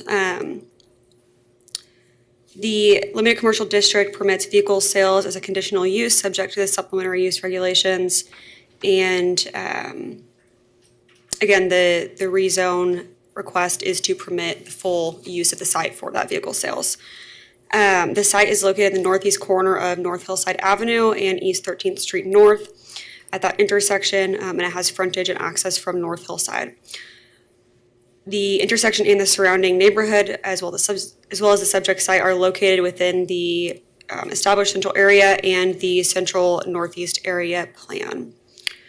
You can see here properties abutting the subject site to the north are zoned MF 29 multifamily residential and are developed with a two-family residence or multifamily residences. Properties to the south of the subject site are zoned LC limited commercial district, and this is used as an automotive shop. Properties to the east of the subject site are zoned TF3 two-family residential and MF 29 multifamily residential and are developed with single-family residences and duplexes. And then west of the site across North Hillside Avenue, the properties are zoned LC limited commercial, and they are undeveloped with the exception of there's a retail store and a parking lot. The applicant site plan proposes that there will be 18 display sales for vehicles located on the northwest corner of the lot along North Hillside Avenue. Paul, if we could go to the site plan.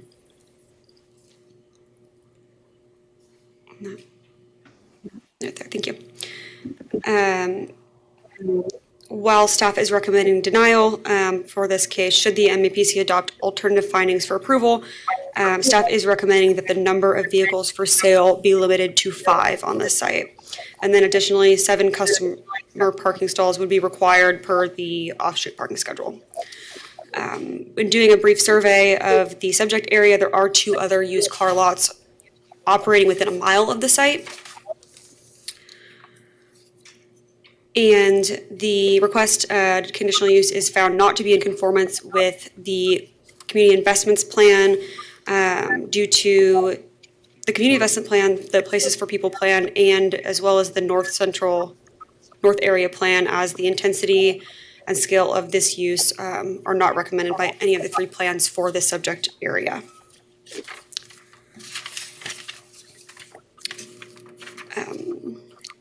I do want to note that DAB recommended denial of the request on 10/3, so on Monday.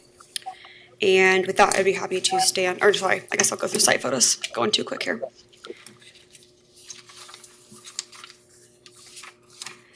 This is the LC portion of the subject site you can see, and then the undeveloped area there to the north.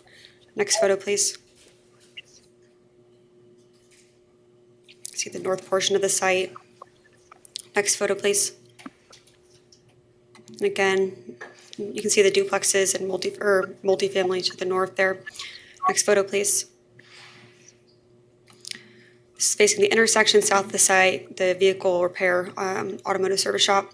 Next photo, please. And then there's some neighborhood kind of retail strip here. Next photo, please.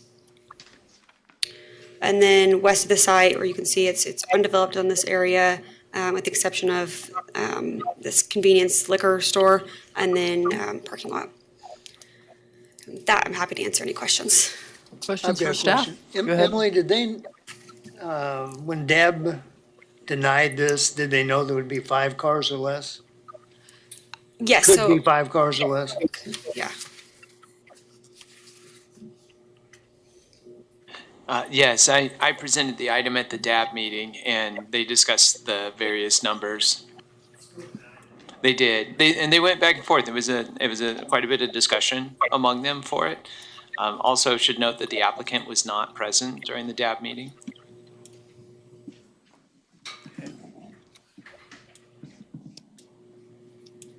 Any other questions from the commission for staff? If not, then applicant, we'd like you to speak, please. You have up to 10 minutes. Please start by giving us your name and address. Hi, my name is Camille Ligali. I live on 2510 East Pawnee Street, in which apartment 502 in Wichita, Kansas, 67211. So I first would like to present my sincere apology to the DAB Commission people. I actually plan to attend that meeting. I was provided with a URL in order for me to attend virtually, but it just happened that I was given the wrong one. Nobody told me that I was supposed to contact, the DAB Commission people, which was supposed to be a separate department in order for me to get that correct meeting. So I was online on this specific URL that I'm using right now. So I'm very, very sorry for that. So my application for rezoning and conditional use is a conditional use for the small portion, as you guys already know, for a car business. The staff report mentioned that there's gonna be equipment sale. I'm not planning to sell any equipment or anything like that. It is just strictly a car with a simple workflow. Purchase the vehicle, give them a test drive. If there's anything that needs to be fixed, send them to my mechanic, fix them, get them detailed, and then, display them for sale. So you guys can also see, according to my site plan, I did not plan to kind of like turn that place to like a 80s Toyota or Rex CF4 with like a lot of vehicle. I have just a simple business plan with like a starter. So what I just did is just like be able to sell, have like a, minimal inventory and a little bit of room to grow.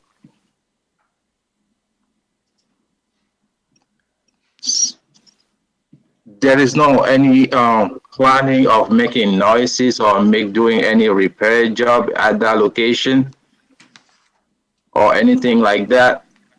So, and also, I'm also open to any condition that you guys might put in place in order to give me this opportunity.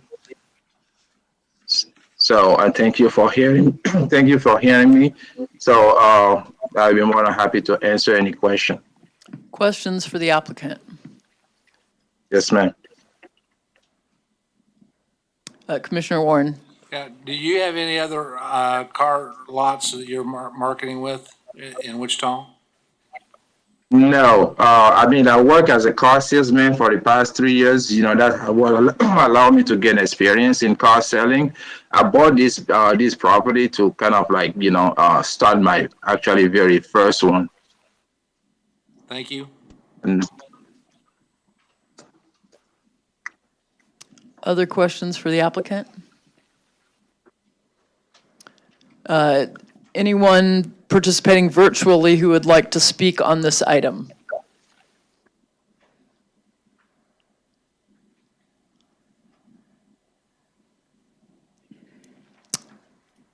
Hearing none, I'll bring it back to discussion of the commission. I'm kind of in favor of approving this request, there's not going to be any mechanical work being done. It's just strictly going to be car sales. Any mechanical work that he's going to have done is going to be done off-site. Car lots like this are really low impact. People may not like them for some reason or another, but it's not like it's going to be a heavily populated, I guess, business that's going to have a lot of traffic in and out. So I would move to approve. And I would use the conditions that are listed in the agenda. I'll second the motion. We have a motion to approve from Mr. Green, second from Commissioner Nix. Discussion. Got a question. Is there anything in that meeting other than the fact that they don't like cars?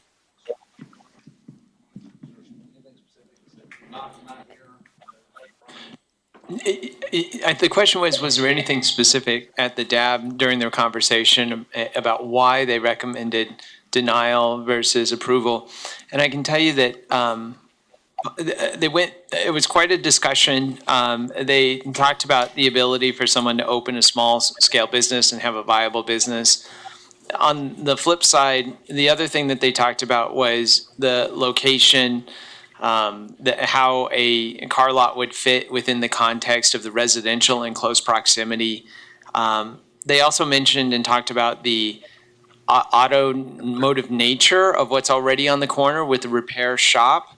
But then again, talking about extending that further north, I think was one of the things, just given the context and how it abuts the residential that's already developed nearby was, I think, the issue.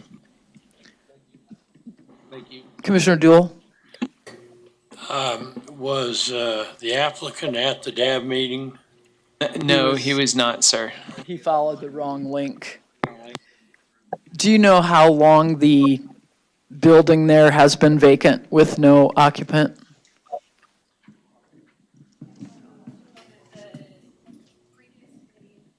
So the area that is being requested for the rezone was previously occupied with a multifamily, I think it probably a duplex, that was recently raised, but I do not know when this structure was originally built. Thank you.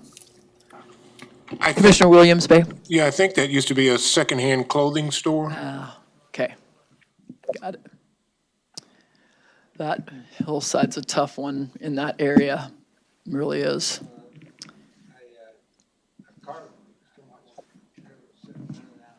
A car lot next to an automotive shop is not a bad buffer between residentials.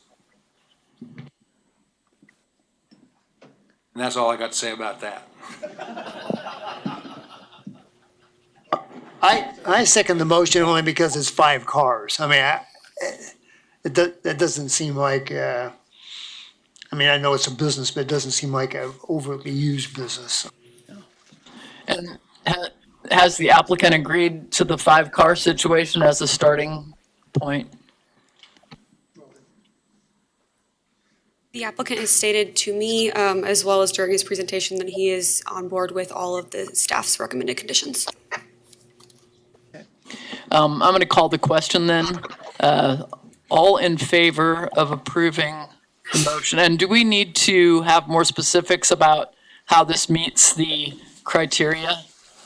I think that would be beneficial. The interpretation that I've heard so far is that the conditions that are, if I'm interpreting this correctly, that the conditions that are listed in the staff report under approval help to mitigate it and help it to fit more appropriately into the context of the surrounding area. Okay. All right, all in favor of approving the motion, please say indicate by saying aye. Aye. Aye. Any opposed, same sign. One opposition. Motion passes 9-1. Next case, 4.12, zoning 2022 00048. Presentation by Philip. Go ahead, please. Yes. Paul, can you go to the zoning map first? Thank you. This is a request to amend a community unit plan DP 192 located on the east side of Webb Road, south of 29th Street, kind of in the crook here of K96 as it traverses southeast. The property is currently developed with a medical office. If you're familiar with the area, there is medical offices everywhere. What's interesting is B zoning is the first zoning classification that allows a medical use, including a medical office. The request for the rezone and the community unit plan amendment is to go to GO general office zoning to use the existing building as a general office instead of a medical office. And so effectively, an office use is not really going to really change the character of the area. It's just that the underlying zoning of B does not allow a general use or general office as a use, but it does allow a medical office. So when you consider the type of traffic or the type of hours of operation or influx of users onto the site will likely not change. It just won't be medical in nature. It'll just be general office in nature instead. So I'm going to keep it pretty brief because that's just the general thing. We have not heard any opposition to this case up until this point. It does not go to DAB until next week, so we don't have any insight from them. I will just state that it is in conformance with a comprehensive plan. And staff is recommending approval subject to the conditions. Condition 1, allow office as defined by the Unified Zoning Code only on parcel 5, which is what is highlighted on the screen. And then all the other requirements of the CUP are in place, and that they have to provide the required drawings if this case is approved within a certain amount of time. I guess I can go through the site pictures real quick if you want to jump to those, Paul.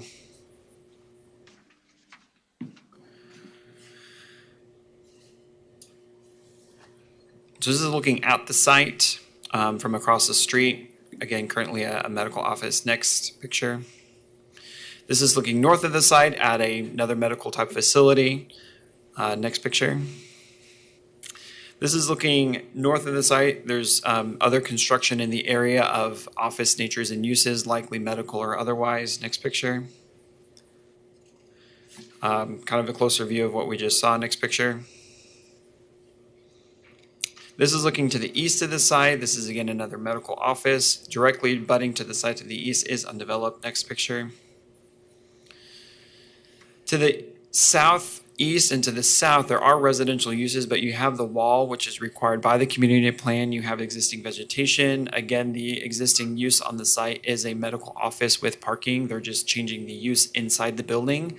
And staff felt that in general of whether it's general office use or medical office use, it really was not going to have any impact on the surrounding residential. Next picture. A little bit closer view of those residential. This is the end of the parking lot of the use. You can see the parking lot does extend a little bit farther. But again, this is not changing. They're already these residences already abut this type of a use. It's just what is happening inside the building versus anything that's going on outside the building. And with that, I can stand for any questions. Questions for staff?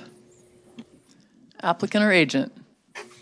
You've been waiting for this moment, what feels like all your life, haven't you? It's been a while. Phil Meyer with Baughman Company, agent for the applicant. I think Philip did a great job of spelling that out. This is Via Christi repurposing an existing building for their administrative staff, and office isn't allowed in B zoning, so we're looking to adjust that. With that, I'll answer any questions you may have. Any questions for Phil? Then I'll call for public comment. Anyone participating virtually who'd like to speak on this item?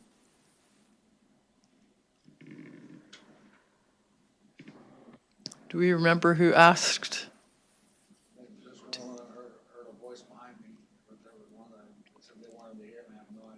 Okay. Madam Chair, just for the record. I had to call in because I kicked this all off at 6 o'clock. would you, for the record, just say that there's nobody in the public in the, so that way if We're- it comes up on the transcript, it'll be evident. At this point, we have no one from the public present to speak on this item, so I'll bring it back to the commission for discussion or a motion. Move to approve for staff Motion to approve per staff comments from Commissioner Johnson, second from Commissioner Green. Any further discussion? Hearing none, all in favor? Aye. Aye. Aye. Any opposed? Nay. Hearing none, motion passes 9-0.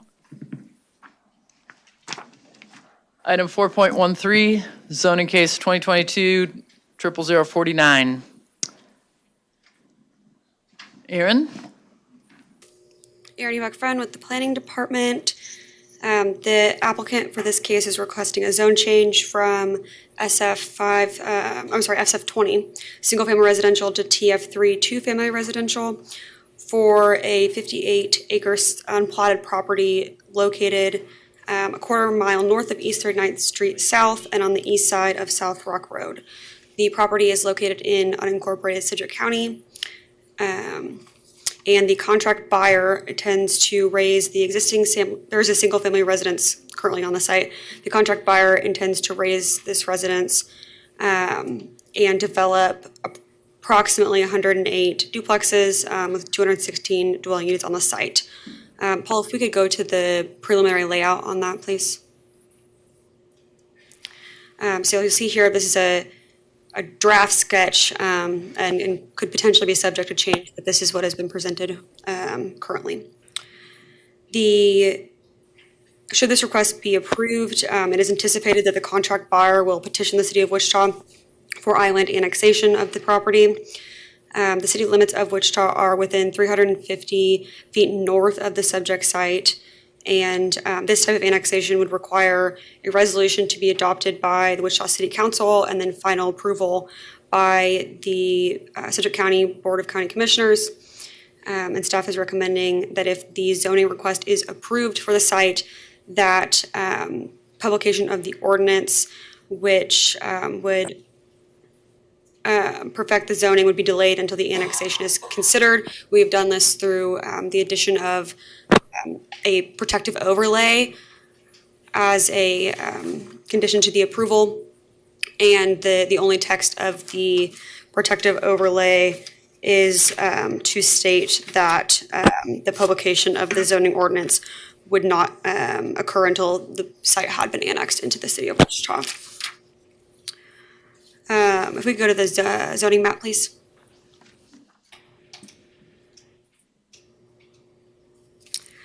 You'll see property to the north is zoned SF20, single-family residential. And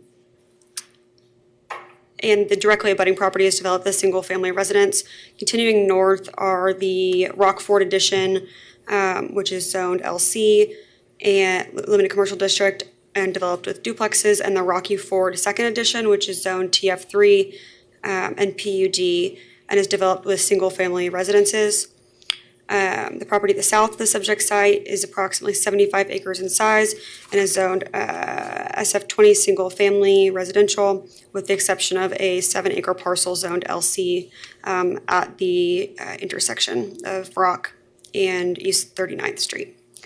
The property east of the subject site is also zoned SF20 single-family and is used for agricultural purposes. And then you'll see here to the west of the site, this is the Air Force Base in that dark color.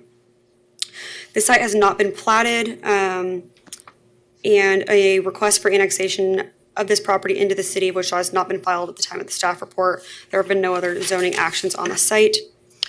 The site will have access to Rock Road, and municipal sewer and water are currently available, serving the Rocky Ford Addition to the north, approximately 350 foot away.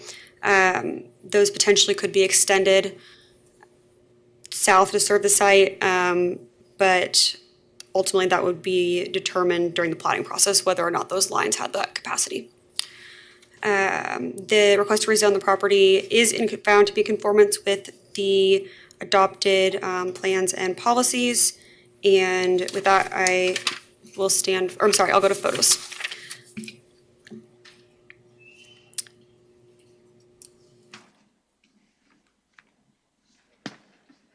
This is the single-family residence currently located on the subject site to be raised should the application be approved. Next photo, please. Subject site facing east.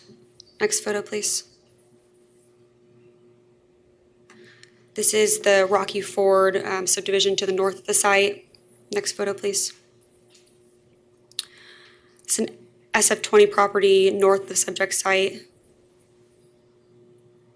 And then you can see the Air Force Base across Rock Road there. You can kind of see that property. Next photo, please. Okay. With that, I'm happy to stand for any questions. Questions? Hearing none. Applicant.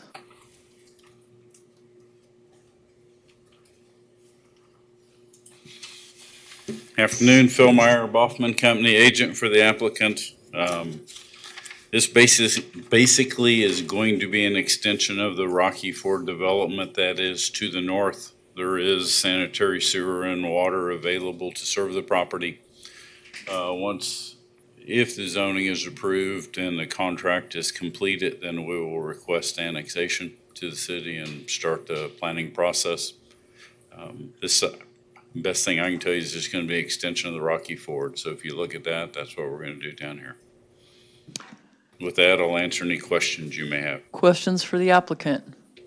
Commissioner Warren. Phil, with Rocky Ford, they did first 4 cul-de-sacs were duplexes and the rest of it went single family. Yes. Are they thinking something similar to that with this one, that the properties right up against Rock Road will be multifamily and then blend into single family? I think there's going to be a combination of both. Yes, I can't give you the specific, this part's going to be this many duplex, this many single family, because that's not been determined yet. But with 58 acres, it's going to be a combination of both. I know that a lot of the questions that I have right now will be answered at the time of platting, but does the owner of this property also own that property to the north? When you indicated that it was going to be an extension of Rocky Ford, to me that would indicate that there would be some kind of a connection point there. Yeah. So, no, this is the same developer as the developer of Rocky Ford. And there are 2 parcels between Rocky Ford and this property that are not under contract, or are still owned by the present landowner. So if I misled you, it's not a direct expansion. It's the same developer. It's the same product. It's the same style development that we're going to do there. There will not be an internal link, but we will provide opportunities for that. Okay, thanks. Any other questions from the commission? Hearing none, I would call for public comment. Are there any members of the public virtual who would like to speak on this item? Yes, there is. Okay, please state your name and address, and you will have 3 minutes. My name is Richard Lyons. I live at 425 North Madison. I used to live there out on the farm. It is my property with my older sister and younger brother. We've been there since 77. We were raised there. And it is a farm property. We rent out our back acres to a farmer. Now, if you change whatever he wants done, that's going to increase our taxes on the house and on the property. Now, if the developer was decent enough to give us a decent price for the property, we'd be happy to sell. But he's not. We're up in age, and we just can't get rid of it to fatten his pockets. Now, you got any questions for me? Yes, questions for the speaker, Ms. Commissioner Warren? Yeah, I think that one of the things you'll find is that your property is going to be taxed based on how it is used. So if you continue to farm it, it will continue to be taxed as farmed.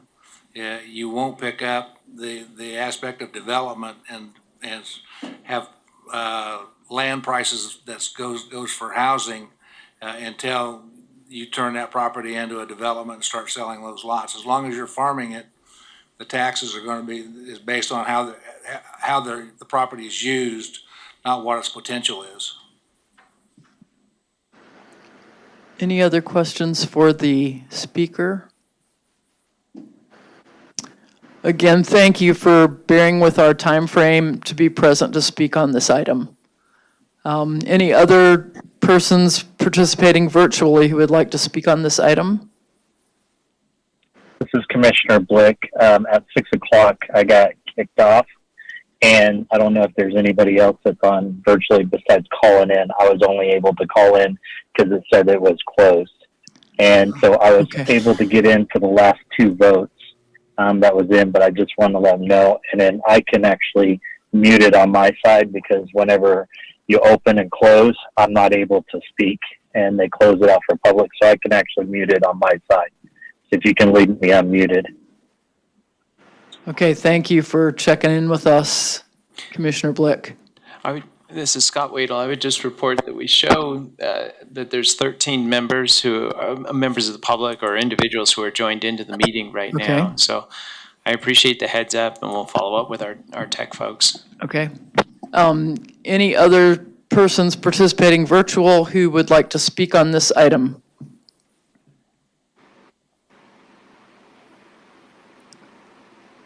Hearing none, we'll bring this back to the commission.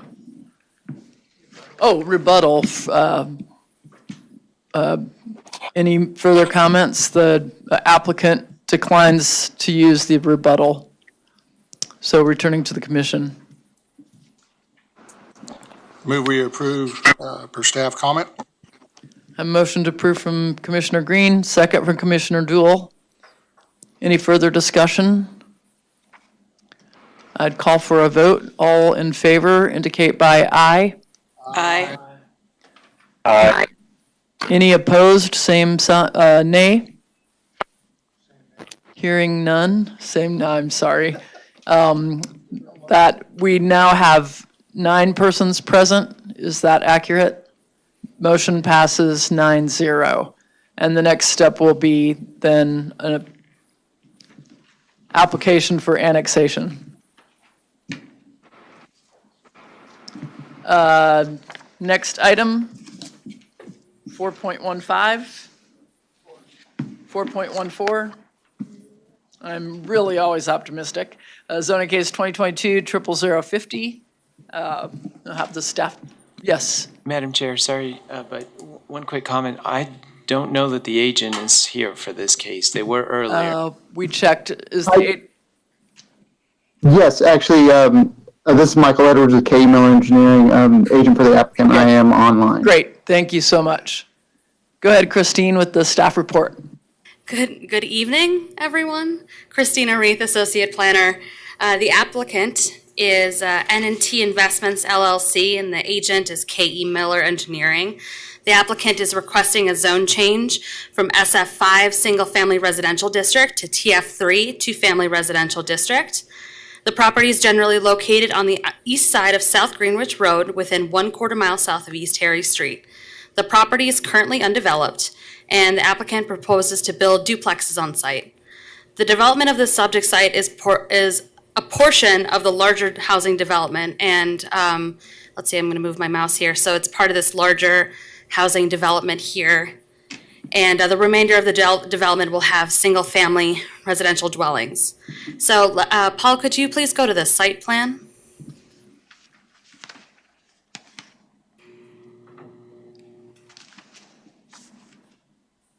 Or maybe it's not included. Oh, well, according to the submitted site plan, the applicant proposes to construct 5 roads and 31 lots for duplexes.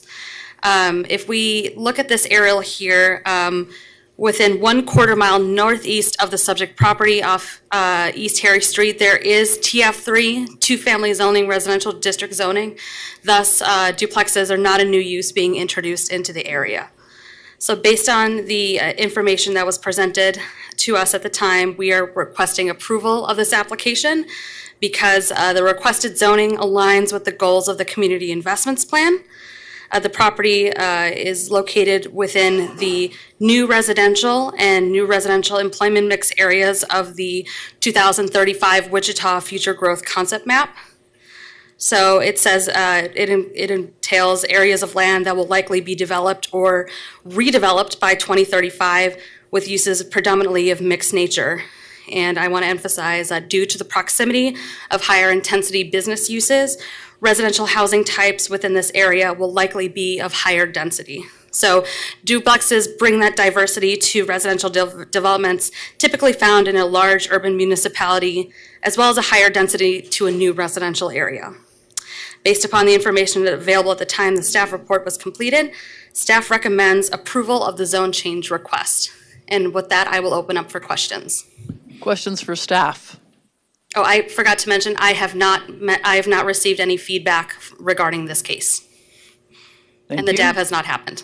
Okay, the DAB's On coming Monday. up next week. Yep.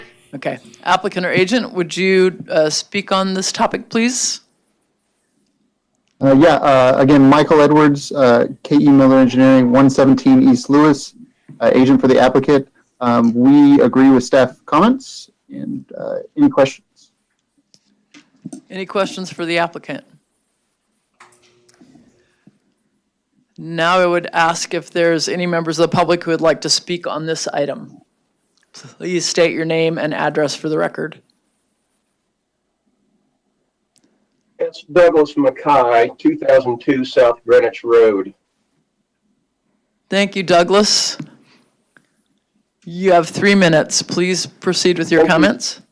Well, it's difficult because the timer is no longer available. So, with that, I've lived in that 2002 since 2005. And what the staff has not pointed out is all the big houses and lots south of this location. And the allegation that there's somehow duplexes somewhere close to here, there might be one or two, but there is certainly not a bunch of duplexes. The duplexes are down on Webb and Harry, and in that area where the Dillons is, the Walmart, not Walmart, Q-Trip, and the CVS. This is a change in the planning here. All these homes you can see here are single-family homes. The church that sits just north of this is sold this property, and to put in 5 rows of duplex is basically putting in a bunch of high-density housing in an area that's not high density. It's not for high-density purposes. The school that serves this, Southeast, has already said we've got too many students here. So here we are wanting to build more duplexes to house more people to go to those schools. And duplexes are transitory in nature. The additional traffic, this is a 2-lane road with a center lane. It's already overcrowded, and they just rebuilt that 3 or 4 years ago. And why there's not been any opposition, I wonder if somebody's asked that question, because the sign stood up for maybe 1 day and then was knocked down by the wind because they put it up with 2 pieces of wood that were not fit for the job. So that's why there's no opposition. Unless you lived there, you didn't see it.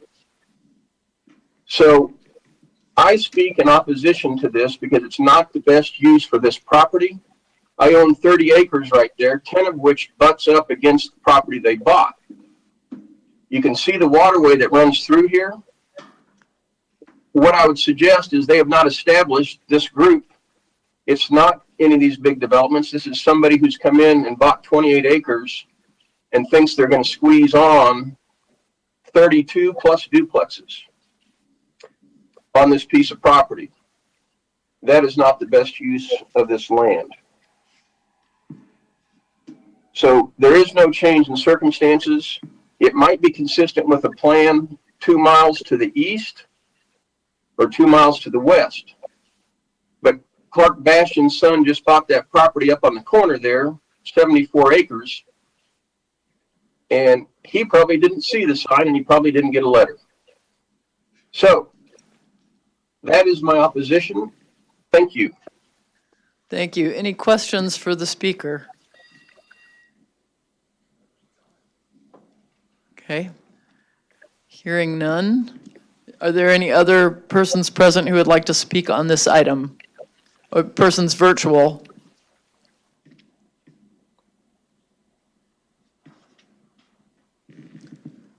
Hearing none, I will bring it back to the commission. We have opportunity for rebuttal by the applicant. The only thing that I would like to maybe add, it does list on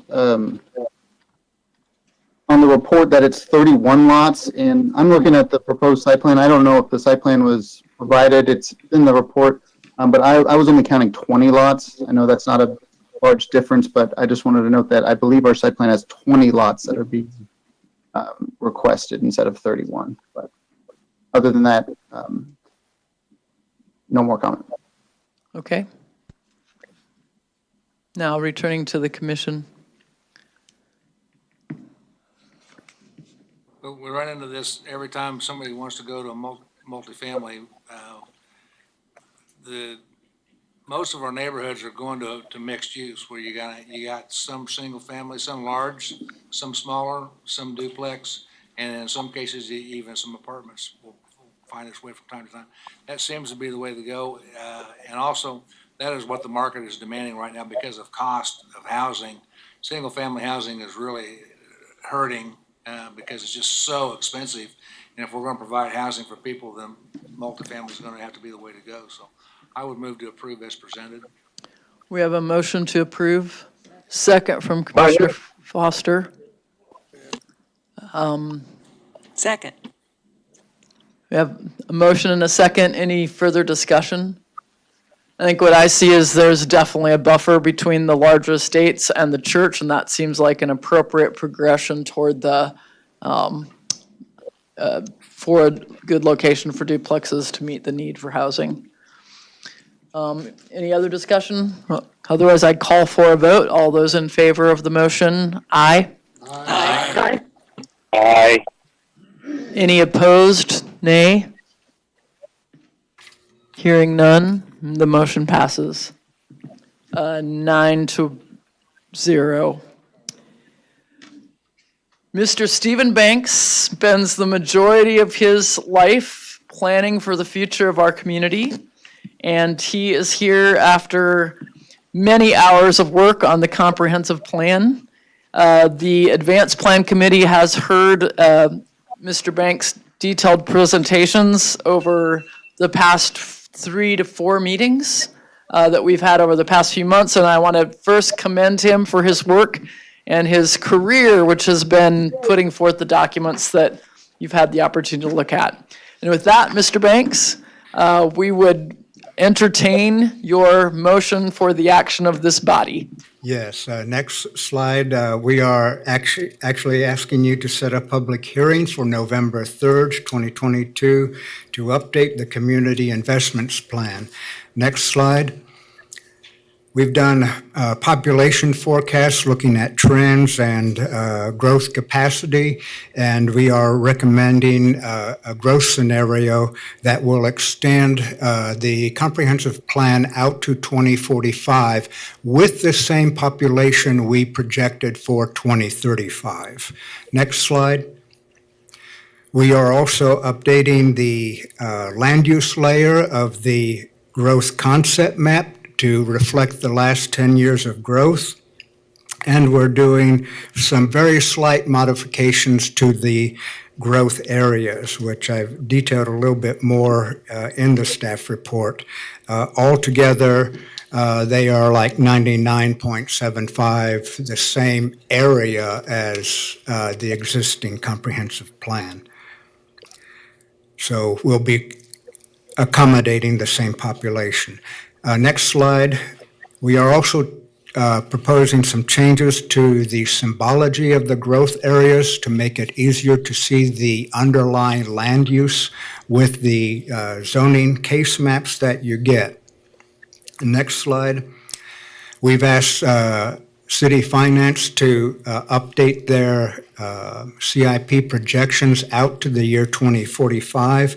And we also find with that we'll be able to close the gap in the community investments plan a little bit by that. Next slide. If you approve the hearing for November 3rd, we will be going out to the dabs and cabs during November with the aim of going to Wichita City Council on November 22nd and the Board of County Commission on December 7th. And my retirement will be the 5th of December. Next slide. Any thoughts or questions? Stephen, the succinct nature of your report reflects the superb level of preparation that you made for this. That was excellent. Okay. We need a motion. I move that we take the recommended action. Second. We have a motion, Commissioner Green, a second from Commissioner Foster. All in favor? Aye. Any opposed?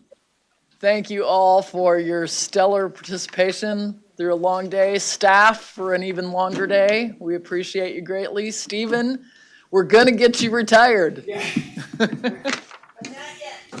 Not yet. And I hope we can all